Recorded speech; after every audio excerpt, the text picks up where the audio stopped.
Good morning, everyone. I'd like to call the meeting to order at 9:02 a.m. Welcome to everyone who's joined us in person and to our council members on Zoom today and to all who have joined on the live stream on YouTube today. We will begin by acknowledging that the CDHO office and staff operate out of Toronto, Ontario, within the Dish with One Spoon territory. The name Toronto originates from Takaranto, a Mohawk word meaning the place in the water where the trees are standing. Toronto is the traditional territory of many nations, including the Mississaugas of the Credit, the Anishinaabeg, the Chippewa, the Haudenosaunee, and the Wendat peoples, and is now the home to many diverse First Nations, Inuit, and Métis peoples. Toronto is also covered by Treaty 13, signed with Mississaugas of the Credit, and the Williams Treaties, signed with multiple Mississaugas and Chippewa bands. We wish to acknowledge this land on which CDHO operates and are thankful to be able to work and live in these territories. Welcome to staff in attendance today. It's always nice to see you at our council meetings. The CDHO staff does a phenomenal job on the operational side of the college to meet our public interest mandate. I'd like to welcome Julie McCura, our legal counsel. I'd like to inform council about our newest public member, Derek Gartshore. Derek comes to council with a background in commerce and finance. Derek has been appointed to a 3-year term. He was unable to join us today, but we look forward to seeing him at our January meeting. I'd also like to congratulate and welcome as observers to this meeting our 2 newly elected professional members, Krista Afzelzada and Kylie McElroy. Crystal was elected to District 5 and Kylie was elected to District 1. They will both officially start their 3-year term as council members in January. So welcome to Crystal and Kylie. All 3 new members will be provided with orientation sessions and will be assigned a mentor very soon. As a note of interest, just so everyone is aware, all 3 districts that were open for nominations for council elections this time had multiple people come forward to run in the elections. So each district had an election this time. So I think that's great news for council, as it shows that many professional members are interested in working with the regulator. So by welcoming 2 new members, this means we will be saying goodbye to 2 current members of council. So we've saved some time later this morning to acknowledge and thank our 2 departing members of council, Terry Strawn and Krista Dufour. So since this is our last meeting of 2025, I felt it would be appropriate to recognize the work council has accomplished this year.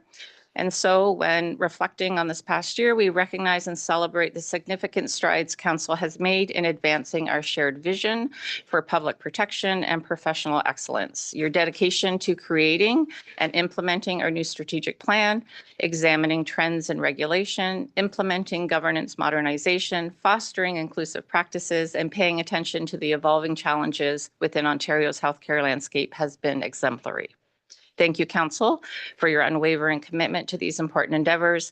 A special thank you to Glenn and the CDHO staff for your support and collaboration, ensuring that our collective efforts are well-informed and impactful.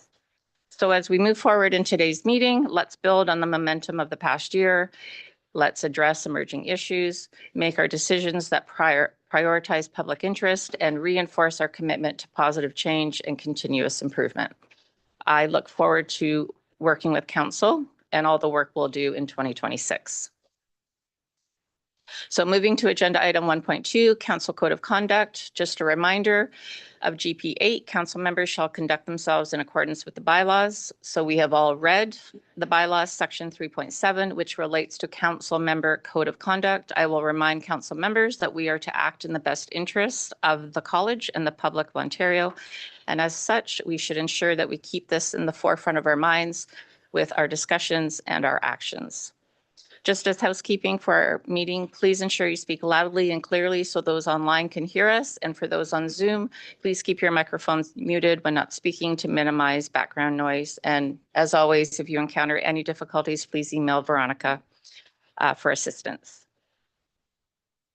Okay, moving on to agenda item 1.3, the council policy manual update. So there's a briefing note on page 6 of your package, and the following policies were updated at our September 26, 2025 council meeting. The CRD 4, monitoring registrar CEO performance, and CRD 5, registrar CEO compensation. So moving to agenda item 4.0, approval of the agenda. So your agenda starts on page 2 of your meeting package. We have a 3-page agenda today, so we are packed, but with really good information and good things that we're going to be looking at. So any comments or modifications to our agenda for today's meeting? I'm not hearing or seeing any. So the motion is that council moves to approve the December 12th, 2025 council meeting agenda as presented. Can I have a mover? Carrie, seconder, Balbir, all in favor? Okay, carried. Item 3.0, declarations of conflicts of interest. Are there any conflicts of interest for today's agenda items? I'm not seeing any, so we'll move on to agenda item 4.0, which is the meeting minutes approval.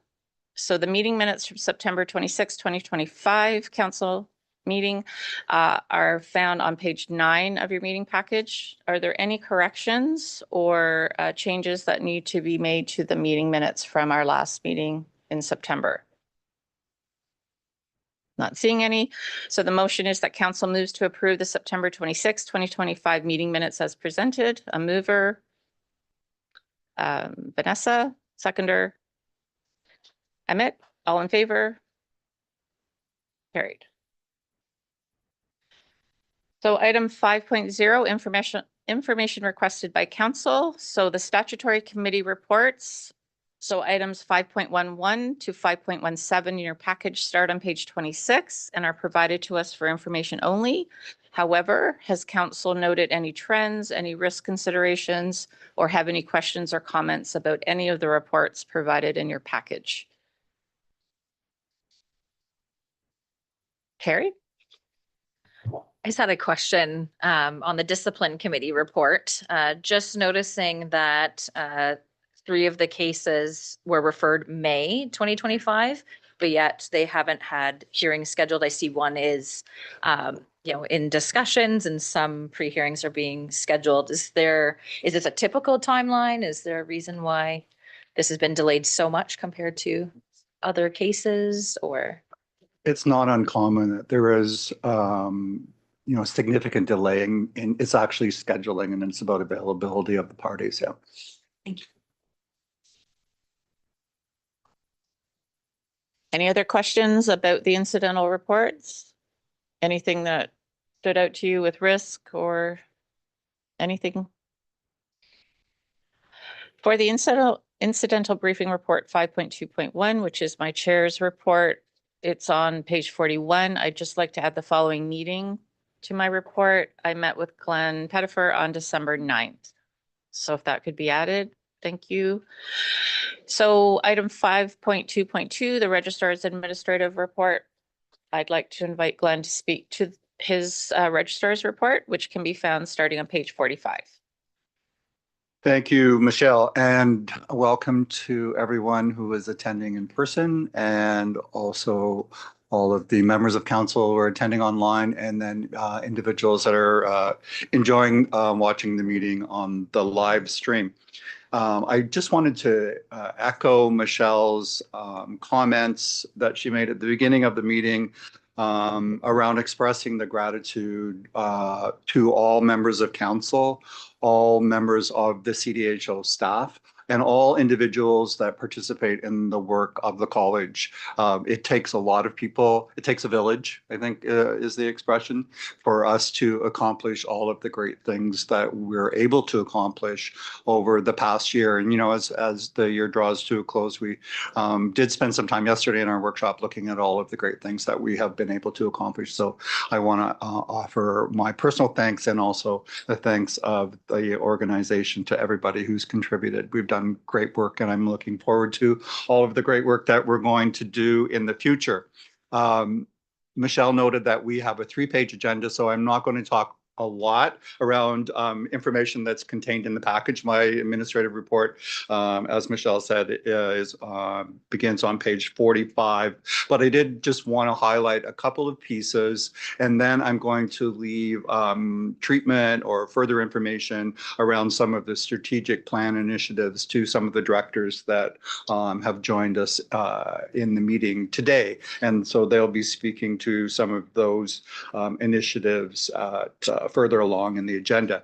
The piece that I wanted to highlight from my point of view was the fact that we've just completed our annual registration renewal, and we did that the first time with our new database platform. And so you'll know that we've been doing the migration of the database over the last year and a half, and it's been hugely resource intensive, both human resources and financial resources. Really happy to report that the renewal process was successful, because we know that there are certainly reports out in the ecosystem about failures around good transitions and whatnot. But thanks to all of the people that were involved on college staff in making this a success. It really did take a great deal of effort. So congratulations to everyone involved in that. And again, my sincere thanks.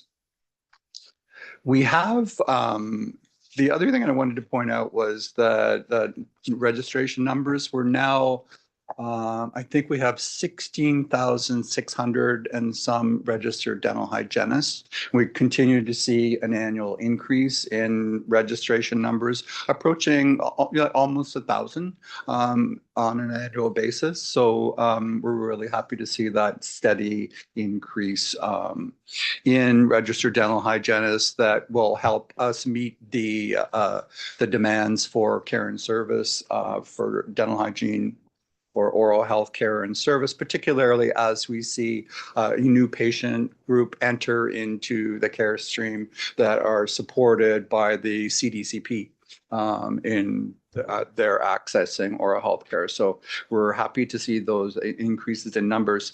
The other piece that I wanted to just touch on a little bit, and we'll speak about it later in the agenda, is about risk.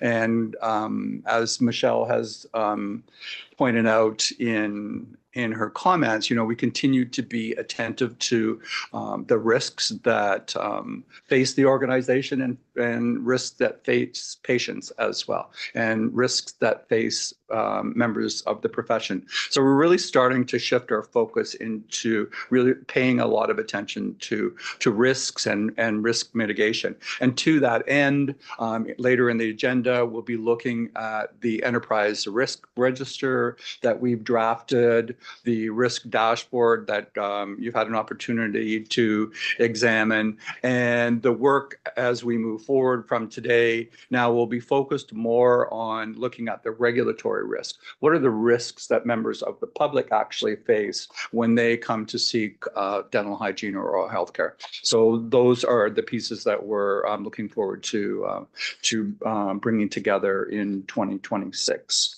So I'll leave it there because I think that my colleagues from communications and strategic initiatives and the EDI group will be able to provide you with further information around a lot of the initiatives that we're working on. So thanks again, and best wishes to everybody for 2026. Great. Thank you, Glenn, for your update. Any questions for Glenn based on his update? I know yesterday you highlighted for council all of the things that we've accomplished as a council and as an organization, which is a lot. When you actually put it in writing, it was a very comprehensive list. So all of those things are very positive things for the college, for the profession, and ultimately the public of Ontario. So that's great. So moving on to 6.0. Governance process items. So we're going to start with 6.1, which is the 2026 operations budget. So there's a memo on page 54 of your meeting package that relates both to the operations budget and the governance budget. You'll also notice that there are thank you letters from the recipients of the Inspire bursaries for Indigenous dental hygiene students. The actual budget can be found on page 61 of your meeting package, and I'm going to ask Glenn to present the 2026 budget now. Thank you. Thank you. As Michelle said, all of the information that will support your decision-making around the budget is presented in the package, and I will highlight, and I've also included for council's benefit a memo describing some of the expense areas and the income areas. So I'll just make some general comments and then happy to take any questions. Certainly in terms of income, our income continues to be relatively stable. I have noted for 2026 that because of the decline in the interest rate, the bank rate, our income related to our investment income is declining, and sort of it has almost halved from 25 to 26. So there is an appreciable reduction in interest related income. But that's sort of balanced against by the increase in the number of registrants as well. So we continue to increase our number of registrants and consequently our registrant-based income. The hub itself continues to be a significant source of income, and the space sharing agreements and funds associated with those space sharing agreements contribute to about 25% of our lease costs. So that's a significant income for us as well. As far as expenses go, I just wanted to broadly point to some of the areas, the initiatives that are undertaken by, say, the communications area. So in communications, the communication budget will include the Voice of the Patient surveys, and you'll be hearing from Pivotal Research in this afternoon around the 2025 Voice of the Patient survey report. We'll also be carrying out a registrant engagement survey, which we do every 2 years, and so the communications budget line supports that. We've also engaged in a significant public awareness campaign this past year, and the Director of Communications will be speaking to you about that campaign in a little while. And then we're also developing e-learning modules, and of course we provide the debrief as a way of communicating out to registrants and to our system partners. So all of those costs fall under the communications budget, which is not insignificant. And this year it's actually increased fairly significantly because we have, as part of our governance modernization, we actually retired the ownership linkage committee, and the costs that were attributed to the Voice of the Patient survey were previously under the ownership linkage line, and those dollars have now been moved into the communications line. Continued support of quality assurance processes, including peer coaching, workshop costs, PASS 1, 2, and 4 assessment costs, focus group costs that we use to gather information from members of the profession, case writing costs, software costs, QA test maintenance, all of the things that we use to support the continuing competence of our registrants are covered under that area. And then the EDI costs, that's a new line in our budget this year, and that's going to support initially, and Keisha and Paula will speak to that in a moment, but one of the large initiatives this year for the EDI area will be the drafting of a standard of practice for cultural safety, cultural humility, and anti-racism. So we're really looking forward to realizing that work. Of course, for any organization, probably the most significant cost is related to salaries and benefits, and you'll see that that's a big chunk of our budget. I included in my budget notes some comparative data that shows that when it comes to the percentage of total expenses related to salaries and benefits, the CDO sits quite low compared to the average across all of the regulated health profession colleges. So the average is around 60%, and we're sitting at 42.36%. And so we're significantly below the average. We do expect to see an increase in staff numbers in 26, and the budget reflects that.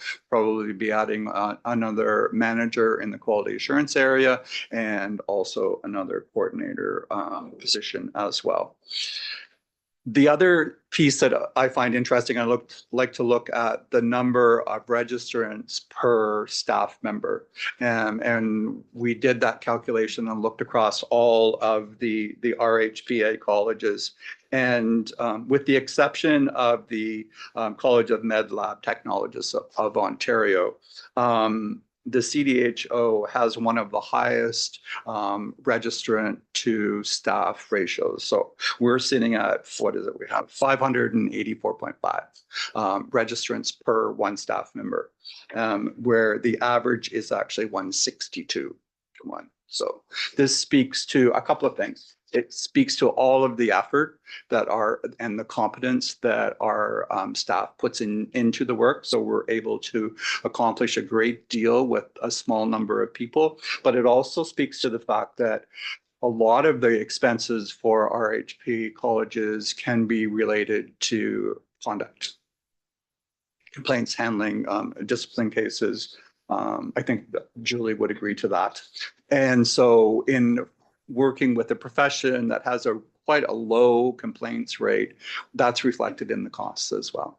We don't need as many people because we're just not having to handle the caseload around complaints and discipline related matters. So that's a great thing. The other piece that I wanted to highlight was the scholarship line. And I did include with the budget some thank you notes from students that we currently support, which is a great thing. And so our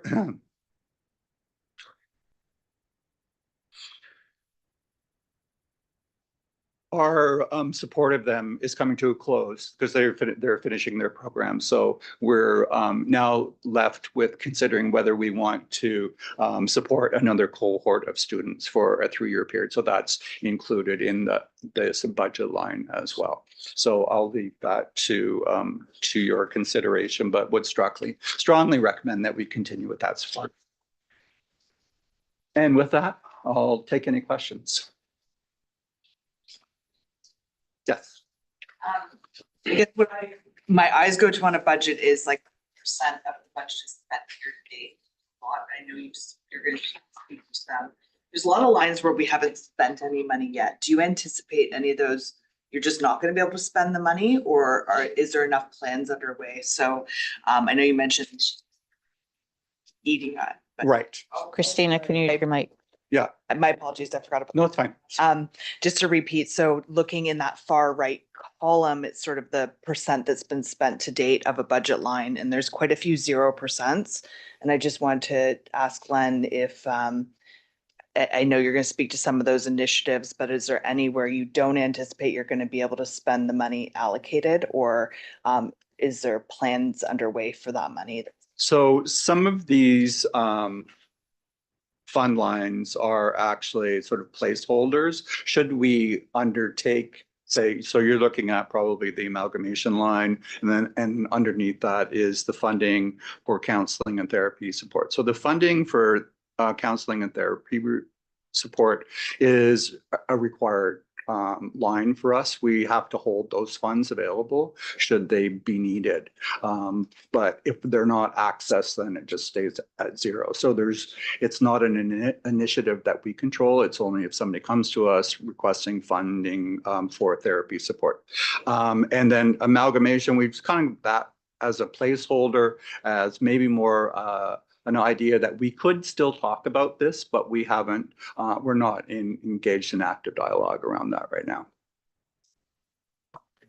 Yeah, I guess it was more the goal this year was to be spending more on initiatives because we had surplus to do that. So I just wanted to sort of check in and say, like, are we gonna be able to spend that money? It's a good problem to have when you have money to spend. And then also, you know, some of these are also at 100%. So are you expecting any overages? Yes.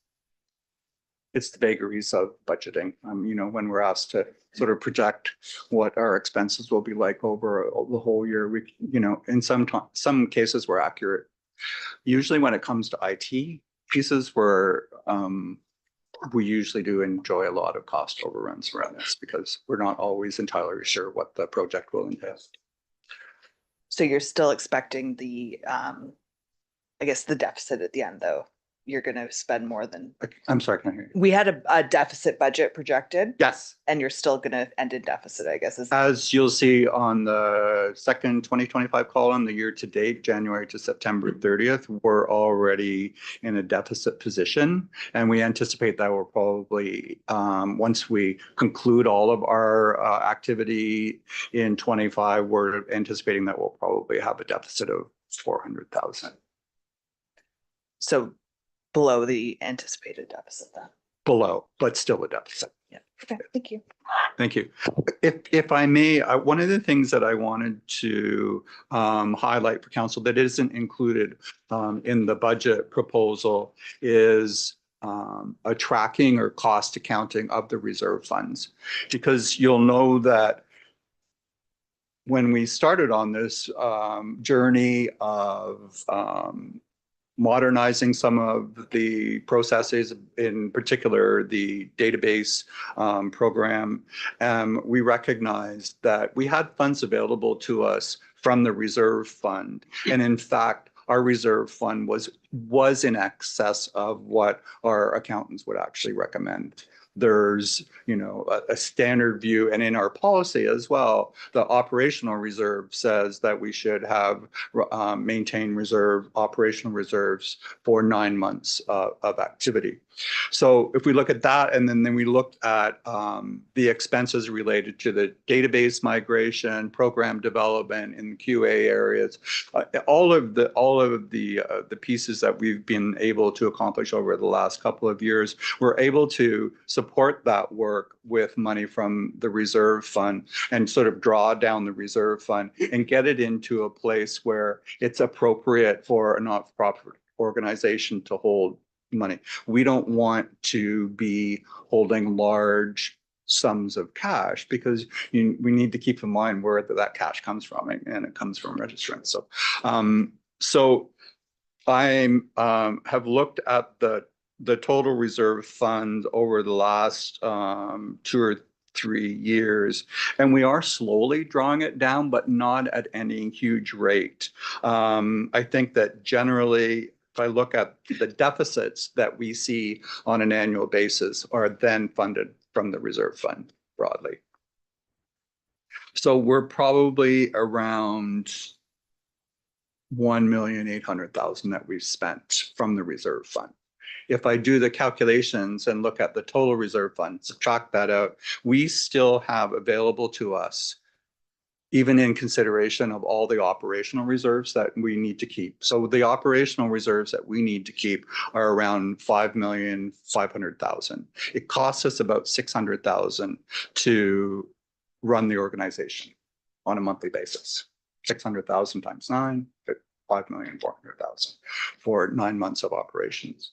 So factoring that all out, factoring out the reserve that we have set aside for complaints and discipline of 2 million, and then we have some capital and intangible assets that draw down our income as well.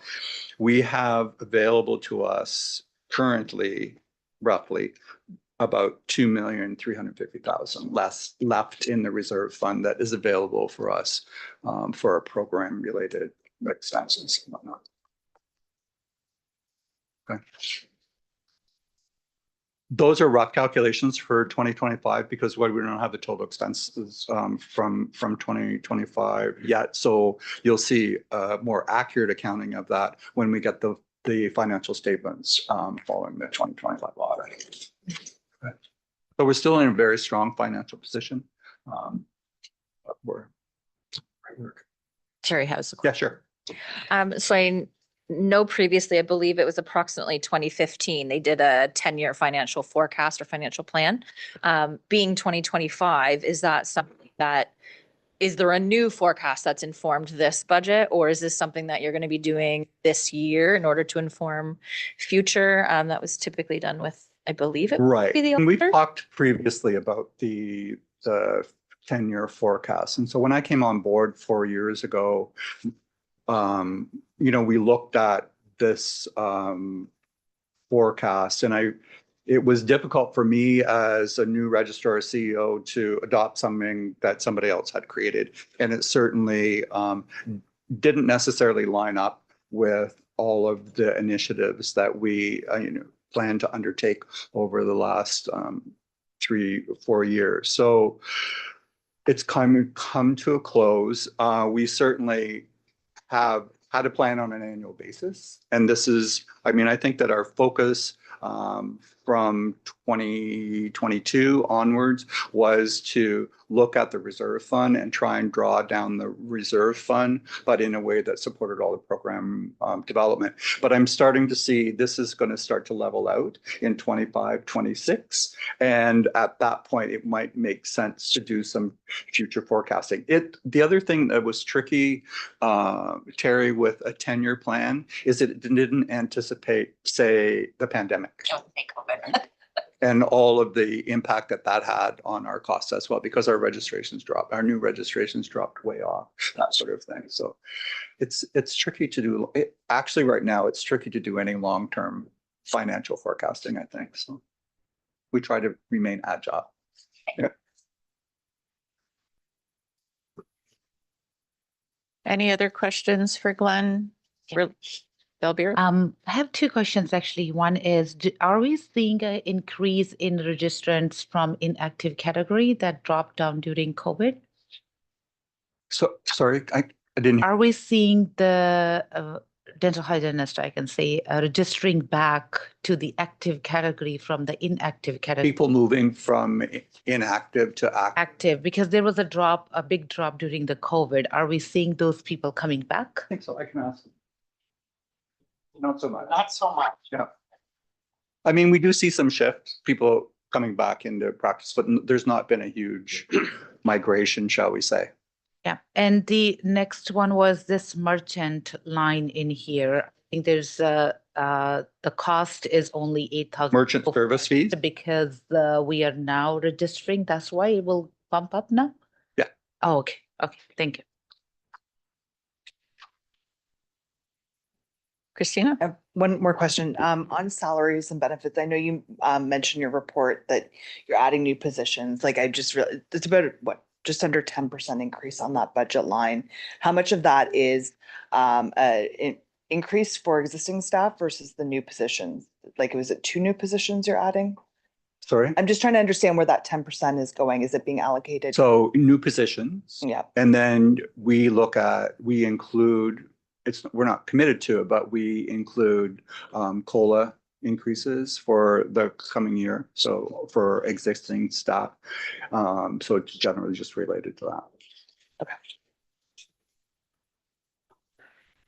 Would you say the need for increased staff in the QA department is from just the profession growing, or the peer circles? Is that adding extra work to QA? We're definitely adding more work to QA. Is it related solely to the peer circles or path forward? No.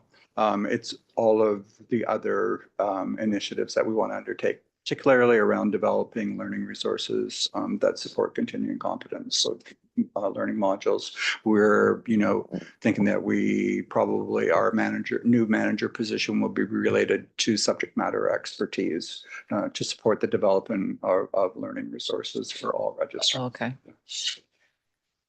Okay. Any other questions? I know the Inspire scholarships are obviously part of the budget. Does anybody have any thoughts on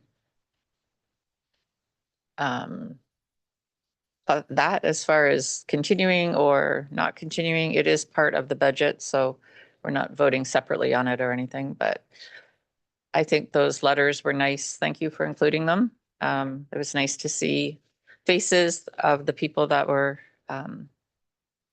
benefiting, I guess, from those scholarships. So Can I make a comment? Sure. Just one more comment about the scholarship. As I said at the outset, we make money from interest income. So it's really sort of passive income generation. And it sort of speaks a little bit to the inequity of our system. And it's like, if you've got money, you can make money. And so I think this would be a great way to spend that interest income.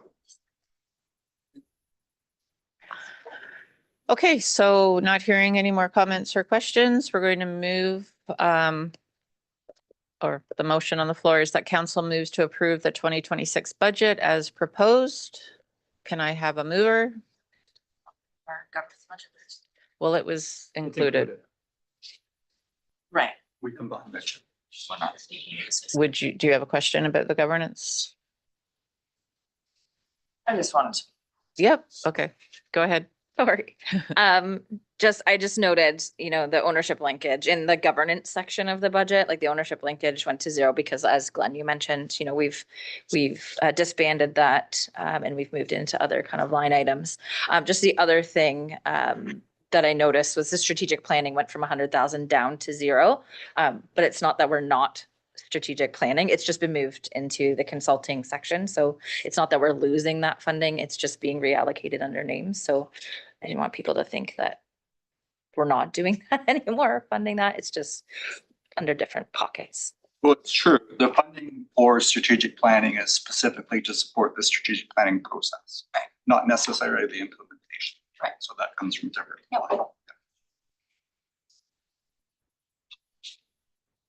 Vanessa. Okay, just to add to that, and then the reason that consulting has gone up is because we have to do our third-party assessment in the new year, since we have to do that every 3 years, and yeah.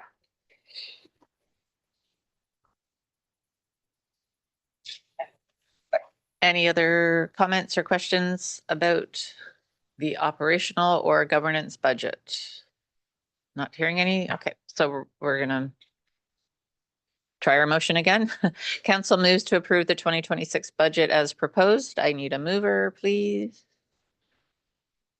Ahmet, seconder Aaron, all in favor? Carried. All right, we're going to move to item 6.2, which relates to our mentorship program. So council has recently provided opportunities for our council members who have completed their mentorship program just to provide feedback about their experience with the program. So we've recently, well, it's not that recent, I guess, anymore, but we have changed our mentorship program to a more structured, formal program. And now we invite both the mentee and mentor just to provide any feedback at council meetings just about their experience. So Lisa Moore and Tiffany Murray have both completed their mentorships. And I'd like to thank Jen Cooper and Krista DeFore for their leadership and mentorship through their programs. So Lisa and Jen's paperwork is available in your meeting package on page 63. We did receive paperwork from Krista related to Tiffany's experience. We just don't have it in the package because it came in late, but that's okay. If you'd like to see it, we can certainly provide it to council members. But let's invite Lisa, if you would like to just give us some feedback first. Sure. Good morning, everybody. I just thought I want to first of all thank Jen. She was amazing. She was very, very helpful through the whole thing. She didn't sugarcoat it at the beginning, and there is a lot of information to be taken, but having her or knowing I had her as a connection was very, very helpful. I didn't know the mentorship program was in place when I started, but I'm very grateful for it. And I thought it was very helpful. Great, thank you. Jen, did you want to add anything? Sure, thank you. I wanted to say from my perspective, it was a great opportunity for the enthusiasm that a new council member brings. And so it was a nice perspective that way, and also a good opportunity to go back through all of the um, paperwork and guidelines and bylaws and everything that I maybe haven't reviewed in a couple of years. So it was a nice refresher for me as well. So thank you for that. And I really appreciated the new structure to let me know what I should be talking to all of our new members about. So thank you. Great, thanks. That sounds like a good positive experience for both people. Tiffany. Okay. Yes, I do. I very much appreciate that we had this mentorship program as well, because coming on, I have to say, not that I was completely lost, but I wasn't sure where to catch my footing. So it was really nice to have Krista answer some of those questions, things that I didn't know that I was supposed to do, deadlines I didn't know I was supposed to meet. So it was very nice to have her just to touch base with and just finalize all those things. And so it's been really nice. It's been an experience, and I'm looking forward to going forward in the future. It's been very good. It's nice to have Krista. Great, thank you. Would you like to be a mentor now? Just kidding, but So I certainly would, and as we get forward in the future, I think it's something that as you come on as someone new, it's nice to have, especially from someone else who's just been on a few years, to say, hey, this is what we did. This is the process that we have. It was really fantastic. Good, great. And unfortunately, Krista is not with us today at this meeting, so we can't hear from her, but I'm glad it was a positive experience. I'm sure she would have the same feelings about it. So I think so, yeah.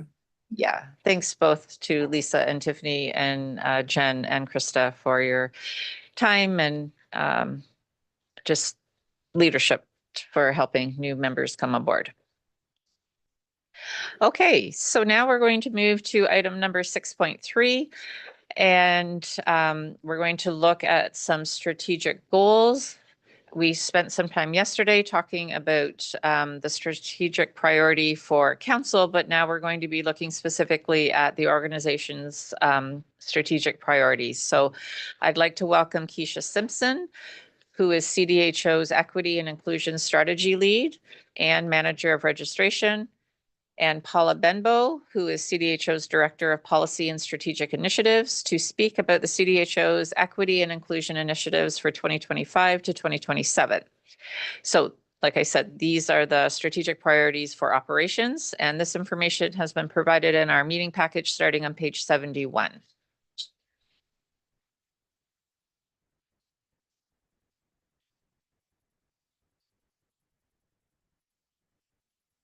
Good morning, everyone.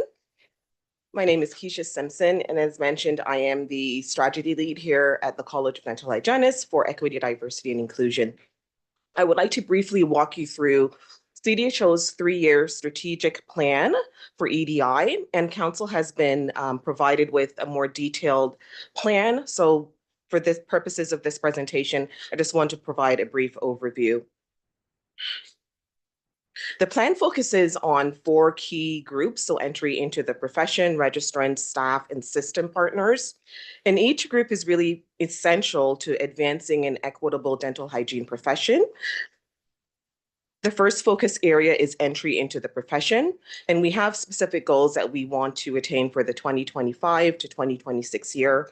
This includes promoting the adoption of the Canadian Entry to Practice competencies, and also continuing to support Indigenous students through the Inspire bursary, as you've heard from the registrar this morning. We are also looking in 2027 to publish an Indigenous anti-racism interpretation guide. And this is going to be with the support of the Federation of Dental Hygiene Regulators of Canada, and also finalize a multi-year Inspire agreement to further strengthen or support for Indigenous learners. Our second area is registrants. And in 2025 to 2026, we're looking to increase the PATH course completion, which is now provided for free to all of our registrants. And we're hoping to do that through targeted communication campaigns. We'll also look to promote the demographic data collection and update the code of ethics. And in 2027, we're looking to also mandate the path course completion. We want to expand our demographic reporting with more inclusive options and establish, as mentioned, an EDI standard on cultural safety, humility, and anti-racism. And we're going to do that in conjunction with some supporting guidelines as well for registrants to implement these standards. For staff, we want to continue to provide resources and training on equity and trauma-informed care. We're looking to launch an EDI events calendar. We want to also review our policies. This is going to be with an equity lens, and also update our documents to remove any barriers and decolonize any language. In 2027, we're looking to continue to host cultural events. We want to expand the training that's been provided to staff.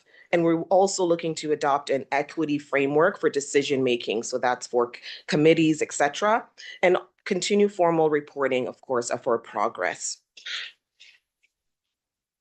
And finally, for our system partners in 2025 to 2026, we want to engage impacted groups to inform or further inform our approach. Many of you are aware of the Voice of the Patient findings and survey that we've been doing. We want to ensure that that is published. We also want to implement plain language and trauma-informed communication and embed accessibility in our resources. We're also looking to update our equity statement on our website and continue to contribute to the HPRO EDI working group. We are very active there, and we actually hosted the first conference of the year this year. Sorry, time goes by so fast for the EDI working group here at CDHO. In 2027, we want to broaden and diversify our partnerships. So we want to deepen understanding of public perspective. We want to address equity needs. We also are looking to evaluate our communication strategy.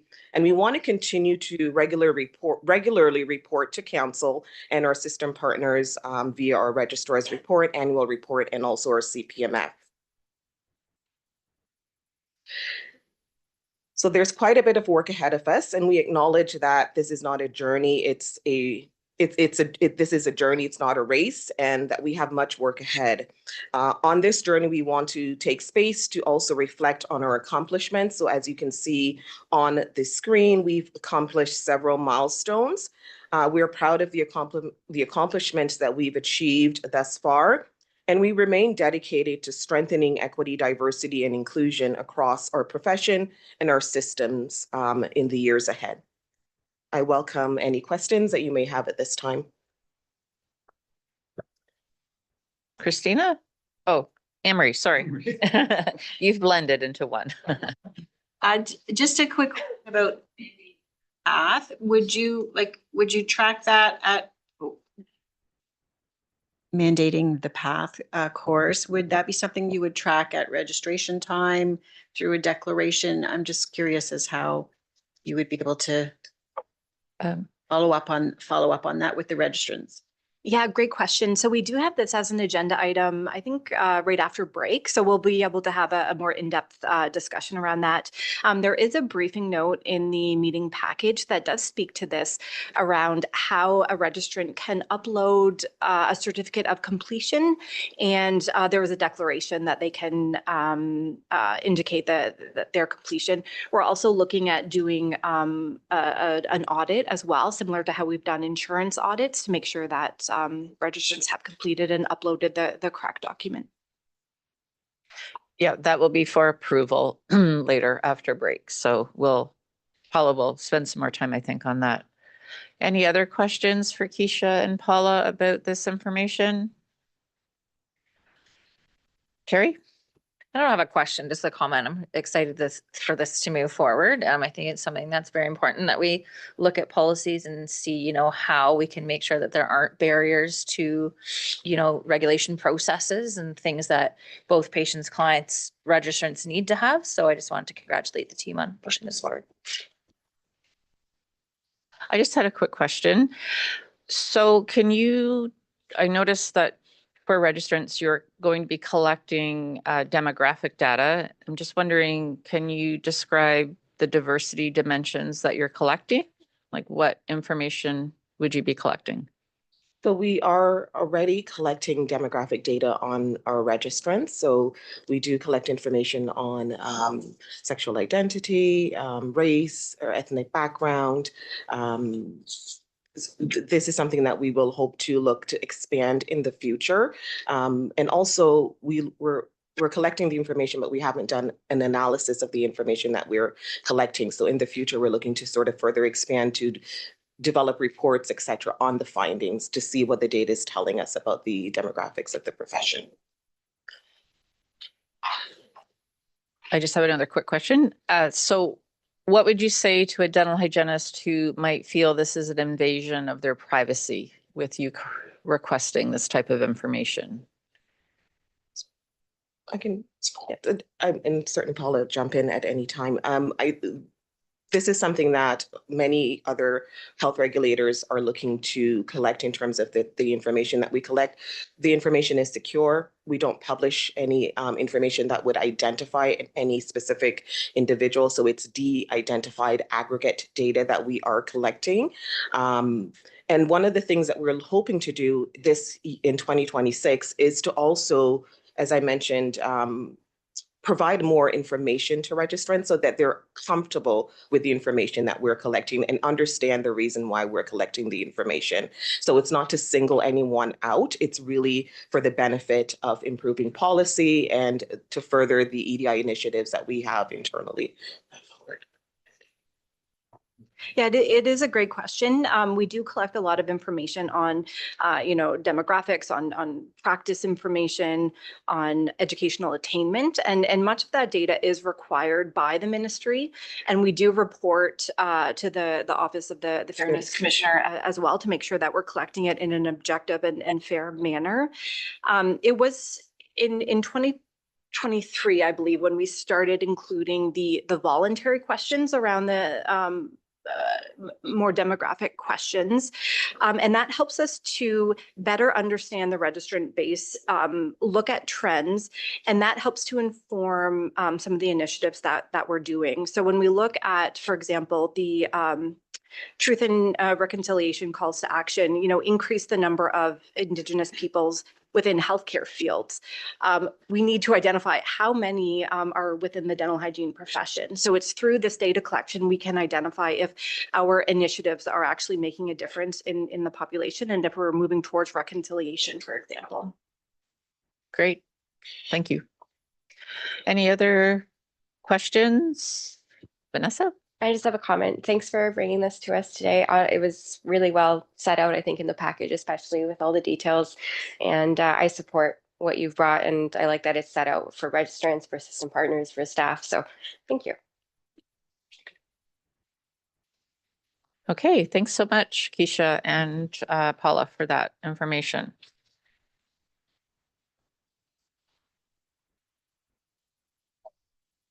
You want.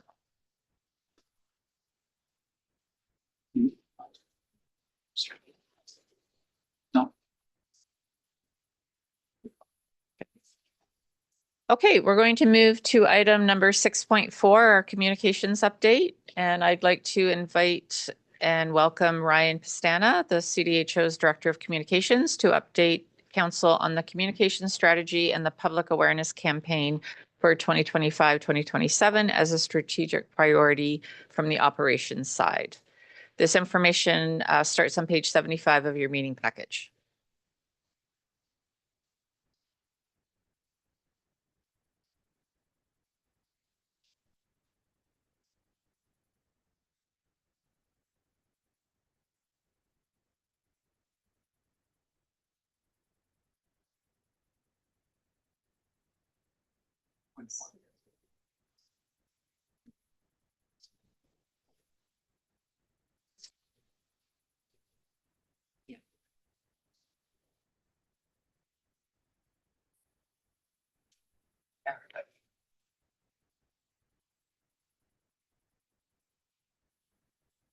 The hardest part of the presentation is over, getting it up on screen.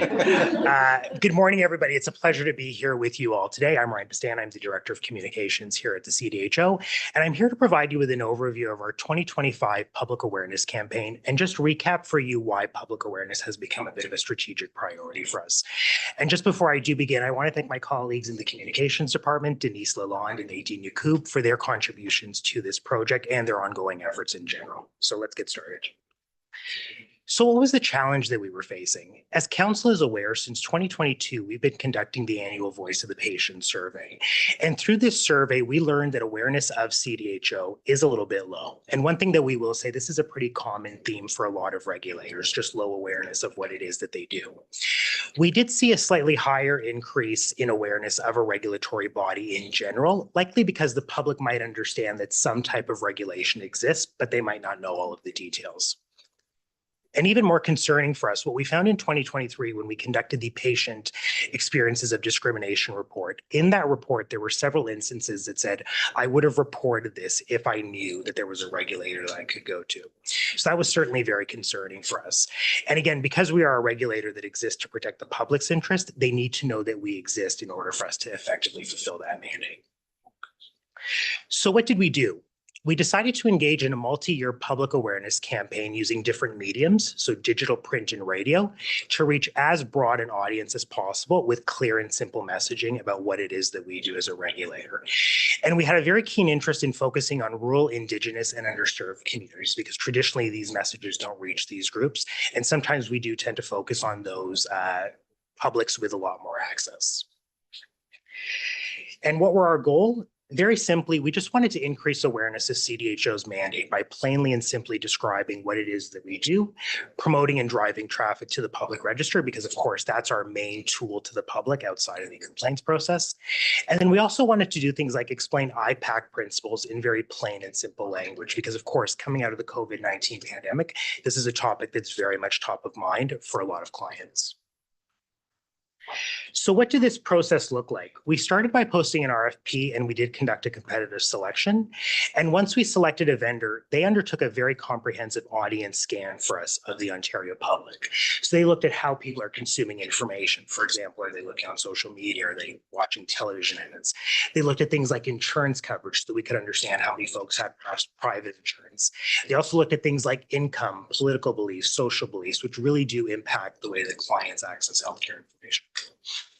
And using all of this really great research, we then proceeded to develop 5 audience personas. And you can think of audience personas as a sketch of our target market. So our 5 personas were parents of first career kids. And again, our research found that these parents still had quite a little bit of influence over some of the decisions that their children made. We also decided to target millennials, young seniors, the sandwich generation, which of course is individuals caring for older parents and perhaps their own children, and then underserved communities. And this could be for race or socioeconomic reasons. And then using all of that research, we then developed our creative, which I'm going to show you in the coming slides. And the creative was a series of digital ads and videos, which really helped to anchor this campaign. And then finally, we engaged in a 2-month pilot period last year to really test our ads and all of our messaging just to see if they resonated with the public. And we took all of that data and refined our campaign before a more formal campaign launch last November. And so as promised, our creative.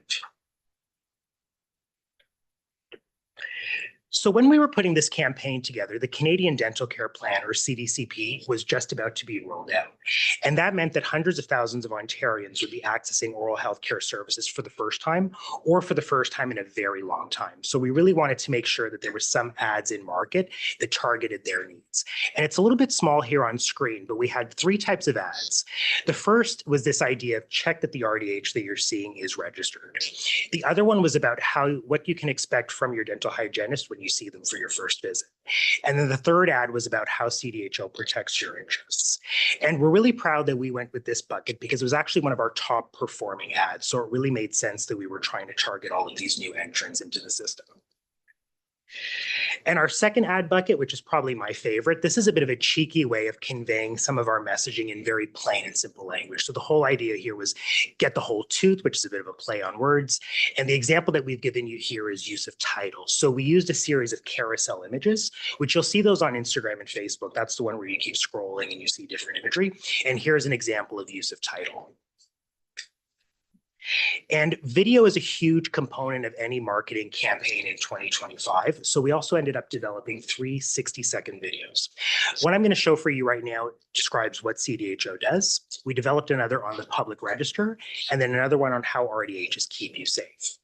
And so when we developed the 60-second ads, we then cut these down into shorter clips for use on social media. And again, these really helped with getting a lot of traction to our pages. So I'll just play this very short one for you.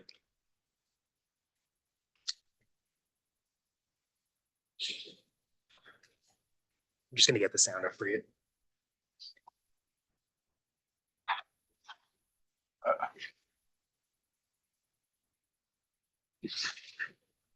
The hardest part of the presentation continues.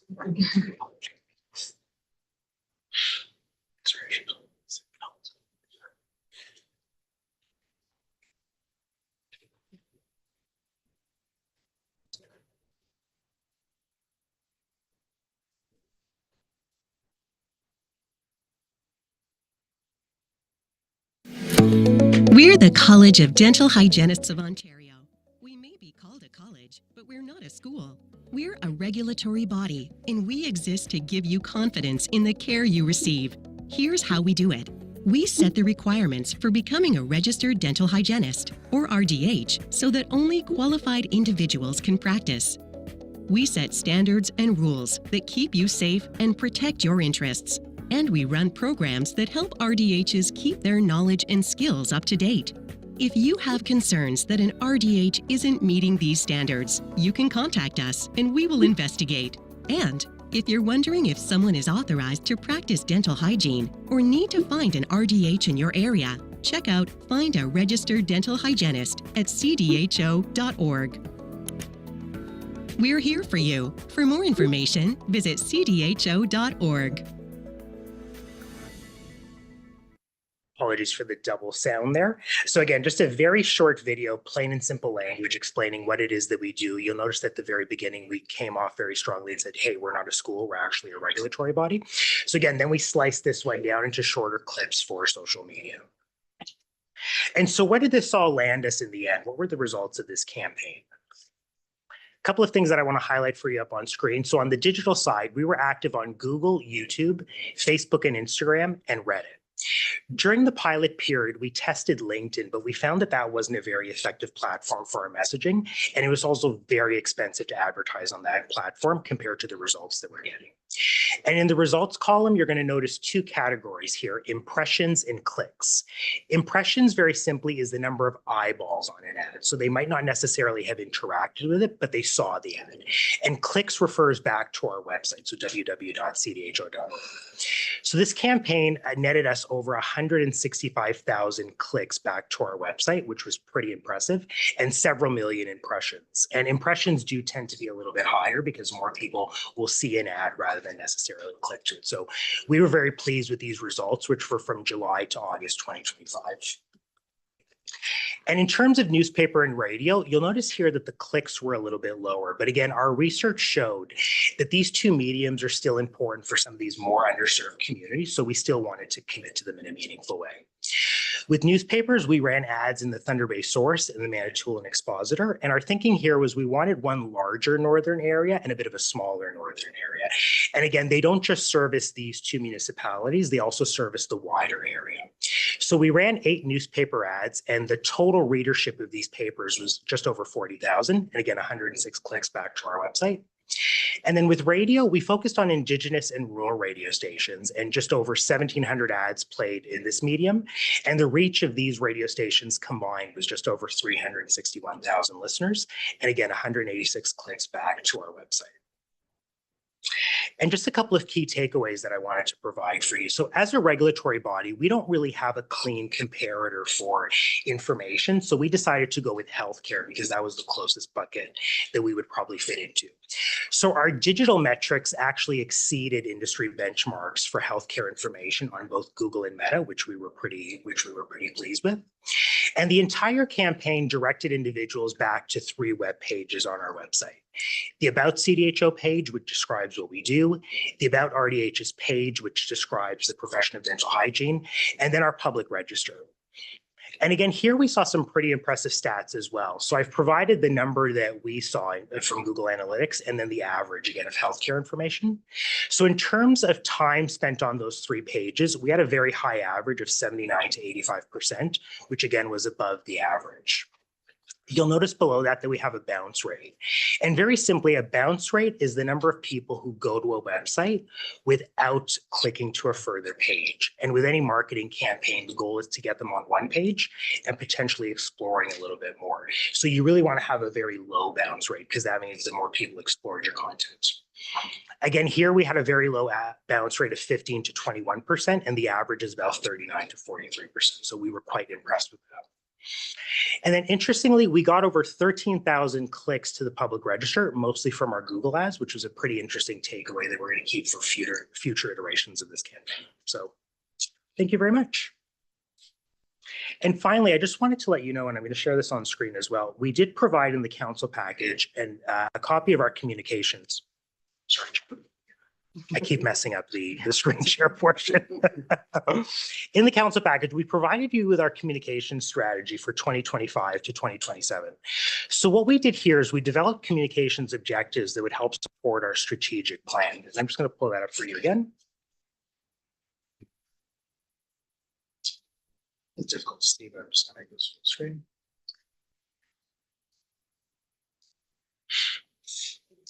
So what we've done in the strategy is we just laid out our objectives in communications according to our various strategic priorities. And I'll just highlight a couple for you, but I'm also happy to take any questions on the strategy once we're through this.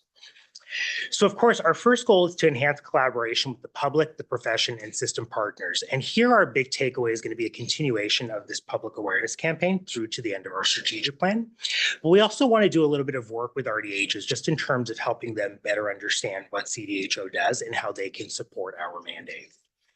And of course, AI is very top of mind for a lot of organizations right now. So we're doing a lot of training and education around this topic. And we do hope to leverage this on our website in the coming months as we learn a little bit more, particularly around the security aspect of this technology. Apologies. And our second goal is really just that continued enhancement with partners. So another couple of things for us, we're going to continue that education with the profession. So as Glenn mentioned, we've been engaged in a lot of development of educational modules. We've been putting a lot more educational content out in the debrief.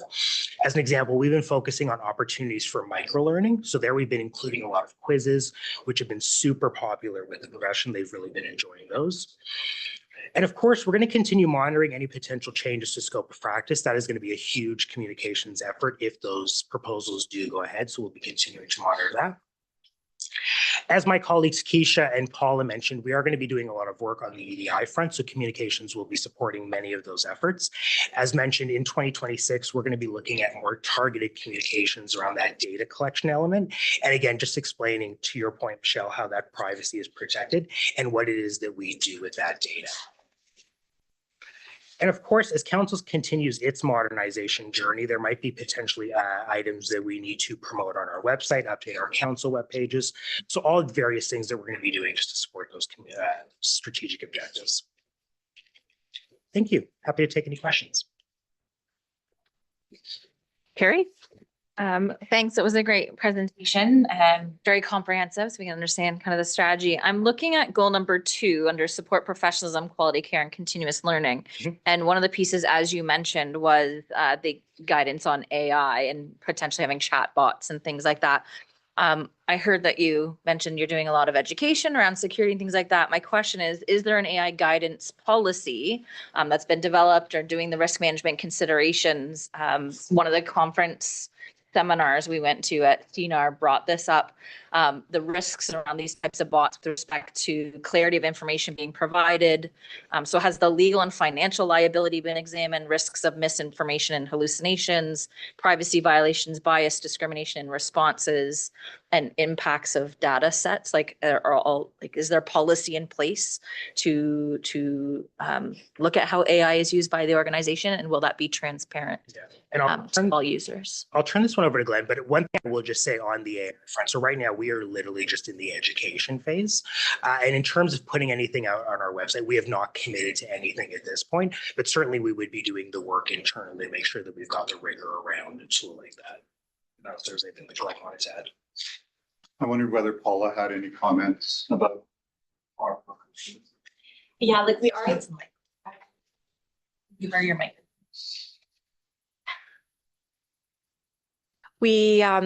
We are looking at this kind of in two buckets. So one, developing guidelines for registrants, thinking about AI use within practice. But we're also looking internally as an organization around developing policies, AI policies for staff and as an organization. So we have reached out to other organizations. We've looked at what policies they have in place and having some internal discussions around that. So as Ryan mentioned, we are going to do our due diligence before anything is actually implemented. I don't know if you want to add anything. Thank you. I'd also add it might be great to have AI policies for staff, but also for council, for committee. Like, I think this is a very big discussion and it's a huge risk area that we really want to make sure that we completely understand before going down this road. Tiffany. I just wanted to say thank you. I know it's a lot of work to do everything that you've done. And especially when reaching northern communities, rural First Nation. But I wanted to suggest that we maybe look past the Thunder Bay area. So I know that Thunder Bay is the hub of a lot of our northern rural First Nation communities, but there are still other areas that we could maybe publicize or post this to. Thunder Bay is still sometimes 6 and 8 hours away from some of these areas, and they don't receive newspapers, maybe aren't apt to some of our radio stations. So I know that you are really pushing to reach some of those areas, but the rural communities are still far from our hub center. So I just wanted to put that out there. No, and thank you for that comment, Tiffany. I really do appreciate it. It certainly is not for lack of trying. We definitely did go and try to look at the best way to reach these groups. Again, this is going to be an ongoing effort. I would call this just a start and only the beginning, but we're certainly looking for more meaningful ways to get that information out. So thank you for that.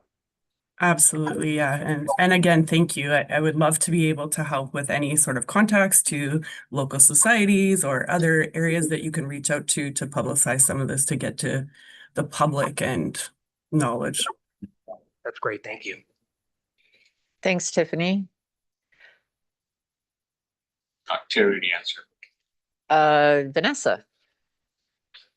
Ryan, could you just go over the personas again? I just think I missed one. You said it was parents, millennials, young seniors. So we targeted parents of first career kids, millennials, the sandwich generation, young seniors, and then underserved. And those could be individuals for socioeconomic reasons, race, anything like that.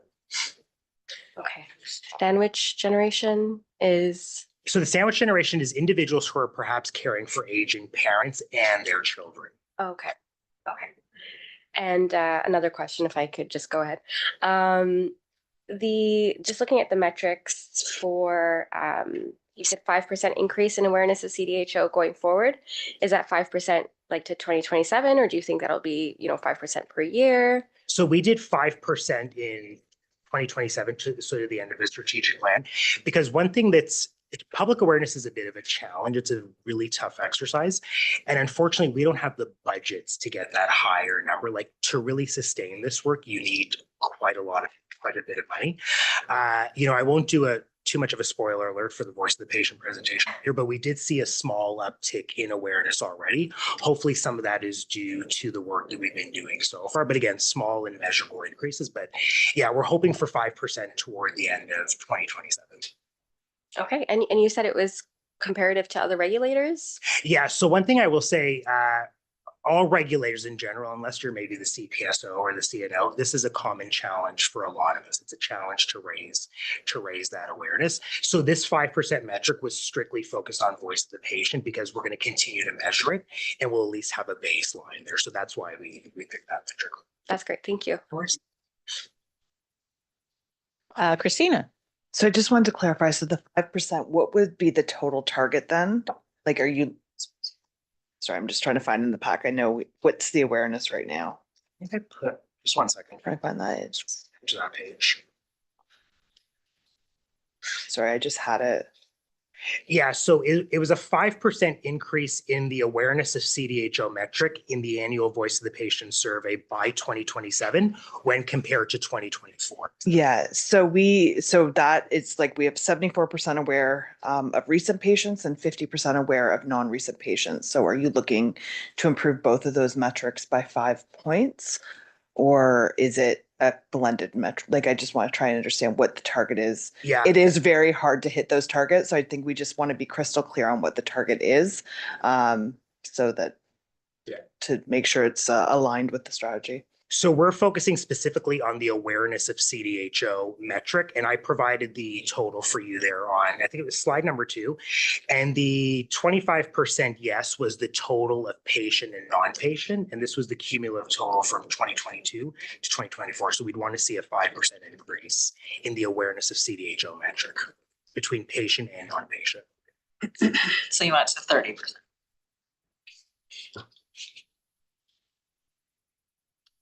Okay, sorry, I'm just confused because I'm looking at the pivotal report and I don't see the 30%. So the goal would be that we hit that 30% number by the end of this work. But the pivotal says we have 74% awareness with recent patients and 50% with non-recent patients. In the recent pivotal report? Or those of those aware, okay. We'll go through it after. Sorry. So, okay, so it's 5% of recent, so it's of the whole province then you're trying to improve by 5%, not just those who are using hygiene services. Of our voice of the patients or respondents. Yeah, that's the metric that we want to use. Because that's how we have a bit of a baseline from that survey. That's really the only metric that we can sort of start with, so to speak. And so I'm a data nerd. Is that 5 points? Like, so you're trying to go from 30 to 35 or 5%? So you're trying to go from 30 to 32-ish? Okay. It'd be great if you could just restate that as what the target is. Margaret, did you have a question or comment for Ryan? Yeah. Can you hear me? Yes. Okay. From the survey, the voice of the patient, there were 2 things, accessibility and cost. Now, we haven't touched cost. And has the Ministry of Health, have we contacted or spoken to the Ministry of Health to use our health cards to access the services of a dental hygienist? And I'm thinking particularly of that sandwich generation, the young moms who have limited funds and can't afford to go to a dental hygienist, and the resulting issues of not going to a dental hygienist for a long time. I don't have to explain it to you people. You all know what happened. And I'm thinking it is so unfortunate that that cost somehow cannot be mitigated. You jumped ahead a little bit, Margaret. We're going to talk about the voice of the patient this afternoon after lunch with Doha. So those are good comments. So maybe we'll circle back to that, and there'll be some discussion about the CDCP, which is available to people to use for access to care. But that's a good point, and we'll come back to that, okay? Thank you. Belbeer, did you have a question or comment? Have a comment and a question. Thank you so much, Ryan, and the much needed work for public to know who we are, and also to understand how hygienists as a totally independent, like a body that regulated by CDHO. And I think the recent public consultation regarding our RPO also brought it into the limelight as well. So when that was going on, and we all reached out to the public to participate in that, and too many people were not understanding. They didn't understand, like, what does that mean, that having the x-rays, especially when they have the access to independent dental hygienists. So is there any plan to kind of raise awareness, or on our website, that there are two different ways they can see the hygienist, or we regulate two different streams where the hygienist can work independently as well, especially in the long-term care homes where they don't understand what that means. And the CDHO regulate the independent hygienist and the other hygienist, because that's kind of confusing for the public. So any plan raising awareness around that, as the independent hygienists are increasing in number these days? So of course, as a regulator with kind of that public protection mandate, we always walk a very fine line where we don't want to look like we're advocating for, maybe one segment of the profession or advocating for certain services. So I think there's definitely an opportunity in the campaign to clarify that RDHs can work independently or they can work in private practice. That's something we'll definitely take back and incorporate into our messaging. But that's probably the safest line that we would be walking in terms of what we would be saying. But yeah, we could there's definitely an opportunity to clarify how RDHs work, for sure. Any other? Oh, Vanessa? Ryan, did you say that you could tell where people were clicking once they clicked back to the website?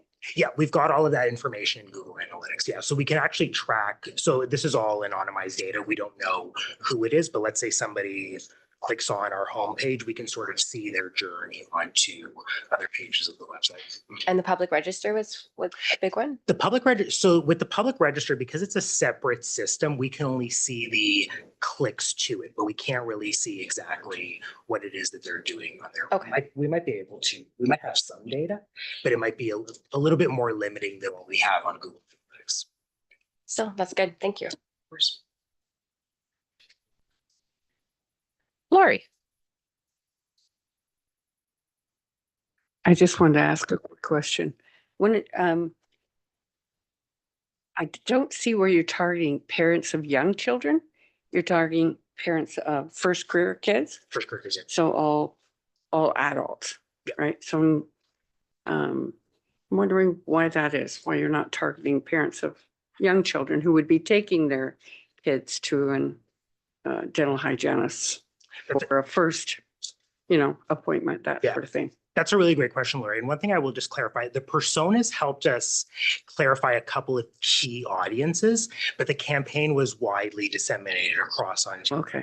But the personas helped us focus on just a couple more key demographics that we wanted to focus in. But that's a really great point that we can take into further iterations of the campaign as well. But just for clarity, it did go broader than these 5 audiences.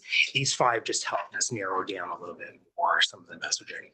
But if you were targeting parents of young children, you might include some different information that you could use with their child as they take them to the dental hygienist. Exactly. Because even some of the information that we put out, like this could apply to quite a few Ontarians. Totally. Yeah. Okay. Thank you. Okay, I think we've had good discussion on this, and thanks, Ryan, so much. That was very educational, and it really looks good, and it's like it's a good plan to move forward. Okay, so we're just a little bit ahead of schedule. So I think if council's okay, I'm going to ask Paula to do her presentation on the path course requirement. So I'm going to welcome Paula back to discuss this. There's a briefing note on page 84 of your meeting package. And thanks, Paula.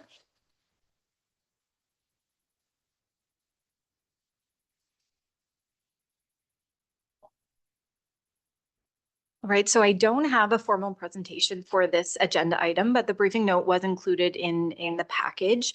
I want to highlight that 2025 This year marks 10 years since the release of the Truth and Reconciliation Commission of Canada's report, which shed some light on the devastating harms of the residential school systems and colonialism on Indigenous peoples.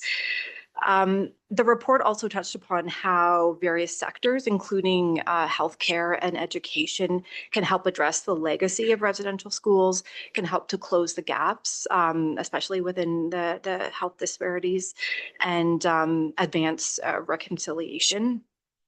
So as an organization, we've done a lot of reflection on the progress to date within the last 10 years as an organization and as a profession.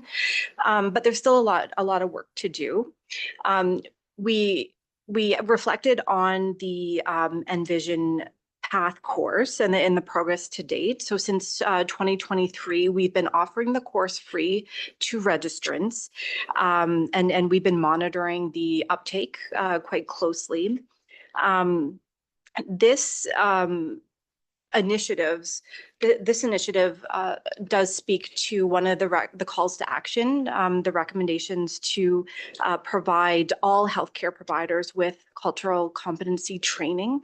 And so when we take a step back and think about do all dental hygienists have this cultural competency training, we look at the numbers and see that approximately 8% of our registrants have completed it through the CDHO route. So we're here today to open up the discussion to see if requiring the PATH course would help us advance reconciliation and ensure that all dental hygienists have the knowledge to provide that trauma-informed, strength-based approach to dental hygiene care. Doha will speak, I believe it's after lunch, around the Voice of the Patient results, but you will see that the data still shows that I believe it's 1 in 5 Ontarians report perceived discrimination with higher rates amongst Indigenous populations. So quite concerning, and we haven't seen it improve. It's quite stagnant, if not increasing. And 2027 is what we're looking to have as a deadline. So encourage the continuation of registrants to complete the PATH course on a voluntary basis, throughout this upcoming year, but then ensure that everyone has it by the end of 2027. And so we would be working closely with Ryan and his team around promoting discourse through social media, direct emails, our e-newsletters, and such. 2027 is also the year we're looking to bring forward the practice standard on cultural safety, cultural humility, anti-racism as well. So the PATH course would provide registrants with a strong foundation to be able to implement the new practice standards within their practice. So perhaps I'll pause there and open it up for questions and discussion. Jen? Is this the only way that the registrants can prove cultural competency or a start towards cultural competency? Is there another course that they could take? I know a lot of people have had training through their workplace, particularly in non-traditional practices. So are we looking at this as the only method of proving that they've had training?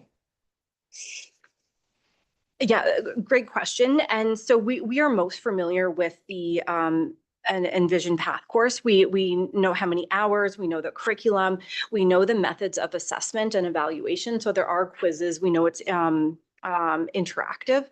Some of the other modules we're not as familiar with, like we don't know if there are quizzes or evaluation components. And there would have to be a curriculum comparison. We do know that the PATH course is well regarded across Canada. So many law societies, some associations, healthcare colleges have adopted it. So we do have a lot of trust and faith within this curriculum. This was a discussion item at the Cultural Safety Working Group meeting as well. And so some people with lived experiences were reflecting on whether they should have to take it or not. And there was support for having everyone take the path course, even though there was some lived experience that, you could argue they already had the knowledge, but it was a good refresher. And to take those 6 hours and just pause and take a moment about our history and the progress to date. So the members of the working group did find it beneficial to actually go through the path course and not find an alternative. But I guess it's a discussion for others, if you have any thoughts on if there are comparable modules or courses. Tiffany? Thank you again for all the work that you're doing. I think it's really important that this module be present in the CDHO and that we all have to take it in order for you to document the proper data that we are doing this for the Truth and Reconciliation Act. Being someone who is Métis, who's from Treaty 3, who's grown up in those areas, who has a degree in Indigenous studies, I still think it's very important that each and every one of us have to do this through our college, through someone. I work now at a clinic based in a hospital setting, and we have to, for our continuing education, take a two-eyed seeing course. Whether we've done this through our own personal office or not, I think it's important that the data be collected in order to see that we're going forward with all of these motions. So in order to have a program that's regulated, that's something that's being educated, like everyone's being educated with the same information, I think is just so important for all of us to have right now. Thank you, Tiffany.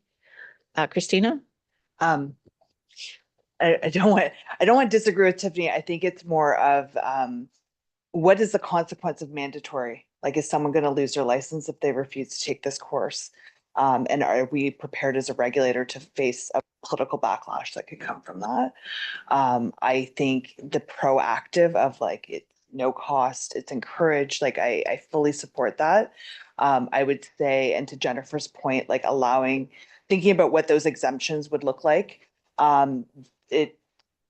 This is something that an employer may not pay a hygienist to do, so therefore they're taking their own time out of it. And I just want to really think through the consequence of it before and be ready for any potential backlash around making this a mandatory requirement.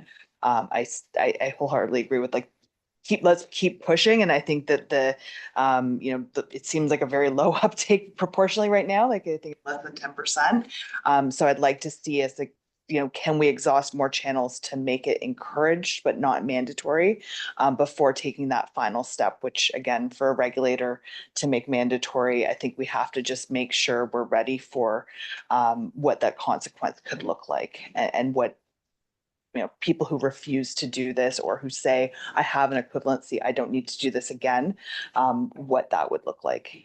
Because those are the sorts of things that can take away from what the whole intention of this is, which is to promote and to educate and make sure that everyone has a base level of education. Carrie? I understand what's the consequence piece. It's a great question to ask. I was part of the QA conversation on, I think, we should get everyone to be doing this. I'm wondering if this is a situation where, we open that small portal to upload the certificates, because I bet the numbers are much higher than what everybody's thinking they are. So I'm wondering if that might be an opportunity for that volunteer. And then, like you said, it's a postponed date of 2027, let's say that it becomes mandatory, but being able to collect that data early, because like Jennifer, I've had to take courses through multiple avenues, not just the path. The path is a wonderful course. I found it extremely valuable and complementary to other courses as well. So lots of new information. But I'm wondering again, looking at 7.5% of registrants, you've acknowledged in this briefing report that it's only completed through CDHO. So having those accurate numbers of how many actually have taken it might be great on that voluntary basis till we get to this mandated piece, because we may or may not be surprised on either side of, hey, nobody still is taking it through CDHA, or, you know, lots of people already have, or I'm not too sure. So it might be worth opening that a little bit sooner than the mandated date to have that uploaded. Tiffany? I was just going to say, the backlash may be more from the public than we think as our registrants. Like that we may see a little bit of backlash from people who have to upload these certificates. And you're right, I agree with Terry, like we should give them time to do that because they may have had a different platform to do this. But I think that the public wants all of our professionals to be educated in this and to have some sort of knowledge. And we need to prove that through the data for the truth and reconciliation piece to go forward. So if we're just kind of saying, well, I don't know, like we might get some backlash from our registrants that they have to prove all of this, I think that the point should be we have to prove this for the public that we're actually upholding this part. Thanks, Tiffany. And I think because the standard of practice will be coming out in 2027, so in order to meet a standard of practice, which all registrants are needed to do, this is helping them meet that standard of practice. So, Glenn. Yeah, and I think I want to place it in the context of public safety as well, because we already have things that we require our registrants to do in the name of public safety, like they have to submit to a liability insurance audit and prove that they have liability insurance and CPR certification as well. And I think that this is certainly a public safety piece for some people. You know, the people that are reporting to us in the voice of the patient that, you know, I'm still experiencing racism when I go into, you know, to get dental hygiene care or dentistry care sort of thing. So I think it's a public safety piece as well. But I don't want to, you know, frame it in that sort of cold way, because this is about the truth and reconciliation journey. And the organization, the CDHO, has the opportunity as an organization to advance this. And I mean, we've provided this on a voluntary basis for some time now. And even like Paul was saying, 10 years after the release of the Truth and Reconciliation Commission calls to action, we have not making enough progress. And so there's an opportunity for their organization to help push a little bit. And I don't think it's because people are, you know, fundamentally resistant to it. It's just like they have other things that they're paying attention to. And so I think that just tweaking it a little bit and saying, we really believe that this is important and we want all of our registrants to do it, would be quite beneficial, I think. And thanks for your comment about the, like, opening up the uploading, because I think you're absolutely right. Like, we only know the people who have taken it through us because we get the numbers report from the service provider. But I think that the CDHA provides this to its members as well at a cost. But there will be, I'm sure, a significant percentage of our registrants that have already done it. So it's not going to take it up to 100. But that's where we want to take it as an organization. Sure. And sorry, this is really just sort of a technical administrative point, but I think you should think about the consequences of allowing alternatives, because I could see that becoming someone's full-time job at the college, assessing other pathways and determining whether they are appropriate or not, and then, you know, saying yes or no. So that would take up a lot of staff resources if you have more than one option. I was recently speaking with a colleague on the council for the College of Dental Hygienists in Manitoba, and they recently mandated a similar course. They anticipated a lot of pushback. They didn't get any. It was well received by both public and registrants. And we've also had discussions with our counterparts in British Columbia. They seem to be a bit more advanced in terms of reconciliation. And so we're looking to other provinces to help inform the work that we're doing. And as we mentioned, we still have a long ways to go. We've made some progress, but what we're doing is not getting us to that 100%. So there's more that we can be doing. Paula, just quickly for our public members, maybe if you could just talk about the PATH course itself a little bit more, like what topics does it cover and how is it delivered? How long will it take someone maybe to do it? Yeah, great question. And I should have started out with this. So the PATH course is developed by an Indigenous consulting firm. They're based in Ottawa, so based in Ontario. And the firm's called Envision Insight Group. So you'll see it referred to as Envision or the PATH. But it's an excellent introduction to Indigenous peoples in Canada.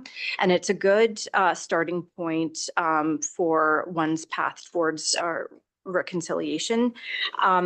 There are different topics such as cultural and historical differences between First Nations, Inuit, Métis, an evolution of the relationship between Canada and Indigenous peoples. It speaks to intercultural communication, actions towards reconciliation. It's divided into 6 different modules, so it's approximately 6 hours to complete. There's a really wonderful workbook, a PDF that you can download. There's resources that you can keep.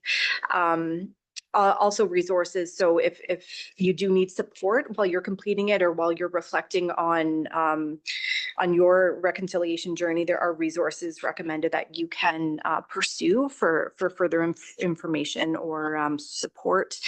And as I mentioned, there are methods of evaluation. So there are quizzes to ensure that you've actually acquired the knowledge within this area. So there is a certificate of completion at the end once you've passed all the modules and the quizzes and videos. So it is online, it is flexible, there's videos, there's readings, and it's quite interactive.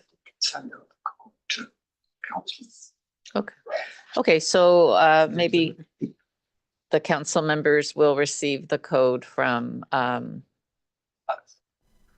CDHO.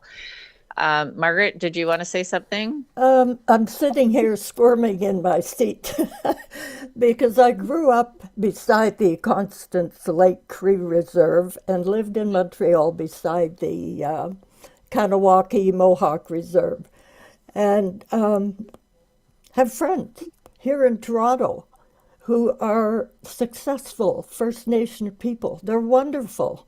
They have been able to work their way away from the reserve, get an education, some of which went to residential schools. We don't talk about that. All we talk about is reconciliation. Well, okay, with what? We have to be knowledgeable about both sides. Sure, there are people in the reserves that are living in intolerable the water, sewage, safety, it's terrible. But the Canadian government has given the First Nations, the reserves, billions of dollars a year, and they have to make no account of that money. So what happens? What are we going to do? Okay, everybody that comes before us, whether they're First Nation, whether they're any other culture, we accept them. We love people. I think all this business of reconciliation and diversity divides us. It doesn't keep us together. We're all the same. That's what I have to say. Okay, thanks, Margaret. Thanks, Margaret. I think when we bring our discussions, and this is for approval and decisions, we have to come back to that public protection lens. So I think it's important that when a registered dental hygienist has an understanding of our colonial history, it's only then that they can provide, you know, trauma-informed and culturally safe care. So I think that's what we're looking at here, public protection and really ensuring that the dental hygienists that are regulated by this college have this understanding of our colonial history. So with the Truth and Reconciliation Commission, with the standard of practice that is coming, I think this makes sense. But it's for approval, so we will be voting. Yep, so Julie just has a point to make. Sorry, this just goes back to Christina's question about what would happen if somebody didn't take the course. And so I think it's highly unlikely that a person would lose their certificate, but it would be like any other component of the quality assurance program. If somebody didn't do it, and there are people who don't do other elements of the quality assurance program, that would go to the quality assurance committee to then decide what the consequences would be. A lot of times it's sort of a remedial consequence, or ultimately the code allows a referral to the ICRC for consequences. But I think it's unlikely that somebody, certainly there's no authority to immediately revoke their certificate. If I could just add as well, and I think even before it went to the, like a file went to QA committee, our process, I think, would be, we would do an audit. We would do a random audit, just like we do with liability insurance certificates. We would do a random audit. And if there were individuals that are identified not having completed the course, then we would have a communication with them and give them an opportunity to meet the expectation, you know, and then move forward from there as well. So. I think Vanessa had something. Sorry. A comment. So just through QA, it's not going to be during the registration process. We just have to sign an attestation or declaration right at registration. I'm just thinking about new registrants from 2028 onward. I guess they'll just also they won't be uploading anything at that point, right? Yeah, that's a great question. So we did talk around creating a goal in the QA program so that your hours completing the course would work towards your QA requirements. For new registrants, we have looked at what other provinces have done, and they've generally given new registrants kind of like a 1-year window to develop a goal and follow through with their QA learning and training. Right now, CDHO is paying for the path course. And so, you know, as we look in the future, we'll see more and more new registrants have the new entry to practice competencies within their curriculum, which does contain a lot of the cultural safety aspects, cultural humility, our colonial history. So I think when Keisha presented on those different focus areas, there was entry into the profession. We are working towards reconciliation with that group. So eventually they'll come into the CDHO application process, and a lot of them will have that foundational knowledge. So I think it's an ongoing conversation that we'll have to kind of revisit. What do we do after 2027? But right now we need to ensure that both new applicants and current registrants have that foundational knowledge. So I'm not sure if I answered your question. You did. Yes, thank you. And I think just going back to what Christina said, we have to look at the risks to going forward with this, but we also have to look at the risks with not. And I think that, you know, you've removed the barriers, which is cost and time. It's 6 hours. I mean, I don't think that's a huge amount of time.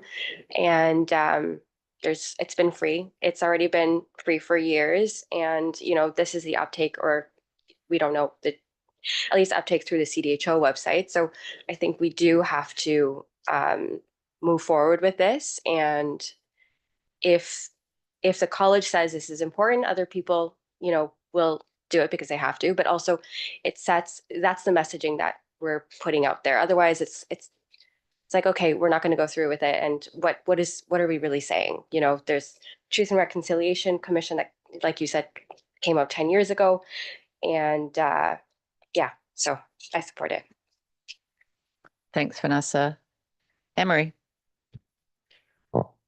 Thank you. I just want to go back to the alternative courses for a moment. I'm not trying to make extra work, but I think it's really worthwhile to look at the Ontario Health course, just to have a look at it because it has very similar units. And I think you're going to have public health, dental hygienists, and dental hygienists from institutions, dental hygienists working in hospitals, dental hygienists working in educational institutions where that Ontario Health course has been mandated.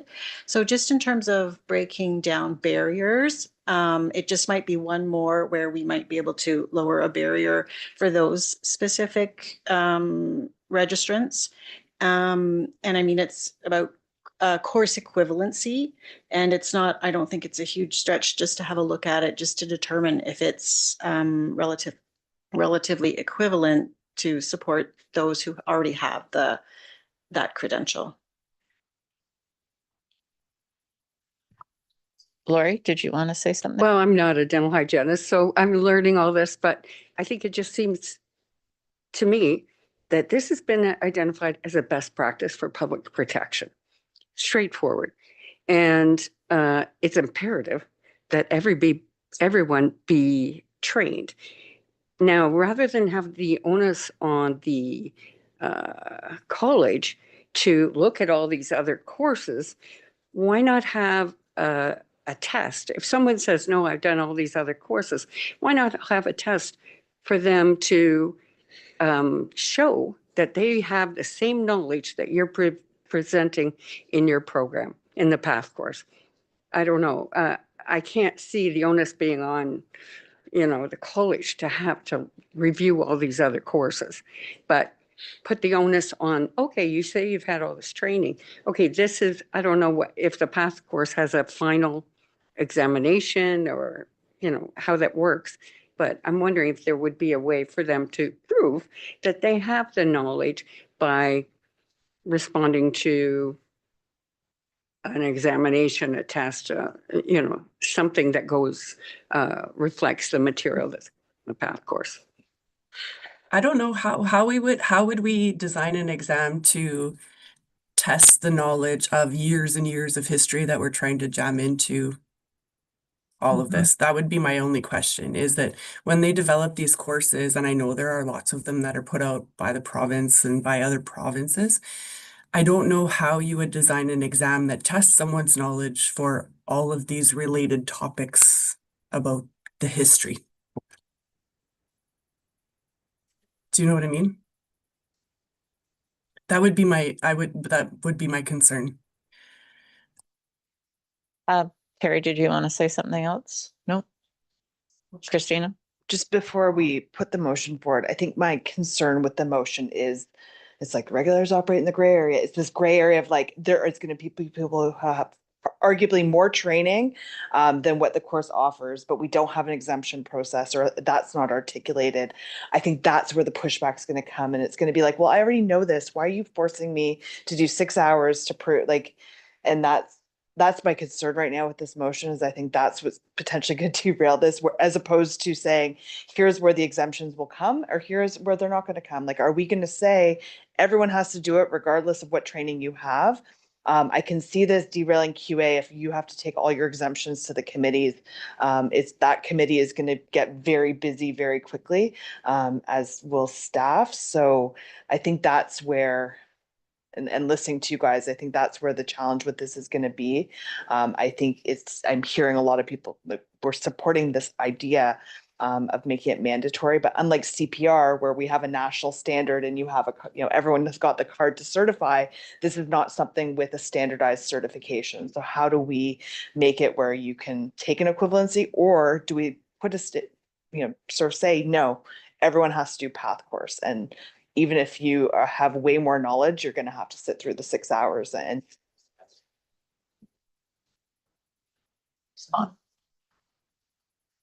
So I'm just looking at the motion, and the motion is really asking to council make a decision about whether they support that we would, in principle, require the completion of this course by the end of 2027 for all the registrants. The motion doesn't include a lot of the implementation details that we're talking about at this point, and I think that that could best be left to staff in consultation, I suppose, with members of the council or the QA committee as we move forward.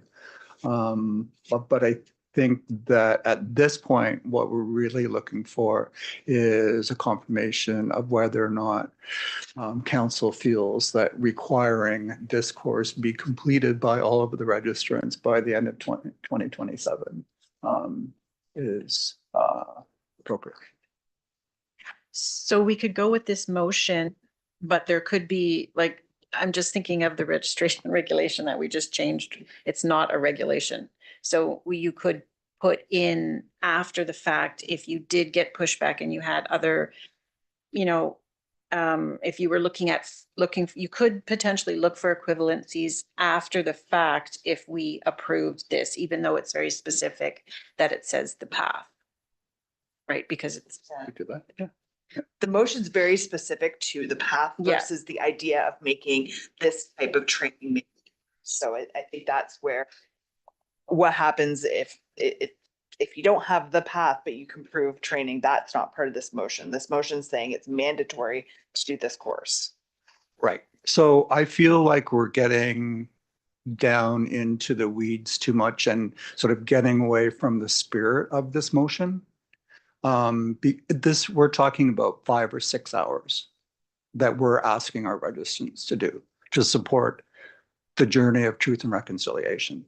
And when we look at their QA requirements for CPD over 3 years is 75 hours. This is a very small part of their CPD activity. And maybe I'll also add that 6 hours is an approximation. Right. So essentially, if someone has the knowledge already, and maybe this is to Lori's point where you talked about an equivalency assessment, essentially you get a certificate of completion once you've completed the quizzes. So it's not as though you're forced to sit there for 6 hours and can't move. Essentially, you have to complete the quizzes. So this is almost like that challenge exam that you spoke to, that assessment piece that someone can demonstrate they have the knowledge as well. So 6 hours, just an estimate, but that's what we would include on their QA hours, because that's the time on average that we would anticipate someone spending.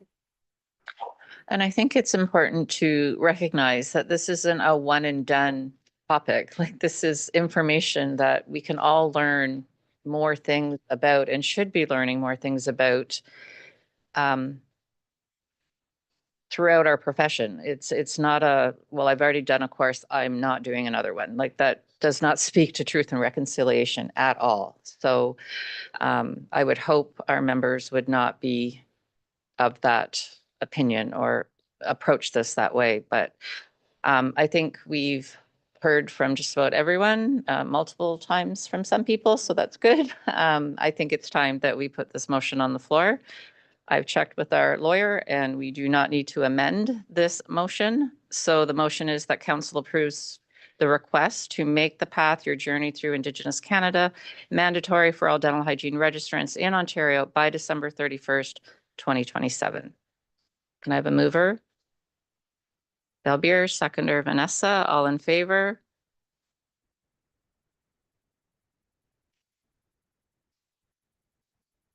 What do I do? People opposed? Margaret and Christina. You don't have to. Okay. Okay, so that is carried. Thank you, everyone. We're going to have a break now until 11:15. 11:15.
Okay, welcome back everyone from our break. We are moving on to item number 6.6, which is the risk register. Council members received information about this on November 21st with an email from Veronica. There's a memo that starts on page 86 with information about our Q3 for the fiscal year 2025.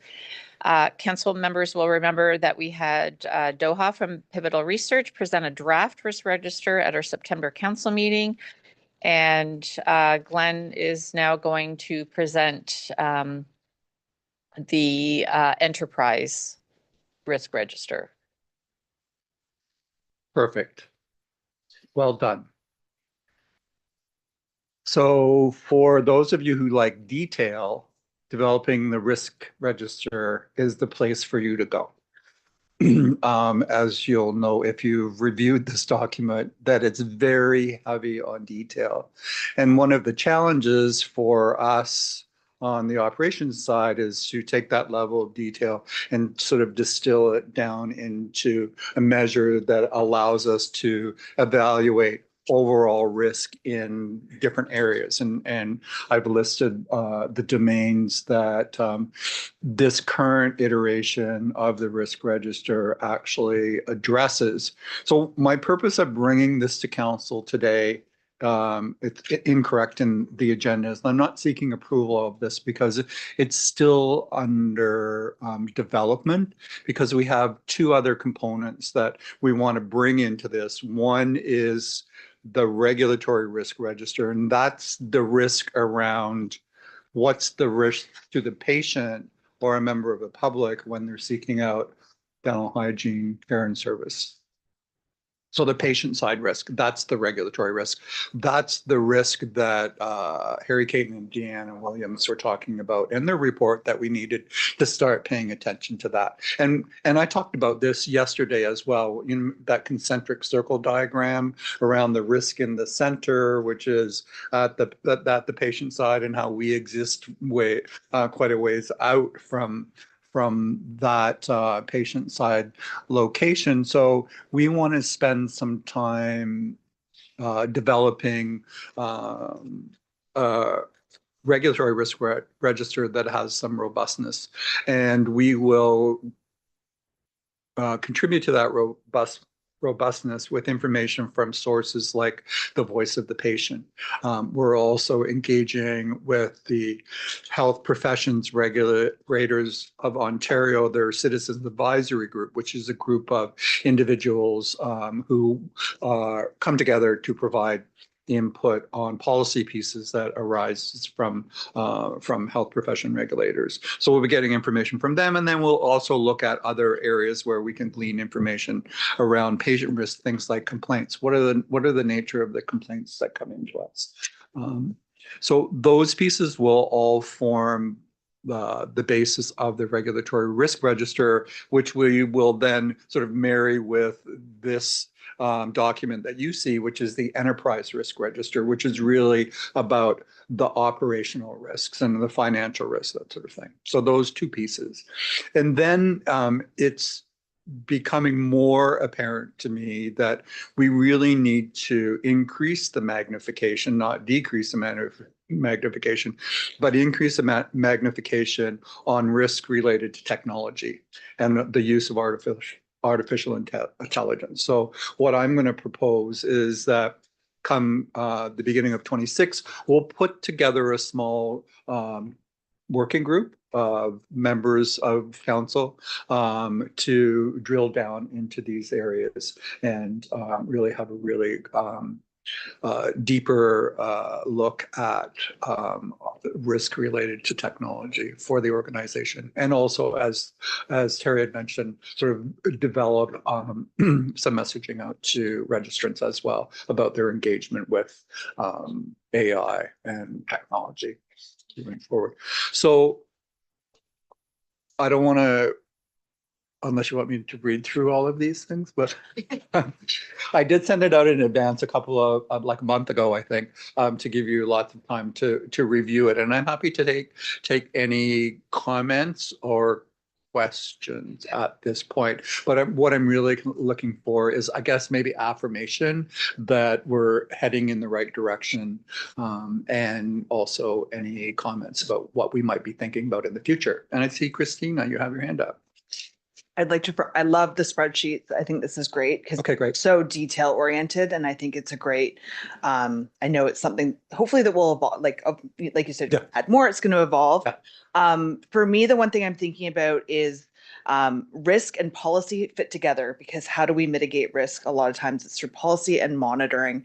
So this has the monitoring component. I'm just curious, if there's a way to overlay policy, and the AI is a great example, right? So we know AI is a risk.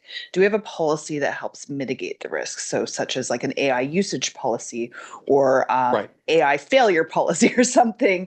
I'm not an AI person, so I don't know what that looks like, but it's just an example of, I think it would be great to, in this spreadsheet, maybe even have like address what policy Right. helps mitigate the risk. Right. And if there is a gap, to highlight that for council, because we ultimately would decide what that new policy may look like. So that would be my only suggestion. But otherwise, I could not find something on here that was missing. It was really robust and comprehensive. So good job. And I know that had to be a lot of work. So good job to Doha and to you and for and all of the staff and sitting behind me as well. and everyone who thought about everything that possibly could go wrong and put it into a spreadsheet. Yeah. There is an earlier iteration of this document. So I appreciate the comment about the comprehensive nature of it, but I think it points back to the comprehensive nature of our policy framework, because this whole thing was developed from the policy framework. We went to the policies first and looked at what risks were being addressed in the policies, and then moved them over into this risk register, if you will. So it's heavily informed by the existing policies. And I think that that's part of the reason that it's so comprehensive. But I do take your point. I think you're absolutely right that we need to have some indication about how we're actually monitoring the risk. And that would be partly iterated in the policy piece too. The monitoring, and I think it's more of everything's green right now, which is great, but we're great. It hits red. Having that quick reference of what policy didn't catch this risk, Right. Did it need to be addressed? So that's why I said one more, sorry to add more to this. Oh, it's but fine. One more column, what policy addresses this? Yep. And then it allows council to at a glance identify if there's any policies that need adjustment. Does anybody have any other suggestions? Yeah. I thought this was great. I love the detail, by the way. Just to agree. I thought you would. Yeah, I know. I think that, so if I'm understanding this correctly, we're going to be getting this updated framework quarterly then? Yes. Okay. Yeah. So, which I like too. I think at a glance, you kind of see everything's green, what areas are, for compliance. I would say I really like the part where, at least on the spreadsheet, it said, I think it was target met, yes or no. And then for the no on the spreadsheet, it would say, for example, for customer service, public relations, it was for response timeliness. And then in the no, there was a more detail, a little bit more detail with the conduct 100% and then registration 80%. So I think that just separating it out like in the spreadsheet, maybe on the I know I'm getting confusing here, but maybe with that online, what do you Oh, for the dashboard? Yeah. Yes, sure. Okay. So more detail in the dashboard. Maybe just on the no. Yeah, we sure. could just click that and then see that breakdown that's already in the Okay. spreadsheet. Yeah. I think that would be That makes sense. Yeah. That makes sense. Yeah, If you don't want it to just come up red, right. be like, oh, Yeah. Whereas Yeah. it's red. Right. Anything else?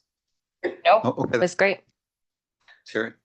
Dovetailing on what Vanessa just mentioned, I really like the dashboard Okay. because while I do love details, to go through these spreadsheets and kind of all of these categories on, as frequently as council is going to need to. Sometimes the information being presented in easily readable form is much easier to understand, and that read with the no and things, it can just be quicker seeing it graphically and interpreted in a more efficient way. So I appreciate the risk register dashboard also accompanying the risk register itself. Yeah, I mean, I do like the idea of the dashboard as a quick glance sort of thing. But when we start collapsing all this stuff, and this is a phrase I like, is that we lose fidelity in our data.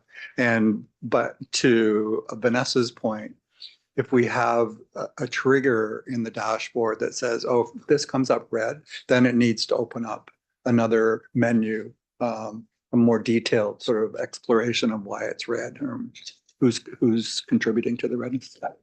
Thanks. Any other questions or comments for Glenn related to this risk register? I just had a question, and you may have already mentioned it and I missed it, but as far as the regulator risk register, do you Regulatory risk? Regulatory risk register? You have a timeline for when that might be done? I know you're looking at things. Yeah, for sure. We're just sort of collecting the data now. I think Q2 26. We should be able to bring something to council for a look. And then the idea is that they're both together into one. Right. Okay. Big. Right. Number. Mm-hmm. So just from that public interest mandate again, we are looking at risk, obviously for newer members. This came out of the Caton Williams report that we it was suggested that we should be developing a risk register. So this is the work that we're doing because of that report from a couple of years ago. And from that public interest mandate, having this will assist with risk-informed regulation. So keeping our mandate at front and center of public protection. And just to your comment about the timeline, the amount of work that it took to go through the whole policy framework and try and distill out the risk areas and then put them into this piece, it was an incredible amount of work. And to all of my support, I think. Just thinking about what we were talking about, the dashboard, which is very visual, and I think that's why it's a great representation. When you're when you're going to the next iteration, your administrative report, we'll say, is still like a Microsoft Word heavy. There's some charts. Is there a way to, I don't know if it's putting them together, but to have all of the sort of at a glance reporting be in that more dashboard style format? Because I'm just looking back at the report where you have a lot of numbers and we sort of track them, but it's in a table, or, it's sort of got text in between. It would be great to have, one slide that's administrative report, all those important things that you're tracking on that. And then the next page is the risk register, or maybe they still have to sit separately. But I think that I see, the nodding heads when we're all looking at that dashboard, that like having that visual is really nice. You just don't want to read my report? No, I want to just be able to, I want to be able to read a week before and say, ooh, is there more reading to do? Or is there right. good? Fair. Yeah, no, but I think that what I'm presenting is information, around, how many registrants we've had, how many applicants, that sort of thing. And I think that I'm happy to reorganize the report so that the facing page, like maybe the front page, has all the numbers and the graphs and whatnot. And then you can dive in deeper if you like. Yeah, maybe some of us like to do math, but just having like is it up, is it down, and just giving an idea of like where's the direction of the arrow, as opposed to having to look in a table and figure out like, okay, year over year, has that changed? Okay, sure. So it's not changing the data. It's just maybe now that we've got this more visual risk register, which is a new way of looking at information, it may be an opportunity to think about the other information that council's getting. And sure, is there a way, and not to create more work, hopefully it's not more work than putting the information there right now, but just rethinking what the reports look like for your administration. Thanks. Carrie. Don't hate me. I'm wondering if the same, it's not just the admin report, because a lot of those statistics that you put in your admin report is kind of some repetition from all of the other incidental reports from registration, from QA, from ICRC. Yeah. And so sometimes it can be a little bit repetitive, which is not necessarily a bad thing because we catch it. But I'm wondering if those reports might be slightly more visual so people pull out, because those are the key operational pieces where we're seeing the reports. yeah, like where we're seeing that management of risk, where we're seeing what operations is doing essentially to regulate dental hygienists. And I find sometimes that we might kind of glaze over those reports, although we all read them. Yep. I'm wondering if seeing some of that graphically, it might trigger more questions or more conversation around, you know, just the regulatory process in the background and kind of the ongoings, not necessarily, you know, putting our hands in the pot into minutia, but it might trigger, hey, we always ask, you know, is there a risk here? Well, we go, doesn't look like it. Some people can weed through that amount of text. Some people like it more visual. So I don't know if maybe. Yeah, no, I like the suggestion of like looking at the committee reports and the administrative reports as like initially presenting data, quantitative stuff, and then we can have the narrative underneath that so that if there's something that interests you in the data part, then you can go into the narrative to see if it's addressed. So sure, we can do that. Vanessa? Oh, sorry, I meant. I was just gonna add to this, Glenn, like the Power BI reports that we get for some of the dashboards, I think could be a useful use of presenting that also in a Power BI dashboard. Then sending it out, you know, in an email or something. Okay. Is that a question? No, just more of a comment. Okay. You can leverage Power BI dashboards to show this data in more visual. Right. Yes. Yeah. I'd have to get educated. But like all of the dashboard stuff is through Power BI. Yeah, which I'm seeing right now. Right. I think some of the comments that Christina is making is more visual for the consoles. Right.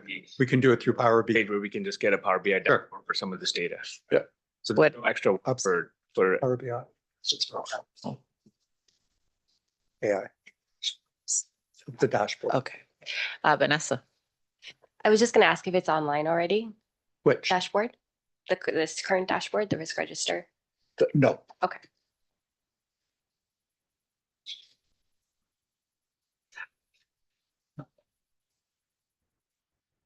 Okay, any other questions or comments? Excellent.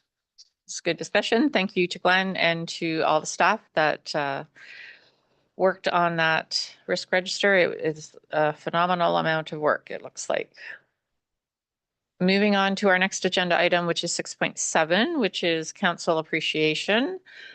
So as I said earlier in our meeting, that welcoming 2 new members means that we are saying goodbye to 2 members that have been with us for a while. So we just put together a little presentation to say thank you and show our appreciation for our departing members. So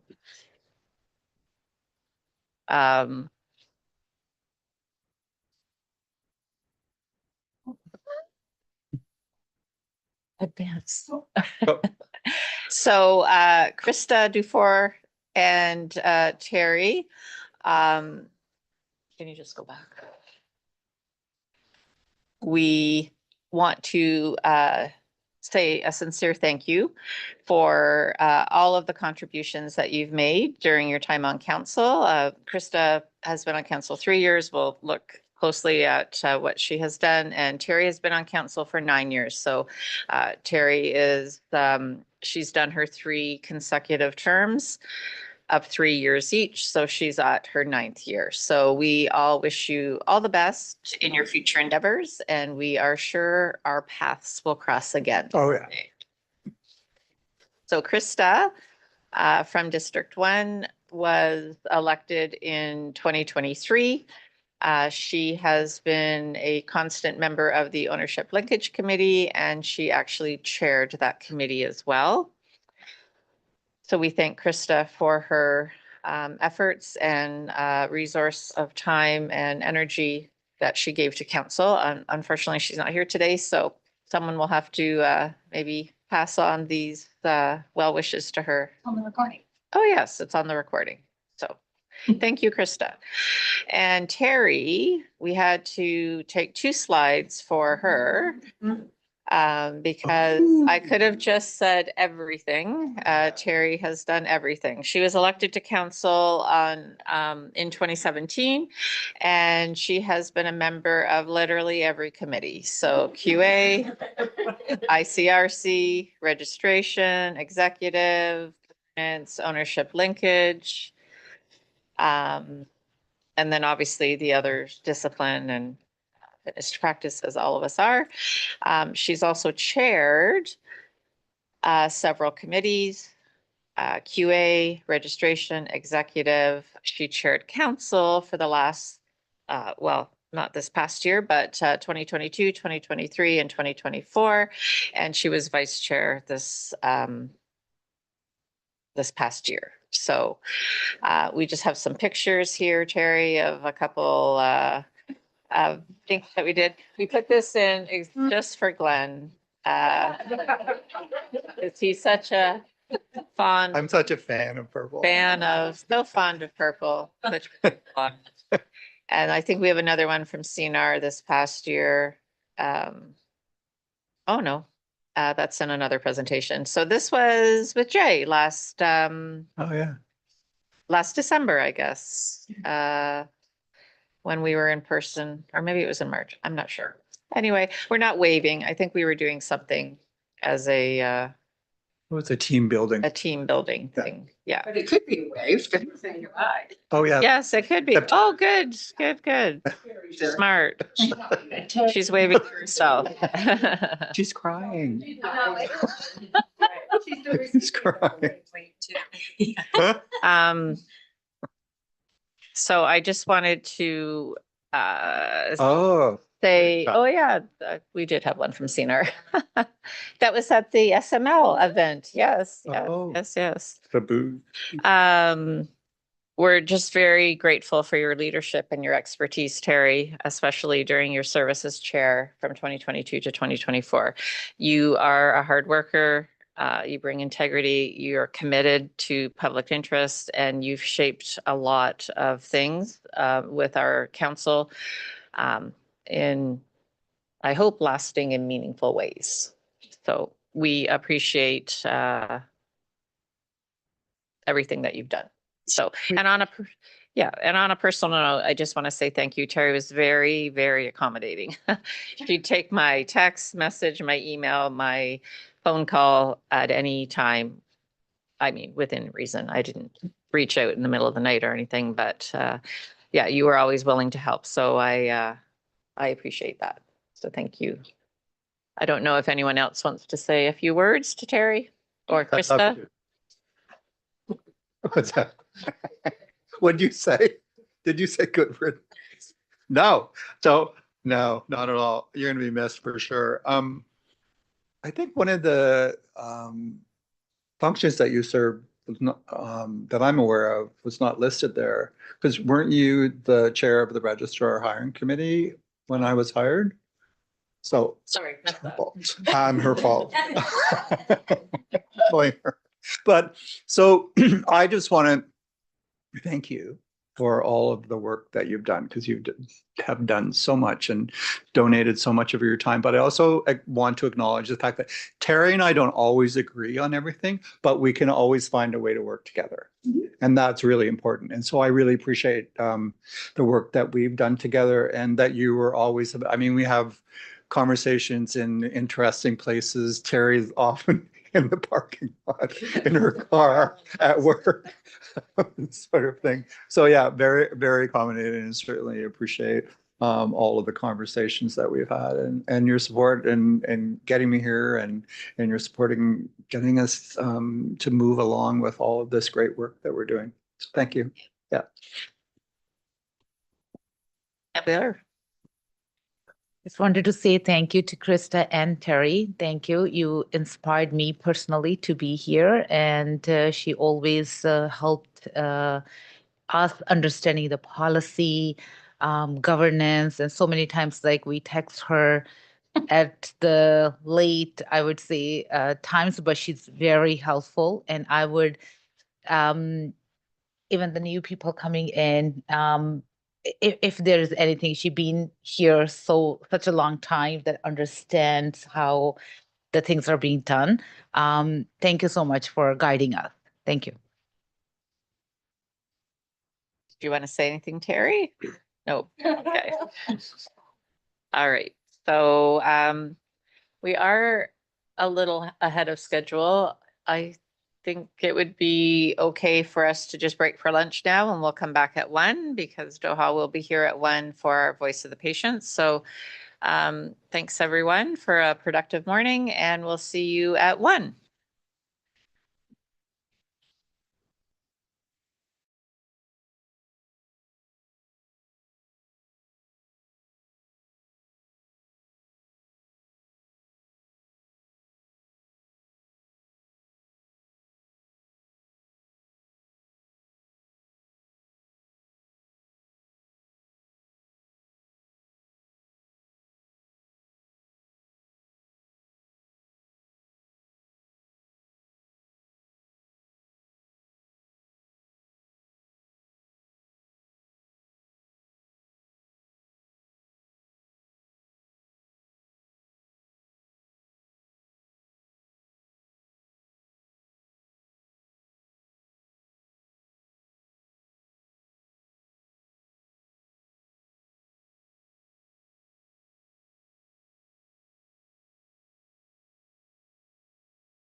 Okay, welcome back, everyone. We are on agenda item number 7.0, which is council education. So 7.1 is the Voice of the Patient survey presentation. So at our 2024 council meeting, Doha Melham and her colleagues at Pivotal Research presented to council the results and report of the Voice of the Patient survey. So I'm pleased to welcome Doha Melham back from Pivotal Research to report on their continued findings from this past year to inform us on the perceptions of dental hygiene experiences so it may influence policy discussions and operational considerations. So Doha is the Vice President of Consulting, and she's also the Chief Evaluator at Pivotal Research. She has 20 years experience in workforce development, policy reform, and evidence-based regulation. Since 2021, she has partnered with the CDHO to amplify the patient voice, strengthen registrant experience, and build tools like the college's risk register that drive innovation and data-led change. So she holds a Master of Public Policy from Johns Hopkins University. So welcome back, Doha. And I see you have someone else with you today. Yes. Good afternoon, everyone. It's great to see you. We're pleased to share the 2025 results of the Voice of the Patient program. We're honored to have partnered with CDHO on this work over the past 4 years. I'm joined today by my colleague Hafsa Ali, who's a research manager at Pivotal Research, and she'll be co-presenting the findings with me. Before we start, I wanted to see if there's an opportunity to cast our slides. Hafsa?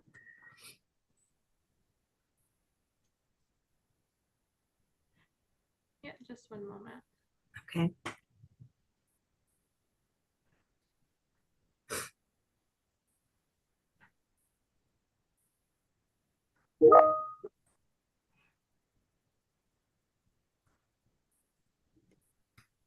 Okay, let us know if you see the slides. It's all good. Okay, perfect. We do. Okay, perfect.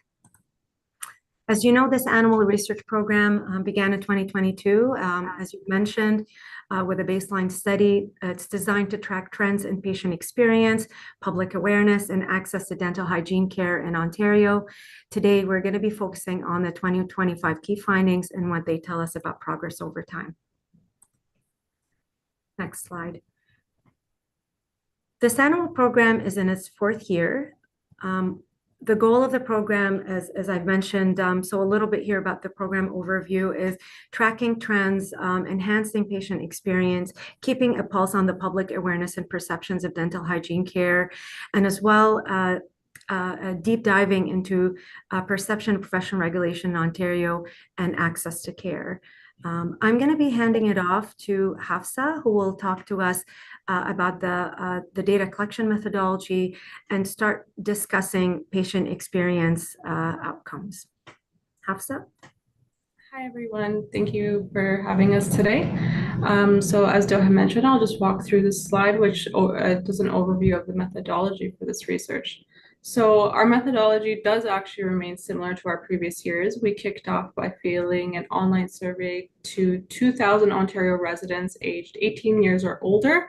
The survey was offered in English, French, Mandarin, and Punjabi to help and reduce any language barriers if present. So our sample was designed to reflect Ontario's population with strong representation across all health regions, genders, age groups, and income groups. So this year's survey included 19% of respondents identifying as a racial or ethnic minority, 4% as Indigenous, and 4% as newcomers, so less than 5 years in Canada. In stage 2, we conducted qualitative research to deepen our understanding of the survey findings. This included 11 one-on-one interviews with non-recent patients, so those who are defined as not accessing dental hygiene care in the past year. We also conducted 4 focus groups with 20 recent patients, so those who have accessed care in the last 12 months. For the first time this year, we engaged with patients in a qualitative setting who are highly satisfied with their care. And then similar to last year, we engaged again with those who had lower satisfaction. These conversations helped us uncover the nuances behind the survey results and better understand what drives both positive and negative experiences. I want to start off by highlighting key insights from those who had not visited dental hygiene, who had not visited like a dental hygienist in the past 12 months. This group represented 22% of surveyed Ontario respondents. This was consistent with last year's findings. The primary barrier continues to be cost, cited by almost half of non-recent patients.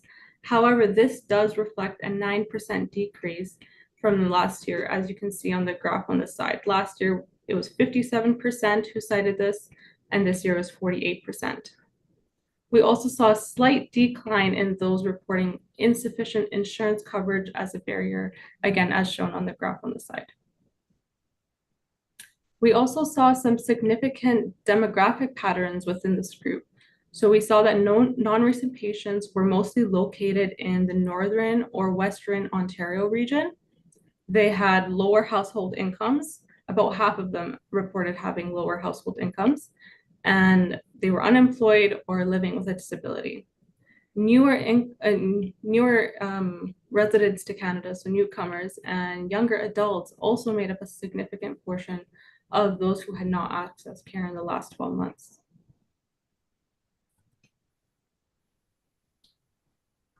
So as mentioned, to further contextualize our survey findings for non-recent patients, we conducted 11 in-depth one-on-one interviews. We spoke with individuals of different genders, members of racialized group, people with disabilities, and also we got to talk to people across the province, including people in the GTA, Ottawa, and even rural areas.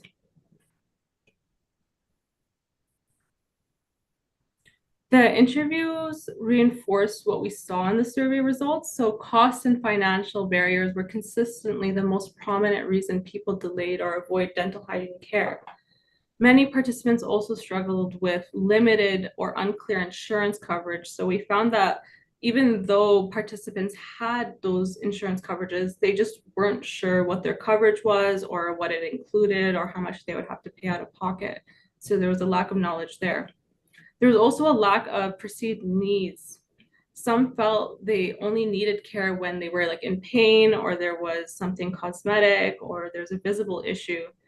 And interesting enough, we had talked to some people who had dentures and they believed dental hygiene care wasn't really necessary. Another common theme, feelings of discomfort or fear also played a role. So that's psychological thoughts. We found participants reported having anxiety or they were worried about being judged by the dental hygiene staff because they hadn't been to an appointment in a long time. We now want to move into talking about who has been visiting the dental hygienist in the past year in Ontario. We found the vast majority of surveyed respondents, so 89%, reported visiting a dental hygienist or accompanying a dependent in the last year. Among those who did visit, 92% of patients relied on some form of insurance coverage. Notably, we saw 41% had accessed the Canadian Dental Care Plan, either fully or alongside an insurance plan. Half of the sample relied fully on another insurance, such as like employer health insurance, another government program, or their partner's health insurance, and many more. So as mentioned, we only saw a very small portion, only 8% of recent patients reporting having no insurance at all and paying fully out of pocket. We noted as a key insight that the rollout of the CDCP did broaden coverage for many Ontarians and contributed to a notable reduction in uninsured patients. Overall, insurance cover, whether through CDCP or other plans, continues to play a central role in enabling Ontarians to access care. We're going to be sharing a few key insights from the overall patient journey, but we wanted to start off with the overall satisfaction. We saw that this year, 78% reported being satisfied or very satisfied.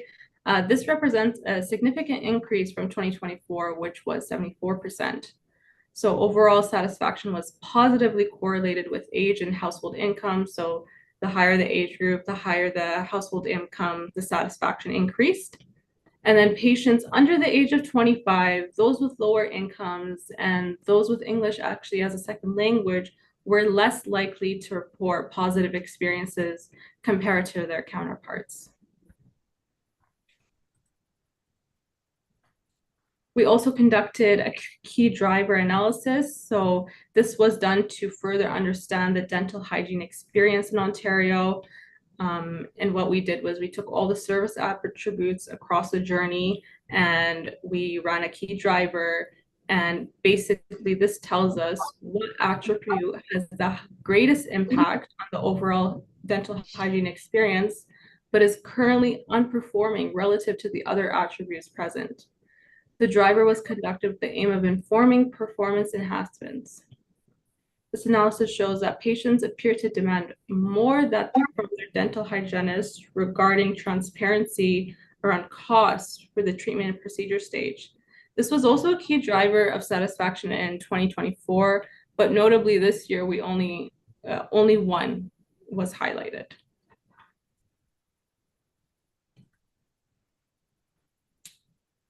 As you can see on the slide here, we collect the satisfaction data along the patient journey elements from the arrival to the treatment, to the procedure, post-treatment, communication with staff, all the way to the consent stage.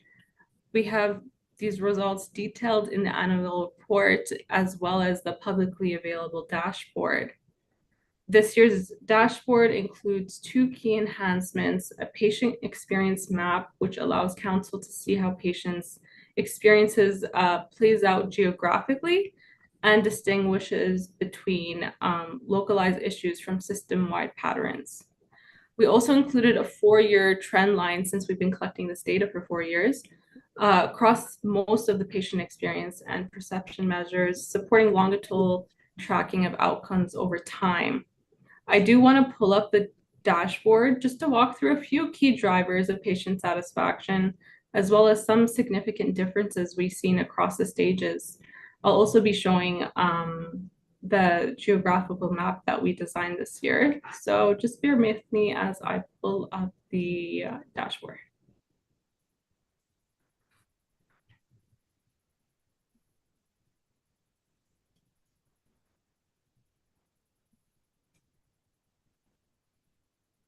Doha, is the dashboard yeah, we can see it if you want to just maximize the view, or I think this is maximized. It's good. Okay. So this is a home page and it outlines all the different pages that we have on this dashboard. But as I mentioned today, I just want to walk through the patient journey and experience. So as you can see here, we have all the stages that we collect data on, as well as the overall satisfaction on the side. I do want to go to the treatment and procedure stage, which is where we saw some significant differences. Over here, you'll see on the purple line, we asked about feelings of safety and comfort. And this is where we saw a significant decrease from 2024, where it was 77%, and now we're seeing 73%. We also have a tab up here with a few different demographic factors. So as I mentioned, age played a big factor. If we toggle on here, and if we select the younger age group, 18 to 25, so if you follow the purple line, you'll see it decreases all the way down to 59%. So meaning that anyone who was 18 to 25, their satisfaction levels were much lower compared to the overall. Another one I wanted to take a look at was the payment stage. So we can see as well here, the trend line starting from 2022 to 2025, it remains steady around 64%. However, if you do toggle on to different income levels, so if we look at 20 to 40, we see that it drops to 60%. And for example, if we look at only under 20, we see it drops to 59%.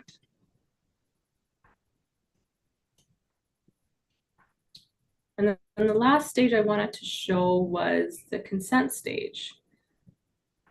we had asked a few different attributes here, being asked for their consent before treatment began. If we follow that purple line, we're seeing that it went from 76% all the way down to 71%, so representing a significant decrease this year. Again, if we wanted to toggle on to age, for example,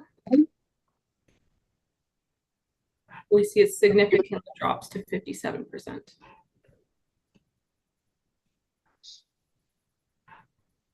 Yeah, we welcome everyone to take a look at this dashboard at a time that works for them as well, to toggle between the different stages and to see the trends over the years. I did want to show one more page, which was the geographic map. So our data team at Pivotal designed this beautifully, and it allows you to toggle up between whichever demographics you want to look at, if you want to look at the overall, and then you can toggle between each service attribute. So for example, if we wanted to, again, look at comfort, because we found that was a big finding this year. Select that, and then we want to zoom out.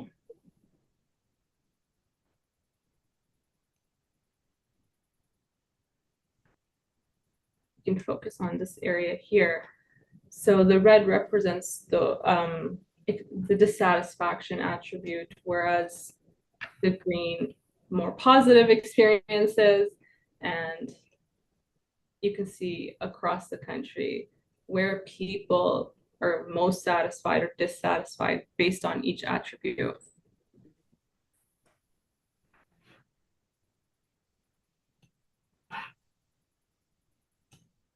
Sorry, can I just confirm, where's the link for this? Because the website doesn't have 2025 data on it, unless I'm going to the wrong place.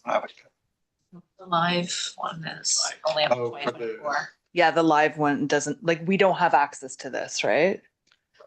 You have the report. We just don't have the dashboard. But the report doesn't have, yeah. Okay, but we will get access to that? Yes. Okay, perfect. Sounds good, thank you. I'm gonna hand this over to Doha now to continue with the presentation. Thank you, Hafsa. Yeah, it's always nice to be toggling and exploring on the dashboard for sure. Following the survey, we conducted a qualitative deep dive, again, similar to what we did with those that were not accessing services or dental hygiene care in the last 12 months. But this time around, what we did was 4 virtual 90-minute focus groups with recent dental hygiene patients.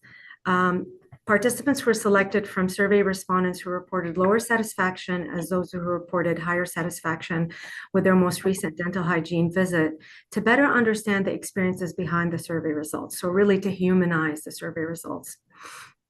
As shown here, we intentionally sought diversity in lived experience within the sample. Participants included individuals from racialized or ethnic groups, including Indigenous patients, persons with disabilities, and individuals identifying across gender diversity. The purpose of this qualitative work was not to generalize findings, but to add that context and depth to the survey data by exploring how recent patients describe their experiences across different aspects of the dental hygiene care journey. Next slide. As you can see here, we mapped the focus group feedback onto the dental hygiene patient journey using the same stages reflected in the survey. The red markers represent pain points raised by patients with lower satisfaction, while the green markers highlight areas of satisfaction among patients with higher satisfaction. What stands out most clearly, if you see here, is that treatment and procedure stage attracted the highest concentration of feedback, both positive and negative. Among lower satisfaction patients, concern clustered around comfort during treatment, rush procedures, and attentiveness to discomfort. This aligns closely with the survey findings we reviewed earlier. We also saw recurrent pain points around communication with the dental hygienist, particularly related to unclear explanations and quality of interpersonal interactions. On the positive side, higher satisfaction patients also pointed most often to the treatment procedure stage as a strength, reinforcing that comfort, attentiveness, and clear communication during treatment are critical drivers of overall satisfaction. Here, I really wanted to give you a bit of more flavor into the themes that we saw with patients that reported higher positive experience in dental hygiene care in the last year. And what I want to do now is bring in that patient voice. Among higher satisfaction patients, booking and reception were often described as effortless and reassuring. What stands out in the quotes is not only efficiency, but also that feeling that the clinic is paying attention, following through, which builds that trust before care even begins. Cleanliness and infection control came up frequently, particularly in the context of post-COVID. For some patients, features like air purifiers, masking were appreciated. They were also central to feeling safe enough to receive care. Treatment and procedure is where we heard the most detailed and emotionally rich feedback from satisfied patients. Comfort was about managing pain, but also it included being checked on, being physically supported, having care adapted to mobility or chronic pain needs. This mirrors what we saw in the survey and reinforces that comfort during treatment is a key driver of positive experience. Communication was often described in terms of reducing anxiety. Patients valued step-by-step explanations, predictability, and dental hygienists remembering past concerns. For some, especially those with trauma or anxiety, this made the difference between a tolerable visit and a positive one. On payment, satisfaction was tied, not necessarily just tied to cost itself, but it was really more around that cost transparency and lack of surprises. Next slide. Now I want to turn to the themes that emerged from recent patients who reported lower satisfaction, using their feedback to illustrate where experiences were less positive across the same stages of the journey.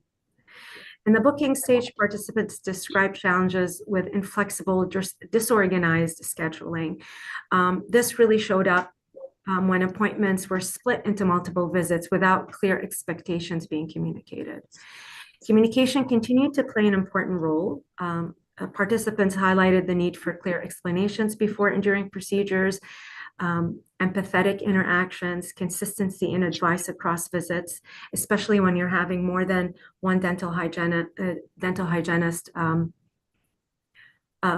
be or provide care to the same patient.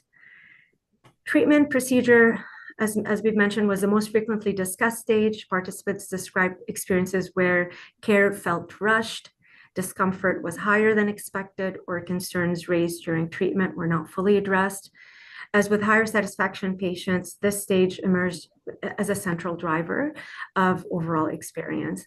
And with respect to payment and billing, participants described uncertainty around costs, insurance coverage, and billing differences, with clear information supporting more positive experiences. To understand broader public perceptions of dental hygiene care, we asked all survey respondents a small set of questions related to self-rated health and perceived importance of oral health. Just over half of respondents rated their overall health as good, reflecting the increase from last year. As in previous years, we also examined the perceived importance of oral health. And again, we saw growth with 73% indicating that oral health is important to their overall well-being. In 2025, we introduced an additional measure focused on prevention. We asked respondents, how important is it to visit a dental hygienist regularly? 2/3, about 68%, rated this as important, with recent patients more likely than non-recent patients to recognize the value of ongoing preventive care. Next. Recent experience matters. About 2/3 of recent patients view dental hygiene care in Ontario as high quality, compared with just over 1/3 of non-recent patients. We see a similar gap in perceived access, with roughly 7 in 10 recent patients saying that they can find suitable care in their community, compared with about 4 in 10 non-recent patients. We also see lower agreement among newcomers and greater access challenges reported by Indigenous respondents and people with disabilities. Next slide. New in 2025, we asked respondents about perceived risks when receiving dental hygiene care. Financial concerns were most common, with 1/3 worried about affordability. Clinical and safety risks, including infection control, errors, and injury, were each cited by about 1/4 of respondents. These findings highlight that cost and cost transparency sit alongside traditional patient safety concerns as key elements shaping perceptions of risk in dental hygiene care. Next. Approximately 1 in 5 respondents, about 18%, agreed that dental hygiene patients in Ontario face discrimination, such as racial discrimination from their dental hygienist or from the dental hygiene clinic or dental clinic overall. This reflects a 2 to 3 percentage point increase compared to 2024. Perceptions of discrimination were more common cited among younger adults aged 18 to 35, and Indigenous respondents were also more likely than other demographic groups to agree with these statements. Next slide. I'll now turn to findings related to public awareness of regulatory oversight and CDHO. We asked respondents whether they are aware that there's an organization that oversees dental hygiene care providers in Ontario, and separately, whether they have heard of the College of Dental Hygienists of Ontario. Overall, just over 4 in 10 respondents, about 41%, indicated awareness that a regulatory body exists for dental hygiene providers. Awareness of CDHO specifically was lower at 28%. Awareness is consistently higher among recent patients than among non-recent patients. Nearly half of recent patients are aware that there's a regulator overseeing dental hygiene care, compared with fewer than 1/3 of non-recent patients. A similar pattern also shows up for awareness of CDHO. About 1/3 of recent patients reported having heard of the college, compared with less than 1 in 5 non-recent patients. Notably, awareness of CDHO among recent patients increased by 6 percentage points compared to 2024. So this is statistically significant increase, suggesting some upward movement year over year. Taken together, the so what of this is these findings indicate direct interaction with the dental hygiene system is associated with higher awareness of regulatory oversight, while broader public awareness of the regulator and the college remains more limited. Next slide. Here we looked at awareness of CDHO geographically. It's highest in the GTA region. 2024, we saw a large year-to-year drop in awareness was observed in the North region. However, this has now shifted to the Central region this year. Next slide. Respondents who were aware of CDHO were asked to rate how effective they believe the organization is in fulfilling its mandate. 3/4 agreed that CDHO is effective in protecting the public, representing a significant 8-point increase from last year. Among recent patients, perceptions were even stronger, with most viewing CDHO as effective across all areas assessed. Perceived effectiveness in investigating and resolving complaints increased by 11 percentage points compared with 2024. Some great data there. Next, respondents were also asked which types of media CDHO should use to engage with the public. Public awareness and advertising campaigns were the top preference, selected by 55% of respondents, consistent with previous years. Printed materials in dental offices or dental hygiene clinics were also highly preferred. A new leading preference emerged in 2025, with 51% of respondents indicating interest in greater engagement through the CDHO website. Online advertising and social media were also frequently selected, chosen by 46% of respondents. Multilingual information materials were also selected by close to 1/3. These findings suggest that effective public communication relies on a mix of broad awareness campaigns, trusted in-clinic touchpoints, and accessible digital information. I'm going to close here by highlighting 3 key considerations that emerge consistently across the survey findings, the qualitative focus groups, and the longitudinal trends. First, communication, particularly around cost and what patients can expect, continue to be a central driver of patient experience. Across both quantitative and qualitative findings, concerns about affordability, cost clarity, and access weighed more heavily on patients than clinical risks. clear, plain language explanations of procedures, expected costs, coverage processes before and during care were closely linked to higher satisfaction. This suggests an opportunity for the college to consider how expectations related to communication and cost transparency are reinforced through standards, guidance, and public-facing materials. Second, while most Ontarians recognize oral health as important, fewer view regular dental hygiene visits as essential, particularly among non-recent patients. The findings point to a gap between general awareness of oral health and understanding of the preventive role of dental hygiene care and what patients can expect during routine visits. Therefore, strengthening public-facing communications about the value, outcomes, and the role of preventive care may help reinforce why regular dental hygiene visits matter for both oral and overall health. Finally, the data consistently show differences in satisfaction, access, and perceptions amongst certain populations, including newcomers to Ontario, younger adults, individuals with disabilities, racialized groups, and those with lower English fluency. These groups were also more likely to be non-recent patients, suggesting broader challenges with navigating care or feeling comfortable accessing services, which highlights the importance of inclusive, culturally safe, and non-judgmental communication, as well as clear, accessible public information about how to access care and understand coverage options. Taken together, these considerations reflect areas where clear communication, public understanding, and equity of experience intersect with the college's public protection mandate. And with that, I want to thank you for the opportunity to present these findings and insights, and I welcome your questions and look forward to discussion. Thank you. Thank you so much, Doha and Hafsa. That was very detailed work that you've done, and a great presentation and outlining the highlights of that research. Are there any questions for them? Just go.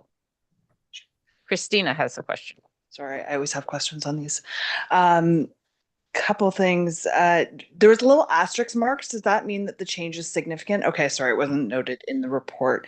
I thought the key driver was interesting, but you only presented one. I'd be curious to know what are not key drivers, and then what are the ones that are key drivers where customers are satisfied or patients are satisfied. I couldn't find that information in the report. I'm curious about hygienist thoughts on this, that patient journey, and I don't know if you're able to share that. I look at that and I'm thinking, like, I'm a patient, not a hygienist. 90% of that is not within the control of a hygienist unless that hygienist is running the practice. And is there a question on the survey about, like, did you go to a clinic with a dentist or did you go to only see a hygienist? And that doesn't seem to be an overlay on that. And I think it would be helpful because, again, things even like payment, that the hygienist typically isn't the one collecting payment. The hygienist isn't even necessarily the one quoting on what the cost will be or what the time is needed and how many appointments are needed. So I think putting a hygienist lens on that journey, and maybe representing the results on, like, what's within the control, like when the patient's in the chair, the hygienist has high control versus what's low control. And again, I think you have to split it between the type of environment where they received dental hygiene care. I have some other questions. I do want to say that, I remember, this question came up last year, and I think around cost and discussion around that, sometimes it does start at when the patient is sitting in the chair with the dental hygienist. It could be around not getting full understanding from the client, from the patient, that they're going to be administering a fluoride treatment and not getting that, okay, you can do that, and that would include additional costs, for instance. So sometimes it does show up with the dental hygienist in those interactions, but yes, with the understanding that it's sort of a whole system-wide approach to accessing care and that, that experience piece. We specifically talked about cost transparency because it's about communication. So it does, it can show up with a dental hygienist, it can show up, in other parts of the journey where the dental hygienist doesn't have full control. But really that was the only key driver that showed up for us this year. Hafsa, I don't know if you want to add more. Yeah. Yeah, just from an operations slash data team point of view. Yeah, so very first question we ask if they're a dental hygienist, and if not, they're screened out automatically. And then later when we get to the patient journey, there is a preamble up front saying that this is about your dental hygiene care experience only. So we do indicate that and we do clarify that. In addition to what Doha was saying, this year from when we ran the data and the stats and everything, that was the only key driver that came up. In the previous years, we always had 3 or 2, but this year was the first time that it was only 1. And again, like Doha said, it was just about the payment. And what it really means is that this is the dental hygienist playing a larger role in that cost transparency communication, increasing understanding with the patient, has the highest impact to shoring up quickly a positive patient experience. Yeah, I think my point was more about if they're a hygienist, is that there's more than one type of clinic or setting that they can go into. And without knowing, like for all we know, there was just a change in the balance, and you had more survey respondents who were going directly to a dental hygienist, or maybe you had more who were going to a dentist run clinic. When we're looking at, like, I just feel like the payment one is one where, yes, the hygienist has a role, but to actually flag like that, this is, it was just more of, it didn't sit right with me that was something that hygienists may not have control. Sort of moving through my questions. Do we ask a question about, like, I know you had like the drug plan for those who aren't currently accessing care. Do we know like knowledge of the Canadian Dental Care Plan? Like, do they even know about it? Because I'd be curious to know how many people aren't accessing dental hygiene, if they even know about this plan, because I know we talk a lot about underserviced communities. I think it would be helpful to know awareness, and then what role can dental hygienists play in the awareness around you actually have access to this service. And the other question I had was around sort of like, you talked about like who responded to the survey. I guess the one result that sticks in my mind is I think the Indigenous population in the survey is about double what it is in the population. Like, was there any type of weighting put on this just to make sure the survey reflects the Ontario population? Yeah, so I'll address that last point first. While we do make a note in our report that some groups the sample is smaller, so we encourage you to look at those insights as more of a not directional, just more of like a background information to keep in mind. However, majority of the other subgroups where we ran those stat differences, they're all above 30. So the Indigenous group, it's still small, like it's still enough for us to say it's significant, but we just encourage you to take this as not directional. Yeah. But we do calibrate the sample. We do calibrate the sample along, while we're doing data collection to make sure that it's aligned with the Ontario population breakouts. Yeah. So is there an effort to try and find more Indigenous people, and then just in the total results, when you're talking overall, you weight it down? Yeah, okay. So we did have a good reach this year with 4%. And yeah, of course, we took into consideration the sample sizes of each subgroup before we do report. And then to address— let me rephrase differently then.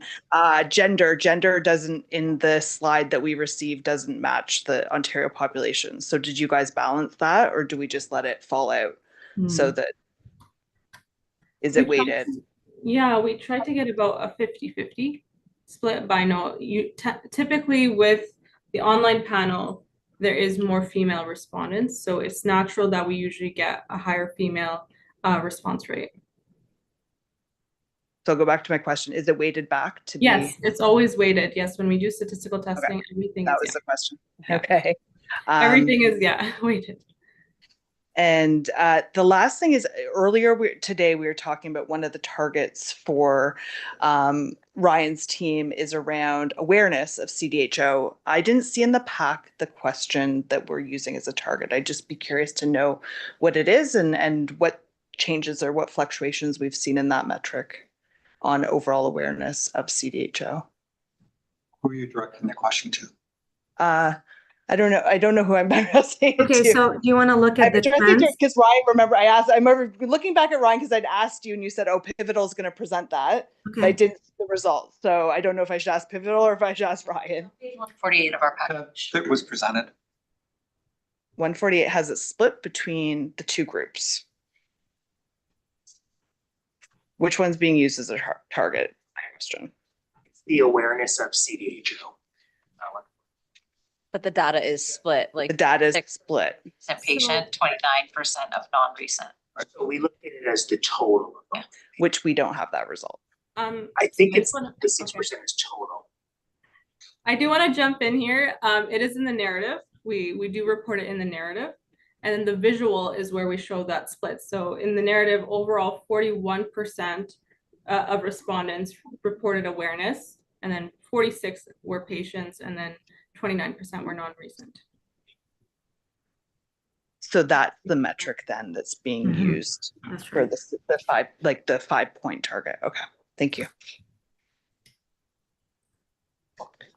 Does anyone else have any questions, Terry? Oh, sorry, Jen. Sorry, my question is just around the breakdown of survey respondents from the North region, because when I look at that map, that's a really, really large map. When we're talking about access to care, people that potentially live in Thunder Bay have a lot more access to care than people that are living in more rural regions or further out from an urban area. So do we have a breakdown of what access is like, or what the respondents, how many respondents we had from outside of the urban area in the North? We have right now, the question is based on their region. However, we don't have a question if they live in a rural versus urban area. But that can definitely be considered for the following year. But we do collect data at the postal code Yeah. level.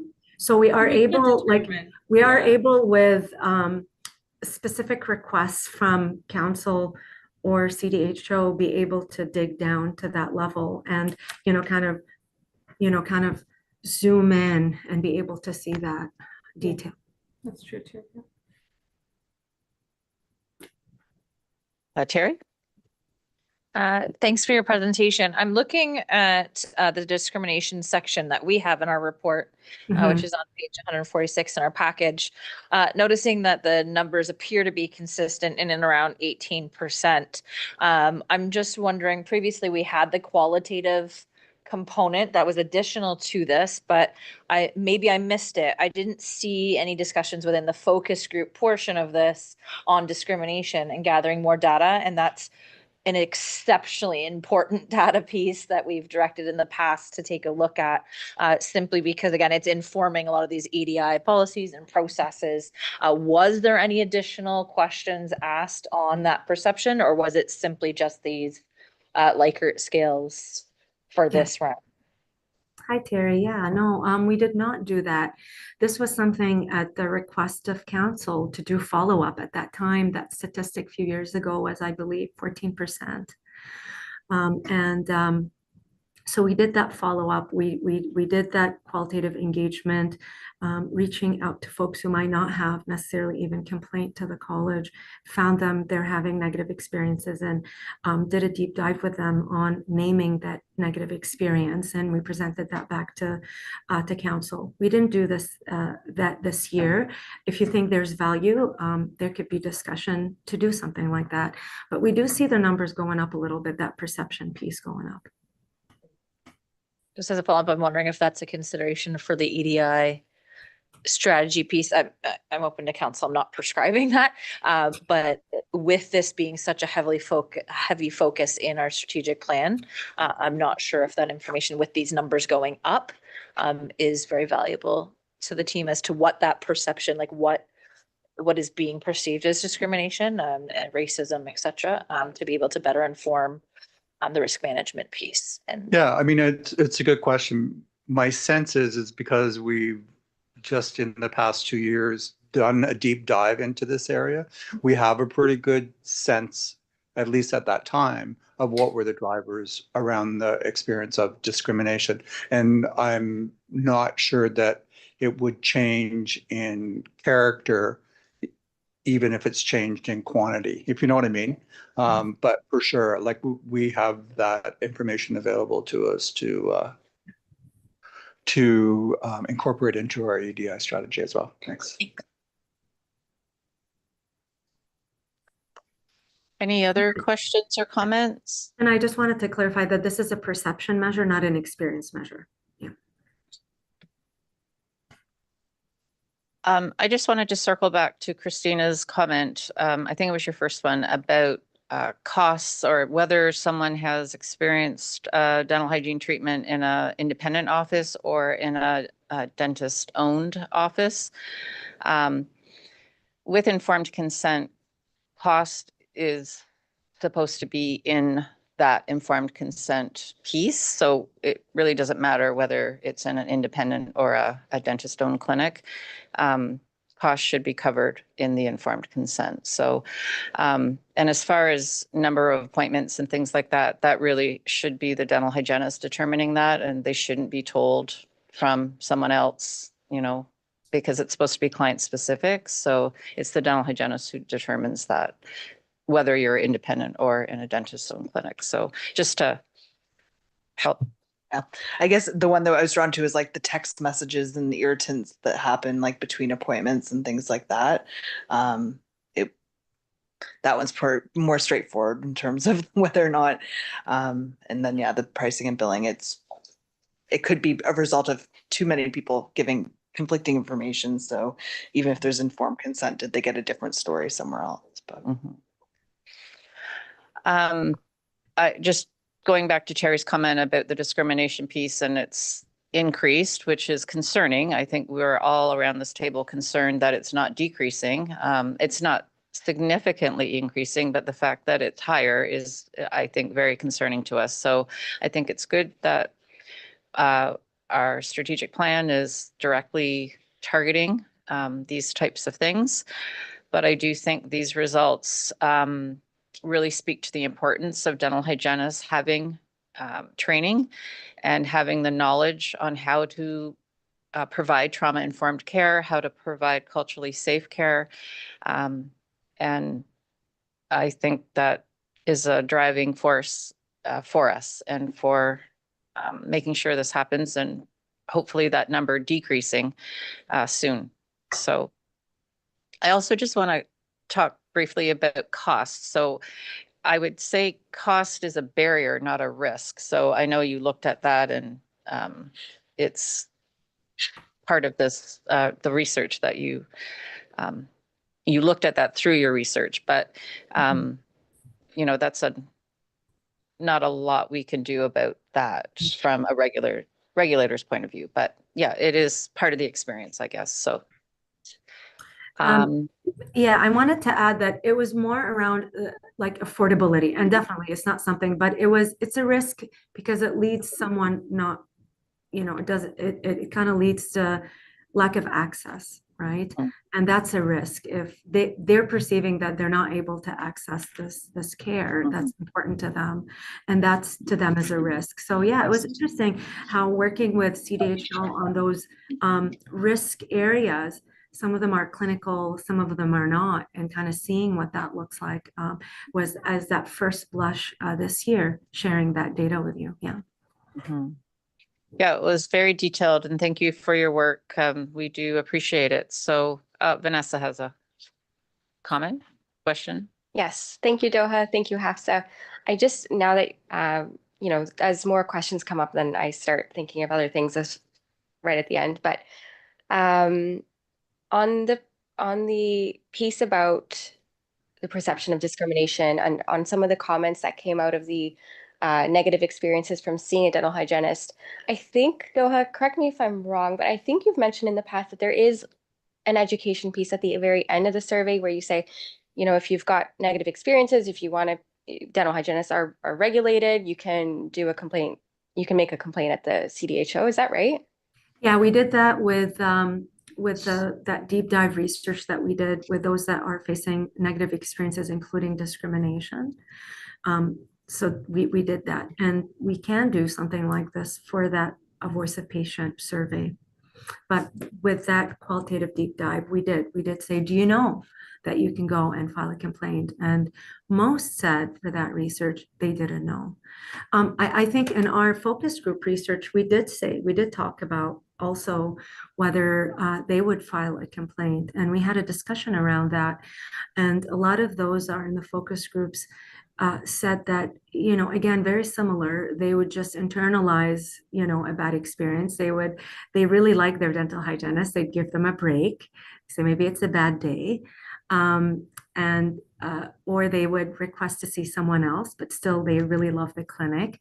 And some would talk to the front desk or talk to the dental hygienist. And rarely did we see that someone say that they're not going to come back. Because we weren't talking about experiences of discrimination. We're just talking about generally, along the journey of patient experience, having negative experiences. And what does that look like? Carrie? I think this might be more of a question for you, Glenn. Bringing the conversation back to the cost piece and identifying in this report that it's a risk. I think on the regulator side and regulation, yes, there's a risk of them not accessing care, but is this in our purview? The associations make the fees. The government, determines what is covered and who falls within, that ability to be covered.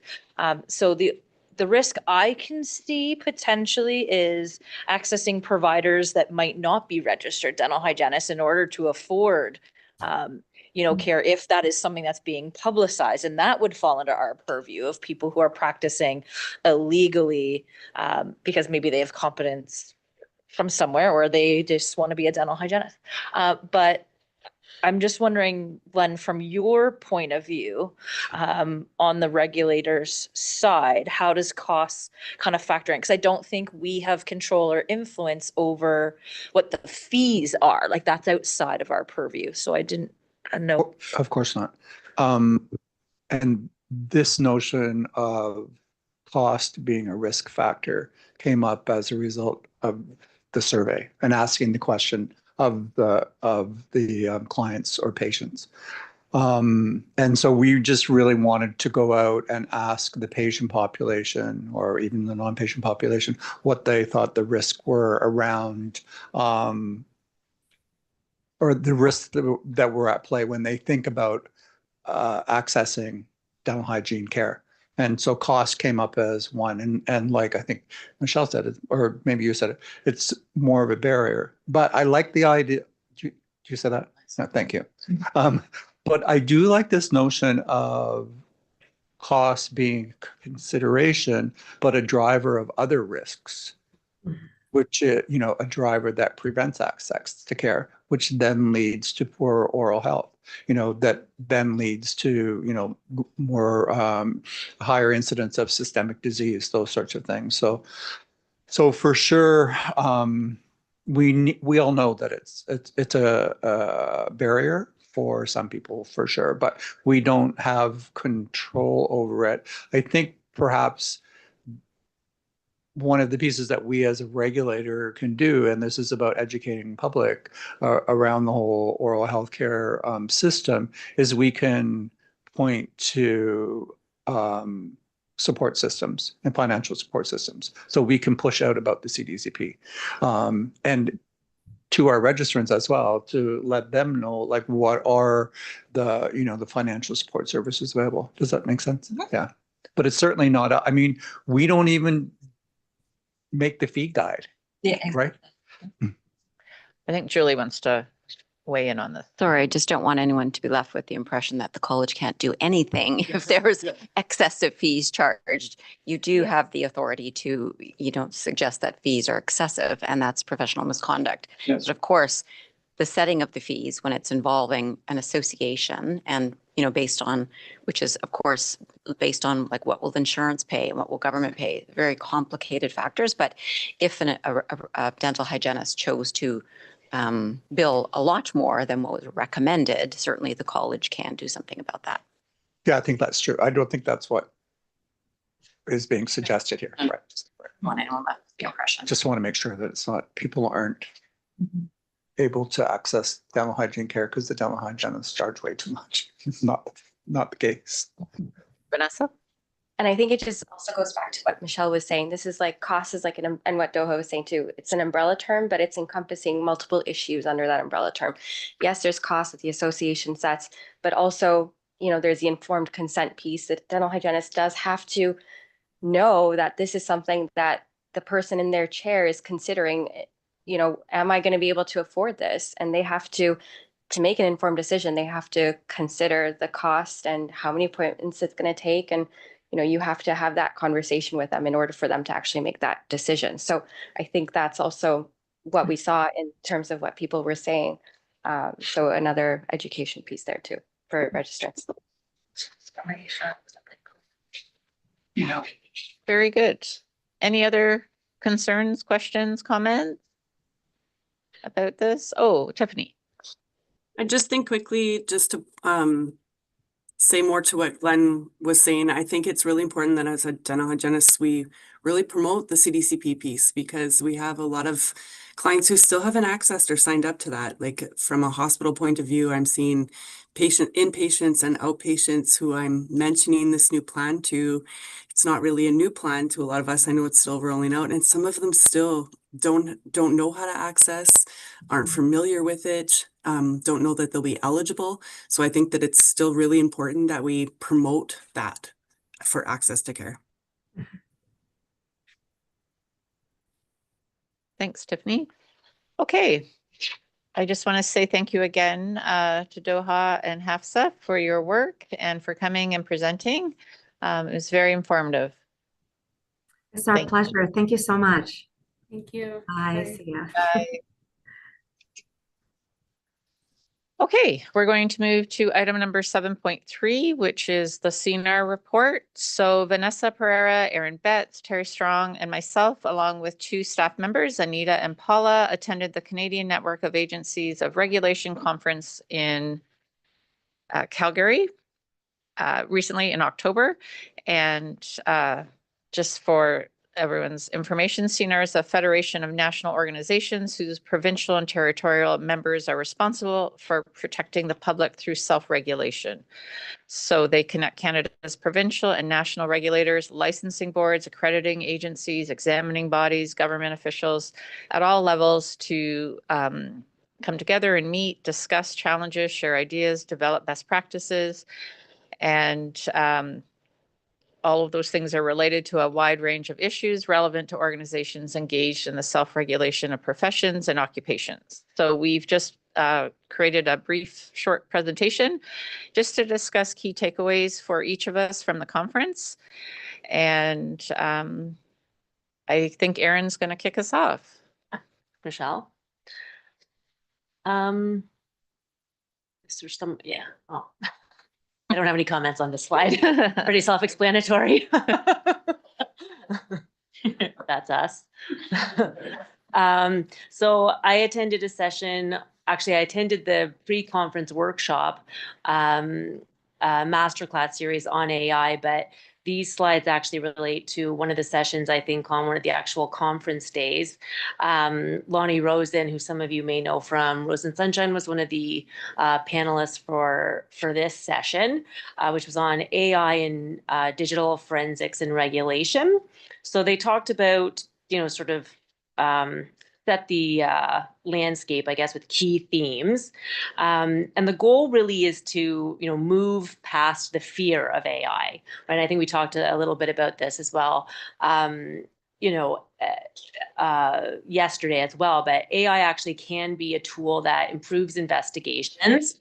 And I think actually Christina mentioned this yesterday as well, but to remember that it is not a replacement for human judgment, right? So there still has to be that overlay and oversight by humans, but it could still be an effective tool.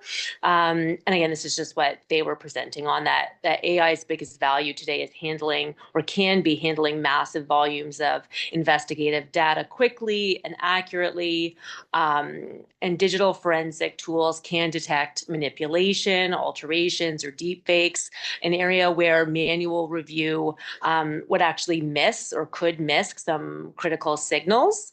And generative AI can also help produce investigative summaries, reports, or diagrams, which must be treated differently from the evidence that existed before the investigation. And there are some benefits that include more efficient workflows, better verification, and can lead to more transparent investigative processes. So the next slide. So some of the risks, safeguards, and future direction. There are, as we know, there are very real risks, privacy breaches, biased outputs, and over-reliance on AI-generated evidence. So some of the safeguards include strong confidentiality protections, rigorous validation steps, and protocols for reviewing AI's outputs. It's crucial to maintain, they did discuss this part quite a bit, a boundary again between the digital forensic analysts and the investigators to preserve objectivity and avoid influence. And regulatory policy can be used to set expectations for ethical AI use, including transparency, defensible decision processes long term. So yes, their theme was that AI can reshape investigations, and their key advice really is to start small, deploy tools with guardrails. That was sort of the takeaway, or one of the messaging. Create guardrails, not handcuffs, and continuously evaluate the impact of AI in that realm. So that was that presentation, and then the next one was regulating with respect. So was the College of Physicians and Surgeons' response to gender inclusion. And, as we all know, trans and non-binary communities experience disproportionate discrimination and marginalization. Names and pronouns are core parts of one's identity, and misgendering or dead naming, for those of you who don't know, dead naming would be, the name that you no longer, the name that you were given at birth, but you no longer identify as that name. So misgendering or dead naming individuals can cause real harm. And human rights laws across Canada, do protect gender identity and often gender expression. And, the work matters because there's registrants or future registrants who are increasingly identifying across the gender spectrum, and ensuring respect and inclusion supports safety, dignity, and trust in the regulatory processes. And taking this approach can help counter misinformation and signals that institutions support and protect gender diverse people. Next slide. So there was somebody there from the CPSO. I can't remember what their role was, but and they talked about how they had a prior requirement for a legal name change that created obstacles for transgender physicians. And so this amounted to potential constructive discrimination, and it disproportionately impacted gender diverse registrants. The CPSO updated its process so members could use their chosen name without needing a legal name change. And they introduced an affidavit system that maintains transparency while reducing harm and eliminating the unnecessary barriers. And registrants could request removal of a dead name where appropriate, balancing their privacy with the public interest. And the changes, they found strengthened trust in the regulatory system and reflect a human rights-based approach. So the key message that they left for regulators was to, consider evaluating existing processes, understand lived experiences, and be willing to adapt. Thanks.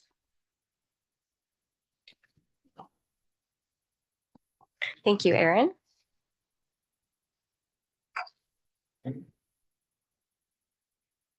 So on the next slide, So I'm going to focus on one talk that I attended that I found especially interesting for its criticisms on professional regulation. This was a talk by Rebecca Allensworth, an American lawyer and professor who researched the licensing system across the US.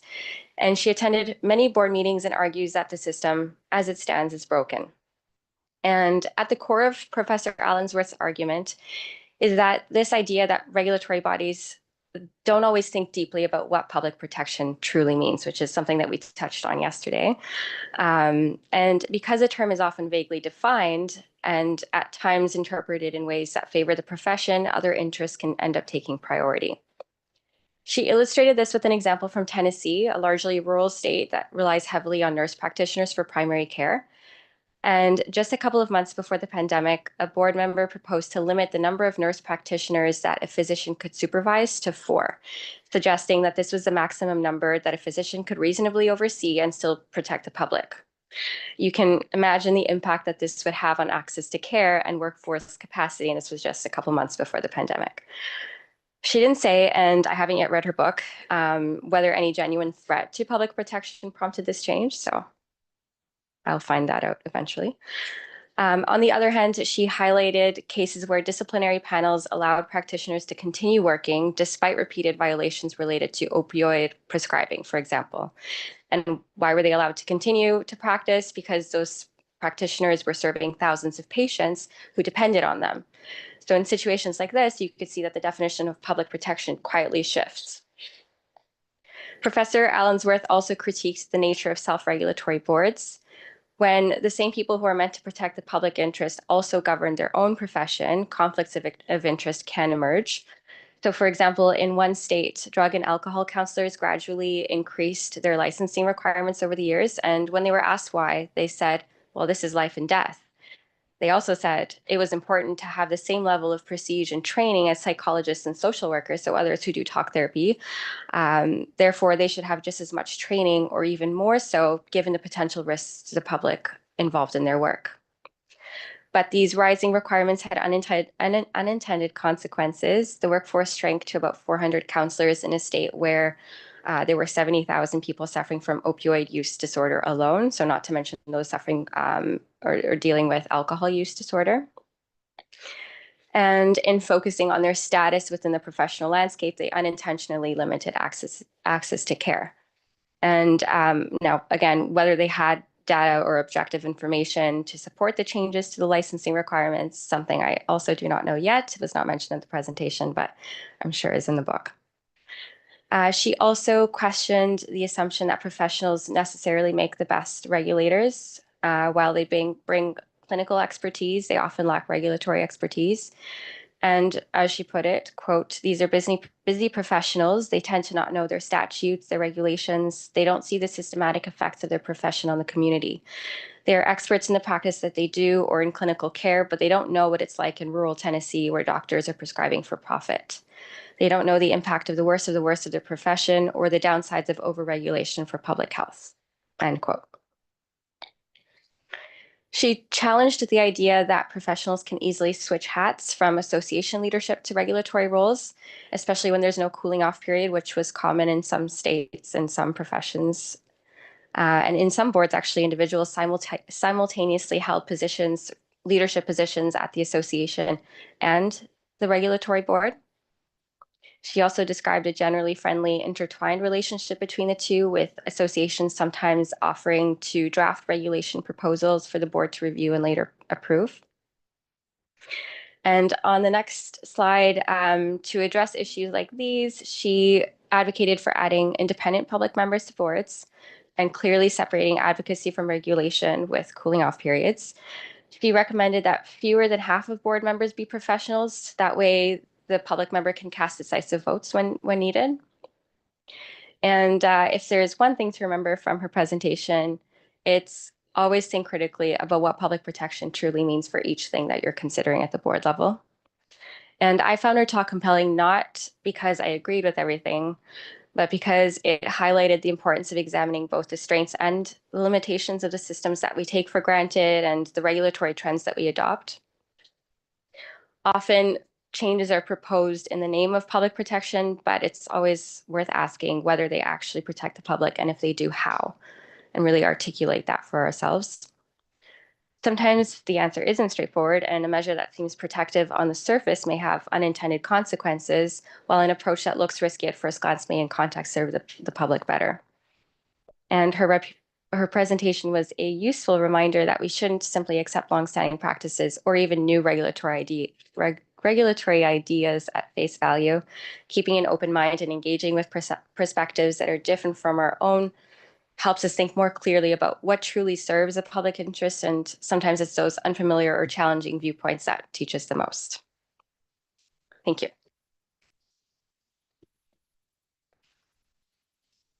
This one we can skip over because it's just a list of some of the courses I attended. I think I'm very, very thankful to be able to have the opportunity to go to the CNR conference, because with staff attending and council members attending, we can kind of split up and actually attend as many courses as possible. But the other thing I love about CNR is the fact that we can go back and watch recordings of certain ones if we wanted to get to it and we couldn't, which is extremely valuable. So one of the seminars I went to in person with masterclass was similar to Erin's, but it had a different focus. It was AI assisted exam content development by PSI. They were looking at AI for exactly that, developing questions for different types of assessments. And the fact that subject matter experts can definitely, develop these questions, but AI could do it potentially much faster. The challenge is that needs to be given a blueprint as to what is it that you want to test, what resources can be used in order to, create those questions. Looking at how many questions and what level critical thinking. Is it knowledge? Like, is it applied? Where are we looking? So it accelerates the item generation. It reduces the workload. But again, as Erin mentioned and we've talked about today, removing that subject matter expert and that human component to it is very detrimental to AI generation, because again, there is the risk of hallucination. It won't necessarily have the same quality or same level. So those people should not be removed from that process, because the review of that content must remain essential. But again, as Erin echoed, applying the guardrails when using the AI, looking at a quality assurance exam, for example, or the drug exam or the jurisprudence test. All of these things, we've seen situations where there's been discipline cases or investigations around cheating and sharing of those questions. So the security around writing those questions with AI, are you doing this in a secure platform? Are you doing it just randomly on ChatGPT, or are you doing it housed within Copilot, for example, and logged in through CDHO, and those aren't even as secure as you sometimes need to be. There's a lot of ways to generate those types of questions, and other people access them depending on the prompts that are being provided, because it does learn. So adding those guardrails, but also investigating the security around it, as we talked about before, and making sure we develop those AI usage policies, because that shadow usage is one thing they brought up in the next seminar. If we want to go to the next slide, we were in a course called Governance of AI Technologies for Regulators. And one of their concerns was not just regular use, but the shadow use of who's using the AI and we don't know about it, and what are they using it for if these policies aren't in place and these communications aren't happening. There's a risk with privacy if people are using AI to summarize data and you're just uploading documents. And so like the guidance is obviously not to do that. You have to have the technology complying with privacy laws, of course. So I'm really happy to hear CDHO is on that track of investigating all of these things. But there are different laws, like Bill C-27's Artificial Intelligence and Data Act. That's a federal law. It has stalled at this point, they indicated, but Ontario and Alberta are introducing frameworks for AI governance. And so looking at those pieces of legislation and regulation and guidance from the government is something that also should be considered when we're developing policy or practices, both on staff and council side, as well as committee, because again, privacy is definitely a risk. Transparency. So how is the CDHO using AI when they begin to? What, what registered information is potentially going in there, or what is AI used for? And considering the fact that bias and discrimination can occur. AI can perpetuate this bias depending on the inputs that is being put in and the lack of correction. One of the things I really learned and took away from this, which might be very silly, is if you don't correct it, and you don't tell it like, hey, that's wrong, or why did you do that? That's not what I asked you to do. I mean, it goes, oh yeah, sorry. And then it flips it. If you don't do that, it believes what it gave you is correct, and it will continue to learn that, and it will continue to practice it. Forgive me for the terms, but they say crap in, crap out. If you are not putting in good prompts and you're not putting those guardrails and asking it to do specific things and saying what it's allowed to access and what it isn't, it can create a lot of harm, because some people aren't always vetting the responses, which can cause challenges. And then, of course, we're accountable for that usage, and the staff and the college as a whole would be accountable for the usage. So we have to ensure that this is investigated. So I'm very, very happy to hear that staff is already in that process and being educated, which is excellent. So it might be consideration for council, potential Con Ed in the future as well. So we can go to the next slide. It was just some council considerations, as I've already mentioned. How is AI currently used, if at all, in the regulatory processes or other system partners that we might be feeding data to? I don't know if we have access to that.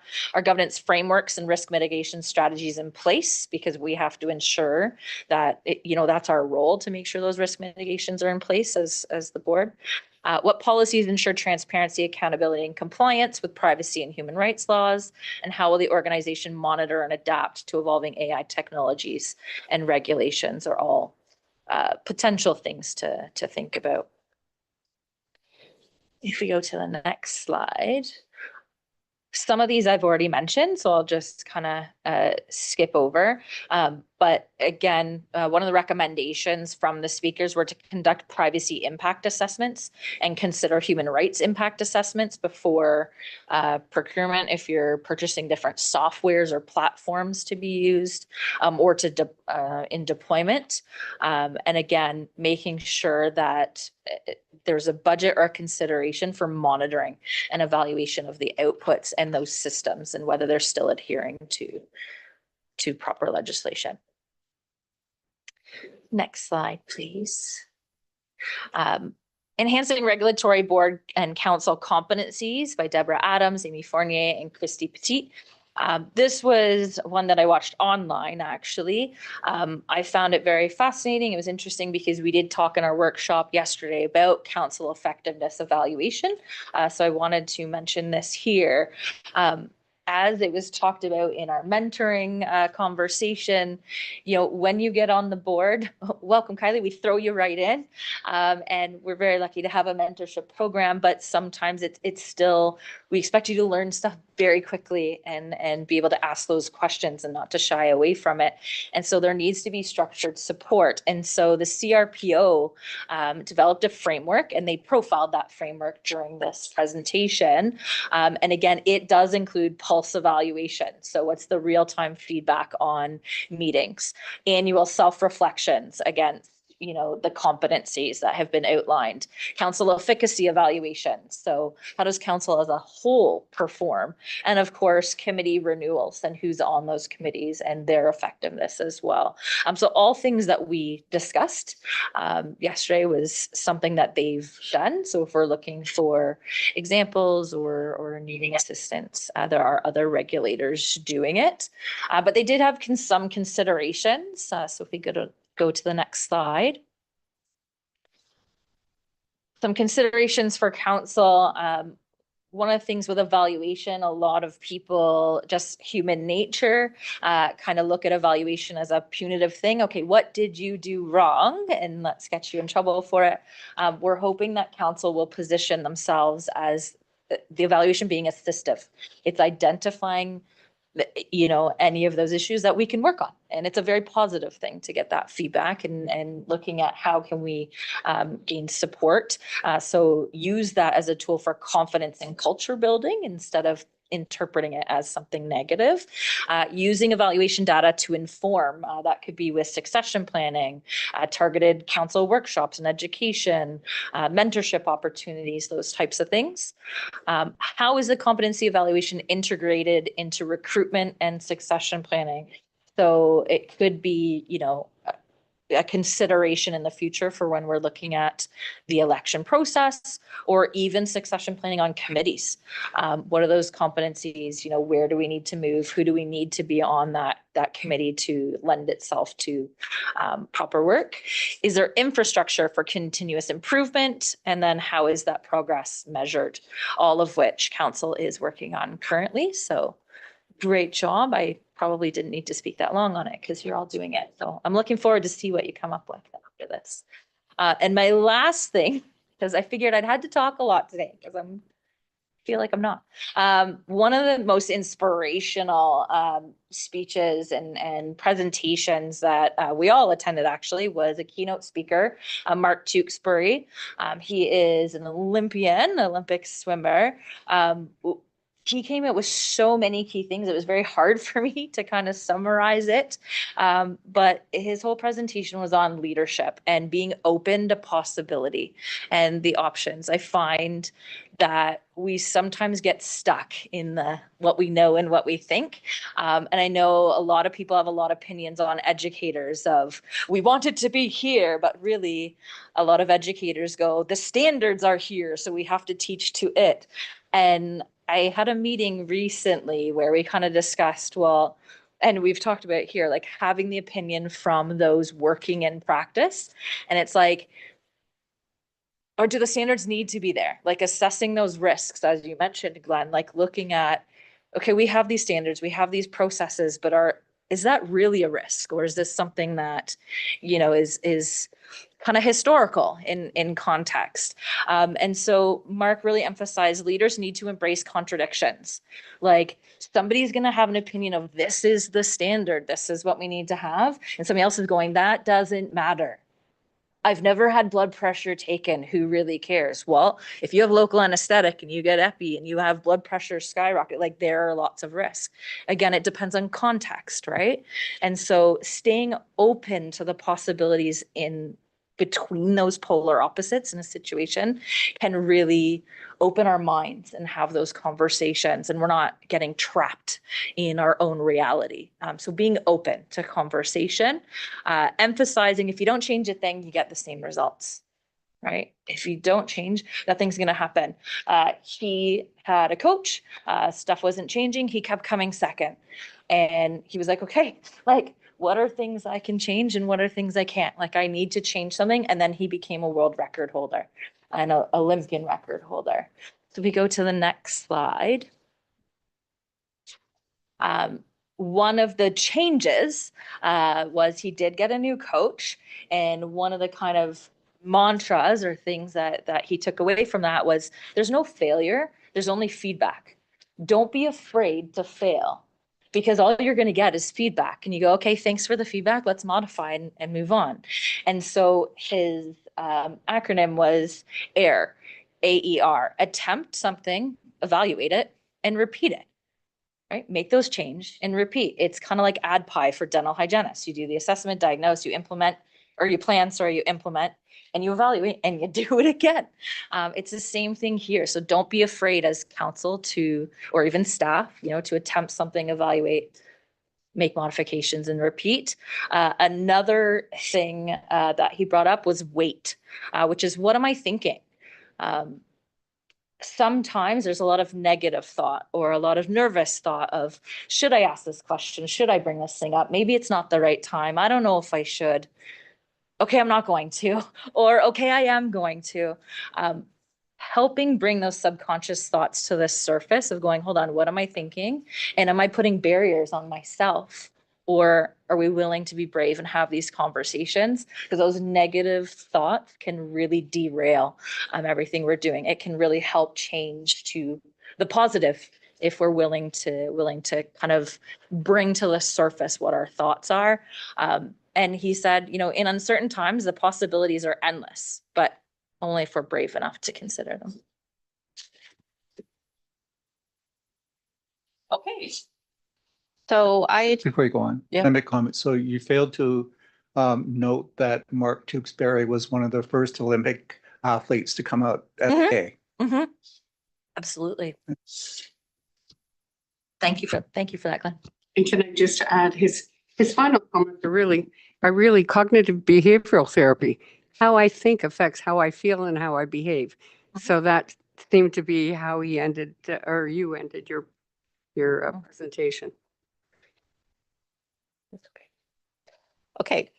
I attended a seminar held by the British Columbia College of Nurses and Midwives, and it was called Relational Governance, What is it and Why it Works? And it was a fascinating seminar, and I just couldn't write my notes fast enough with the things that they were talking about. So I was really impressed with how this council or board works, and they have moved to this thing called relational governance, which basically the definition of it is that it contrasts traditional governance models by challenging dominant systems and incorporating Indigenous perspectives.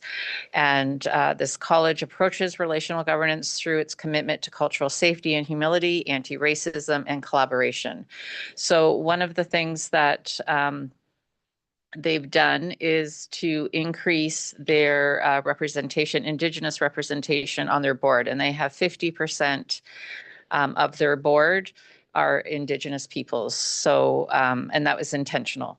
They really integrate Indigenous and settler colonial perspectives to challenge traditional governance systems. So everything they do comes from that lens.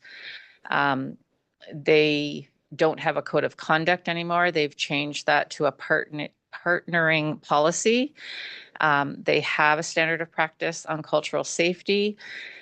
They use a canoe analogy often. So it's basically a guiding metaphor for them that emphasizes the individual, the collective, and relational nature of the work they do with every person, basically paddling in the same canoe. And by doing that, they're moving forward together with system partners towards a safer healthcare system for Indigenous peoples. They don't do board evaluations. They view those as part of the colonial system.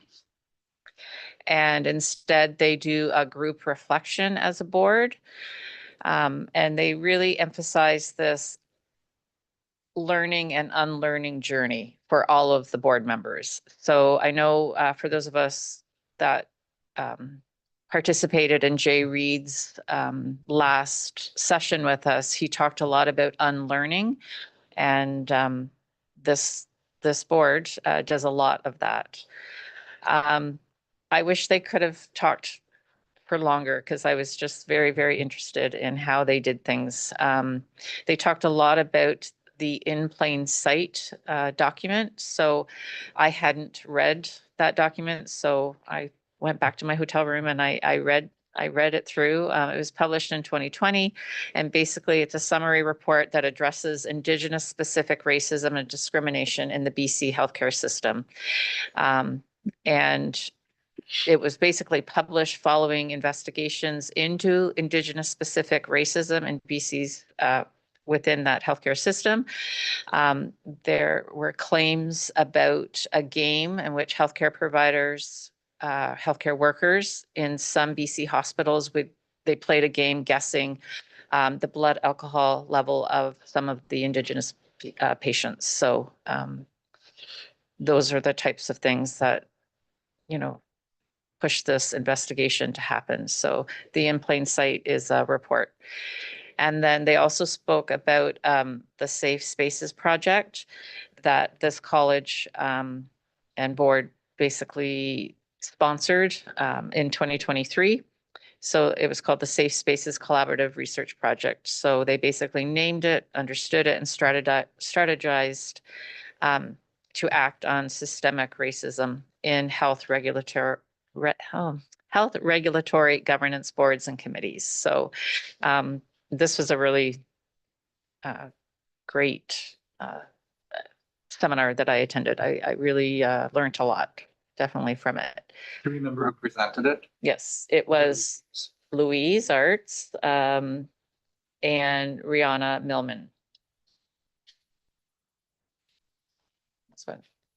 And one of the other seminars that I attended was called Bad Seeds, Frequent Flyers, Irredeemables. And this was hosted by Rebecca Durkin and someone from the College of Psychologists and Behavior Analysts of Ontario and the College of Nurses from Nova Scotia. And this was a very interesting session as well. They talked about basically what do regulators do with frequent flyers, basically people who continually show up in ICRC or continually be disciplined. I mean, I don't know the word. I've talked too long today. The word is escaping me. Fortunate, that's the word. We're fortunate we don't really have a lot of people that fall into this category, although there have been some. We have had a few frequent flyers, but I think probably a low number compared to other regulators. But what really came out of this was that regulators focus a lot on clinical competence, but what about that ethical piece? What about your registrants or members being ethically competent? And how are we ensuring that? I know we have the GEM course that our new registrants have to complete, but really, obviously something is missing with the people who continue to make bad decisions. So does this person have the requisite judgment to be within this profession? And basically what came out of it is punishments don't seem to work, deterrents don't seem to work, but they had a really long list of things that did work. Prevention plans that target specific underlying contributors to this bad judgment, practice restrictions, education for the individual, doing audits, performance reports, mentoring is very, very helpful as well. And really treatment if there's an underlying, mental health issue or health issue that is causing this problem. But really the most effective way of dealing with these repeat offenders is to develop some type of prevention plan. I think it was Rebecca that talked about an article called Why Individuals Commit Professional Misconduct and What Leaders Can Do to Prevent It. And it's written by William Harvey. I also went home or back to my hotel room and read that, which it was very interesting as well. So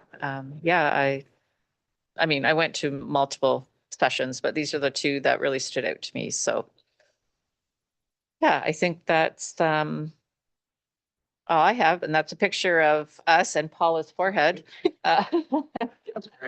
before we went into dinner at a very yummy place. Oh, and Anita's in our picture too. Yep.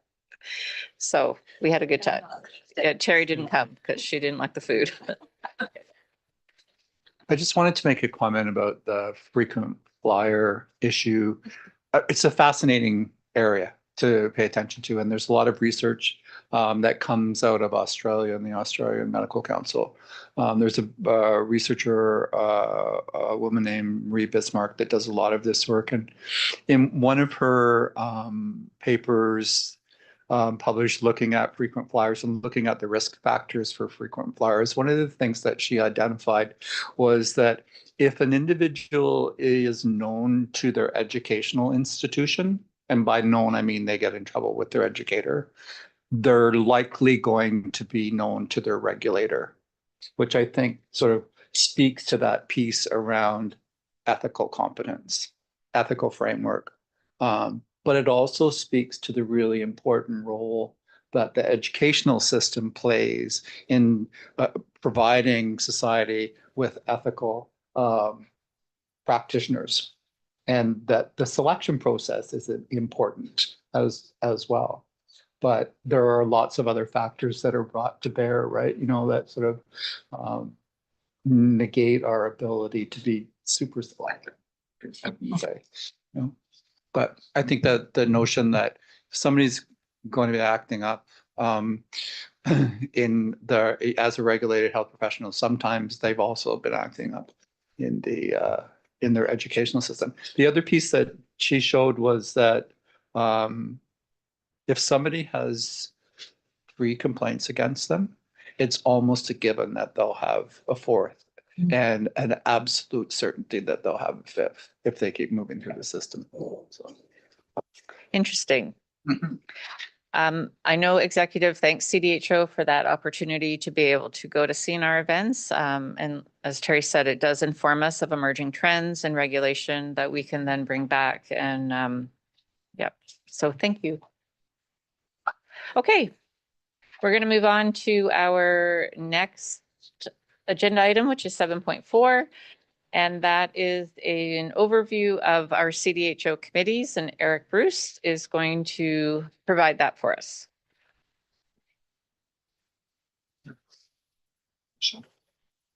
Oh.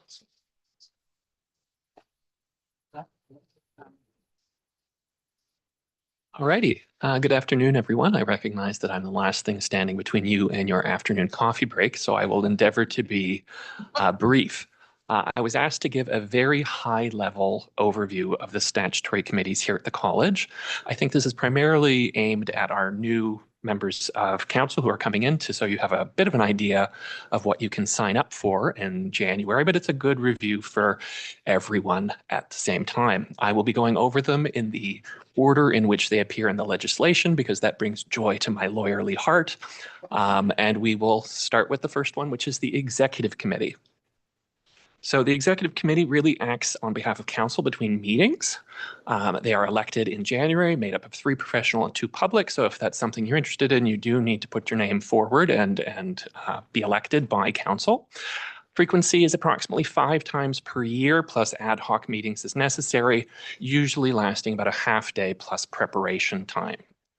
And our staff support for that, in addition to Glenn, is Veronica, and that is very small, and I have very bad eyesight, so I will allow others to kind of read what it says and listen to her sage words of wisdom there.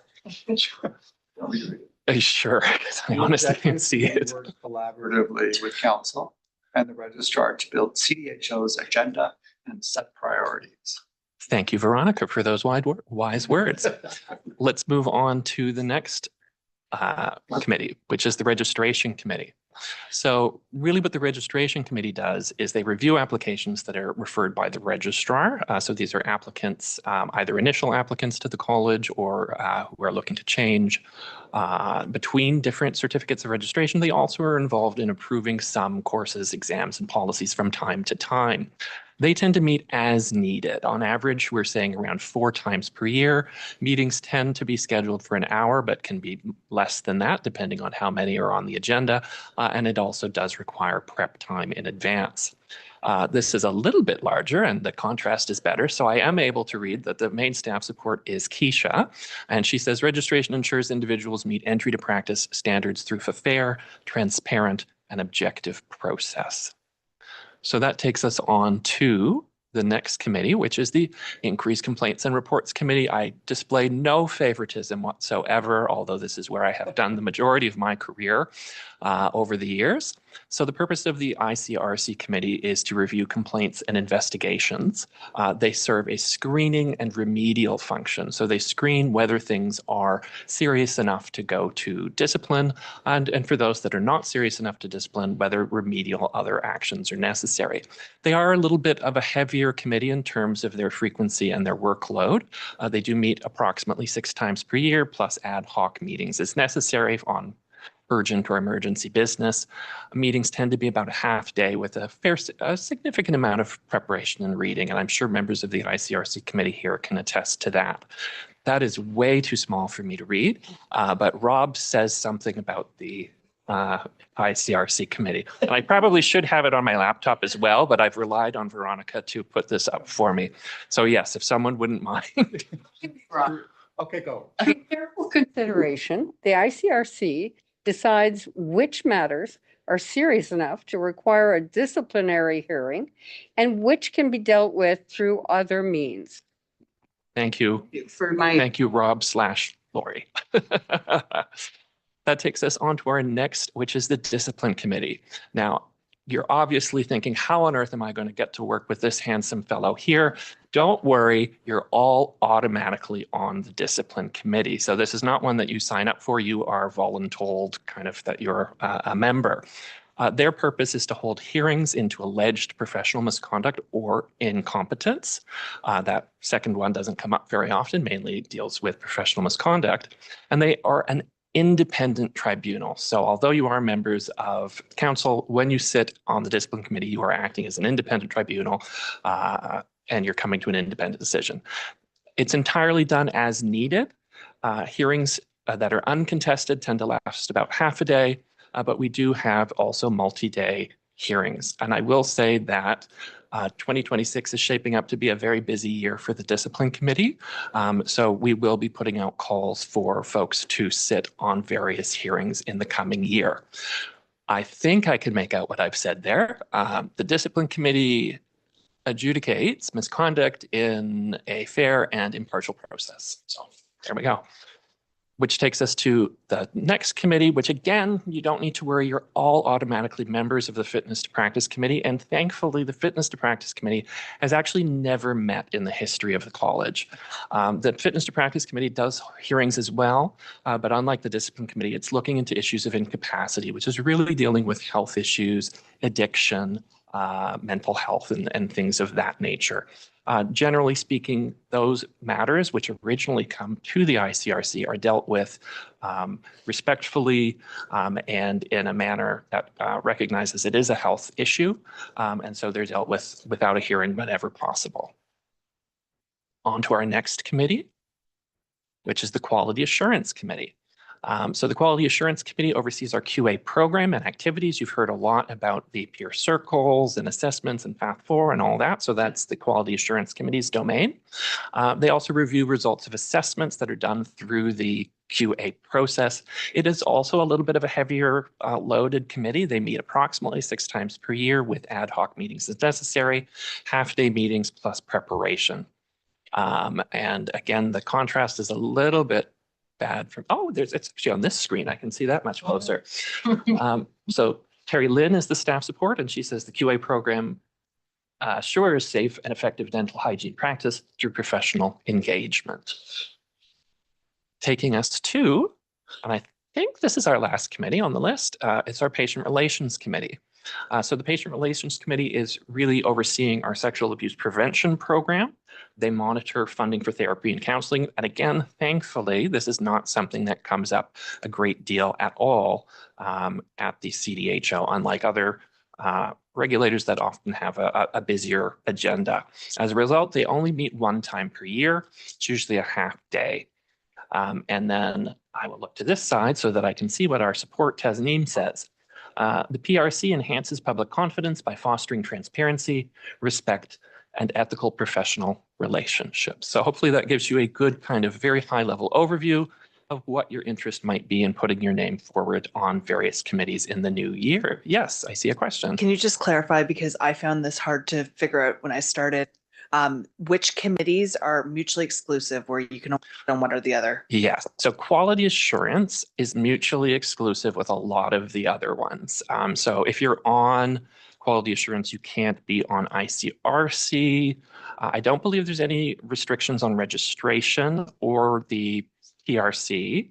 It's primarily the quality assurance ICRC is that there's a bit of a wall between those two features. There may be some others that I'm forgetting about, but that's certainly something they take into. Oh, thank you. Sure. And just to chime in, like you couldn't be on an ICRC panel that referred to discipline because then you'd essentially be the investigator and the judge.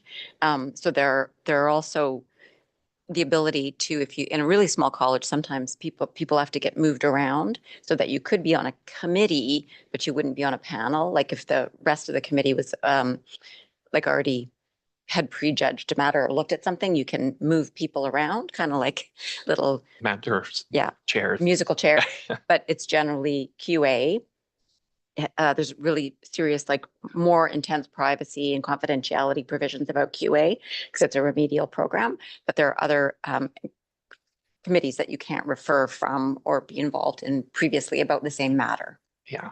So although you could serve on both ICRC and discipline, case specifics, you would be separated. And then I know it came up last night from me. There's like a not term limit, but like there's limitations on how many times you can serve on certain committees as well, right? I believe so. Now, those are all specific to the council decided to impose those. Those are not in the legislation. Those are just kind of a policy decision that's been made here to move people around with. And sorry, and those are probably put in the bylaw. In the bylaw. Those are yes. that council makes versus the government. Yeah. I think it boils down to you don't necessarily get choice. You have a bit of choice, but also. And I will say all of these decisions are made by the executive committee.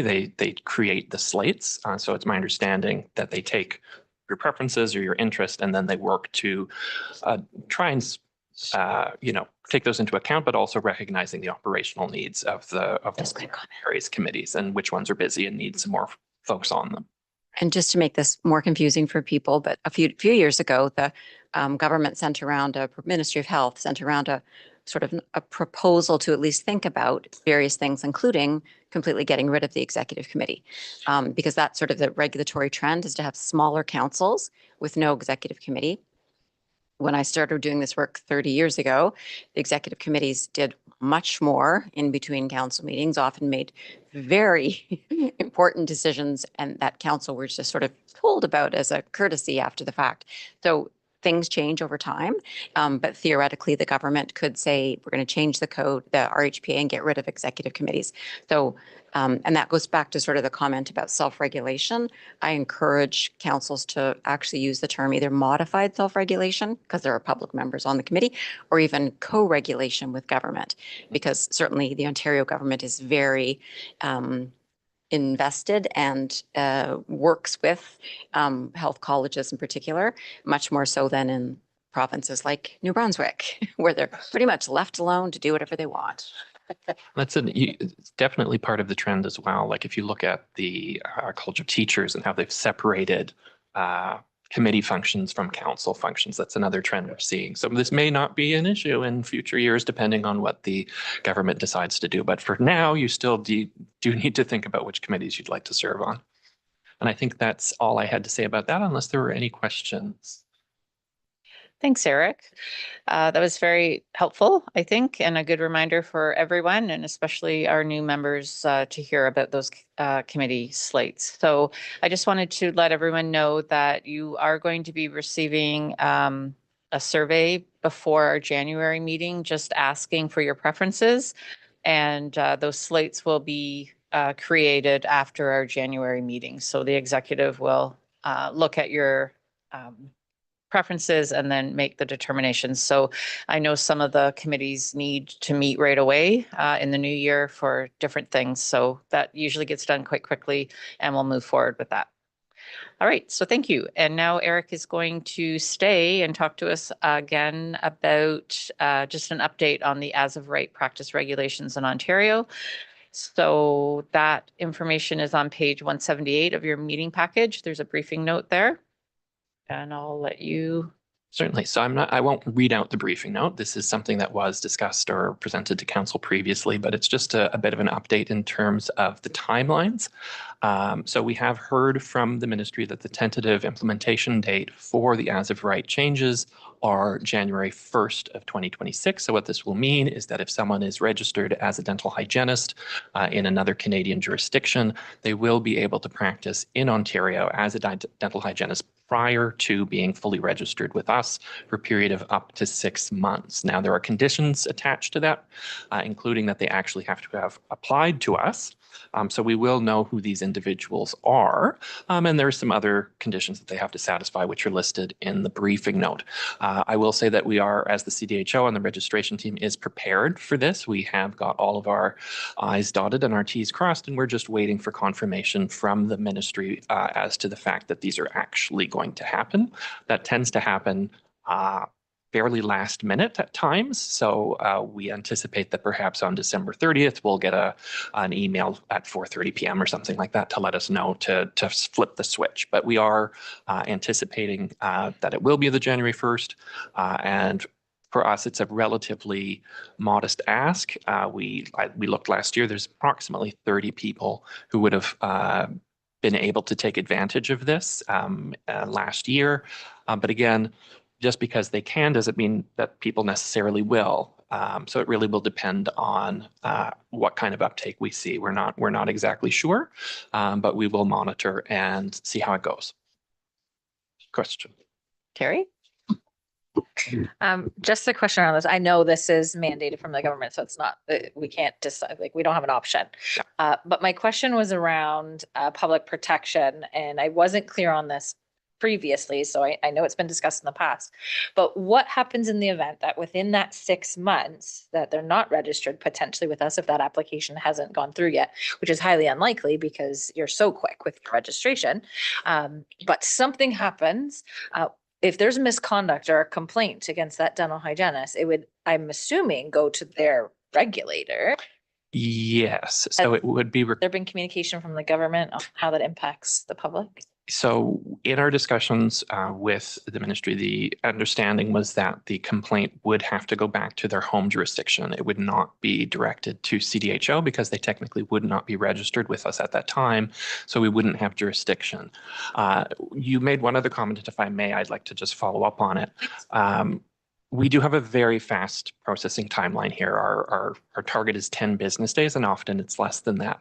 What I will say is that there is the opportunity for someone to extend that in the sense that, so for example, once someone has applied, submitted their attestation, met other requirements, they could simply decide not to pay their registration fee. And extend that period for 6 months. So where I see a potential is we have someone who applies late in the year or perhaps after July and says, okay, well, I'm not going to bother paying that registration fee because I don't want to pay the current year registration fee. I'll practice for a while and then pay it for the following year. So that's a potential. I would say maybe people will do that, maybe they won't. It really depends. The other thing I will say is that we don't see people usually making the decision to move to Ontario at the drop of a hat, right? This is not something that they decide on Tuesday and suddenly they're working in Ontario on Wednesday. But it is a possibility. And these are the kinds of things that we'll be looking for and monitoring so that we can report back to the ministry. You actually touched a bit on one of my questions, which is around the fee, how if it's different or when the fee kicks in, if it's retroactive to when they start to practice in Ontario. So the fee starts, so effectively they can practice fee-free for up to the time when they get registered. If it crosses a calendar year is what I would say, because we don't prorate registration fees here. So if you register in July, you're going to pay the same amount as if you registered in November. It's going to be $415. Or I think I've got that right. So it would only be if you started practicing and then paid in the next year, you would have kind of gotten the current remainder of the current year for free in that sense. Yeah. Okay. So thank you. Lori? Thinking of patient information, will these people be identified on the website? Excellent question. Yeah. Okay. So that is something that we had actually bandied about at senior team. So this is what I will say is that this is actually the law for several other health professions right now. So nurses, doctors, respiratory therapists, and I think medical laboratory technicians or someone like that. And we spoke to them and we said, do you guys list them on the website? And there was a mixed bag, but generally the answer was no. And part of the reason I think is, so we were thinking of seeing how it went and seeing how many people actually use this attestation. Because if it turns out to be one person per year, it's probably not going to do that much of a difference.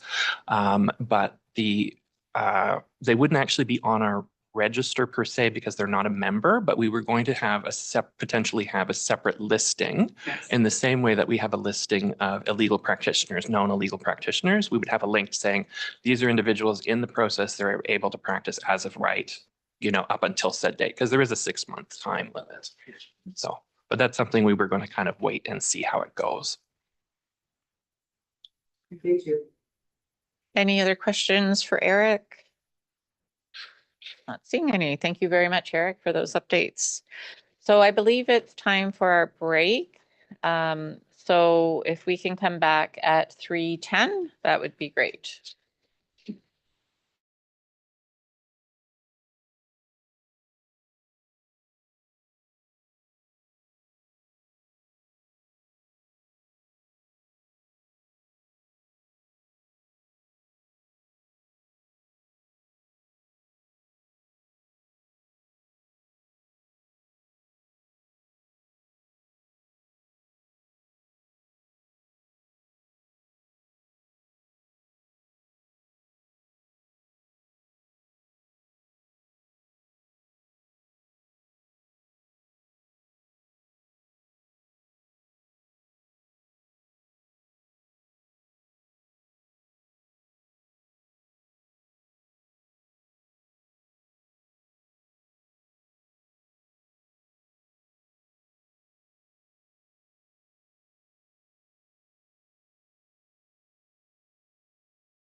Okay, welcome back, everyone. The good news is we are on our third and final page of the agenda, so we've made it to page 3. And we're at agenda item 8.0, monitoring council performance. So 8.1 is global council registrar CEO delegation. That is actually the preamble of the policy. So I will suggest that that comes out of monitoring and off the schedule. So then we can move on to item 8.2, GP7, council and committee stipend and expenses. So GP7 is the council and committee stipend and expenses policy. And upon reviewing this policy and conferring with Veronica, the executive administrator, I can confirm that council is in compliance because of the following. So in compliance with 1.1, approval was sought from the Secretariat for Public Members' attendance at the CNR conference.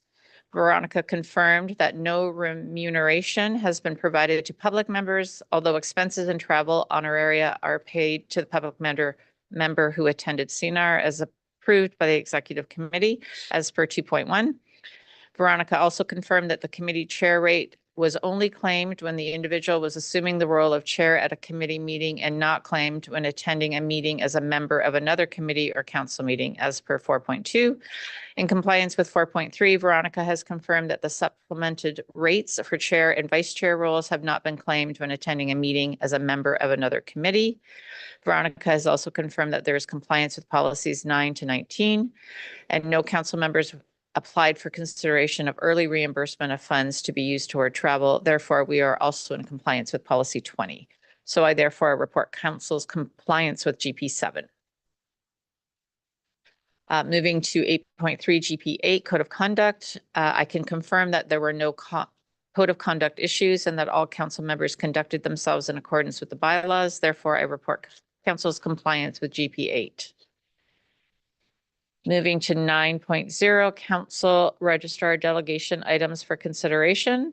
So 9.1 is policy content review, council registrar CEO delegation. So there's a briefing note for this on page 180 of the meeting package. Executive is not proposing any changes. Does council have any suggestions related to modification of this policy? I'm not seeing any. Moving to item 10.0, governance process items for consideration. So 10.1 is policy content review for GP7, council and committee stipend and expenses. There's a briefing note on page 182 of your meeting package for both GP7 and GP8. Executive is proposing small changes as outlined in red, which make the policy clearer. I'm sure council has reviewed that. Is council suggesting any other changes to this policy?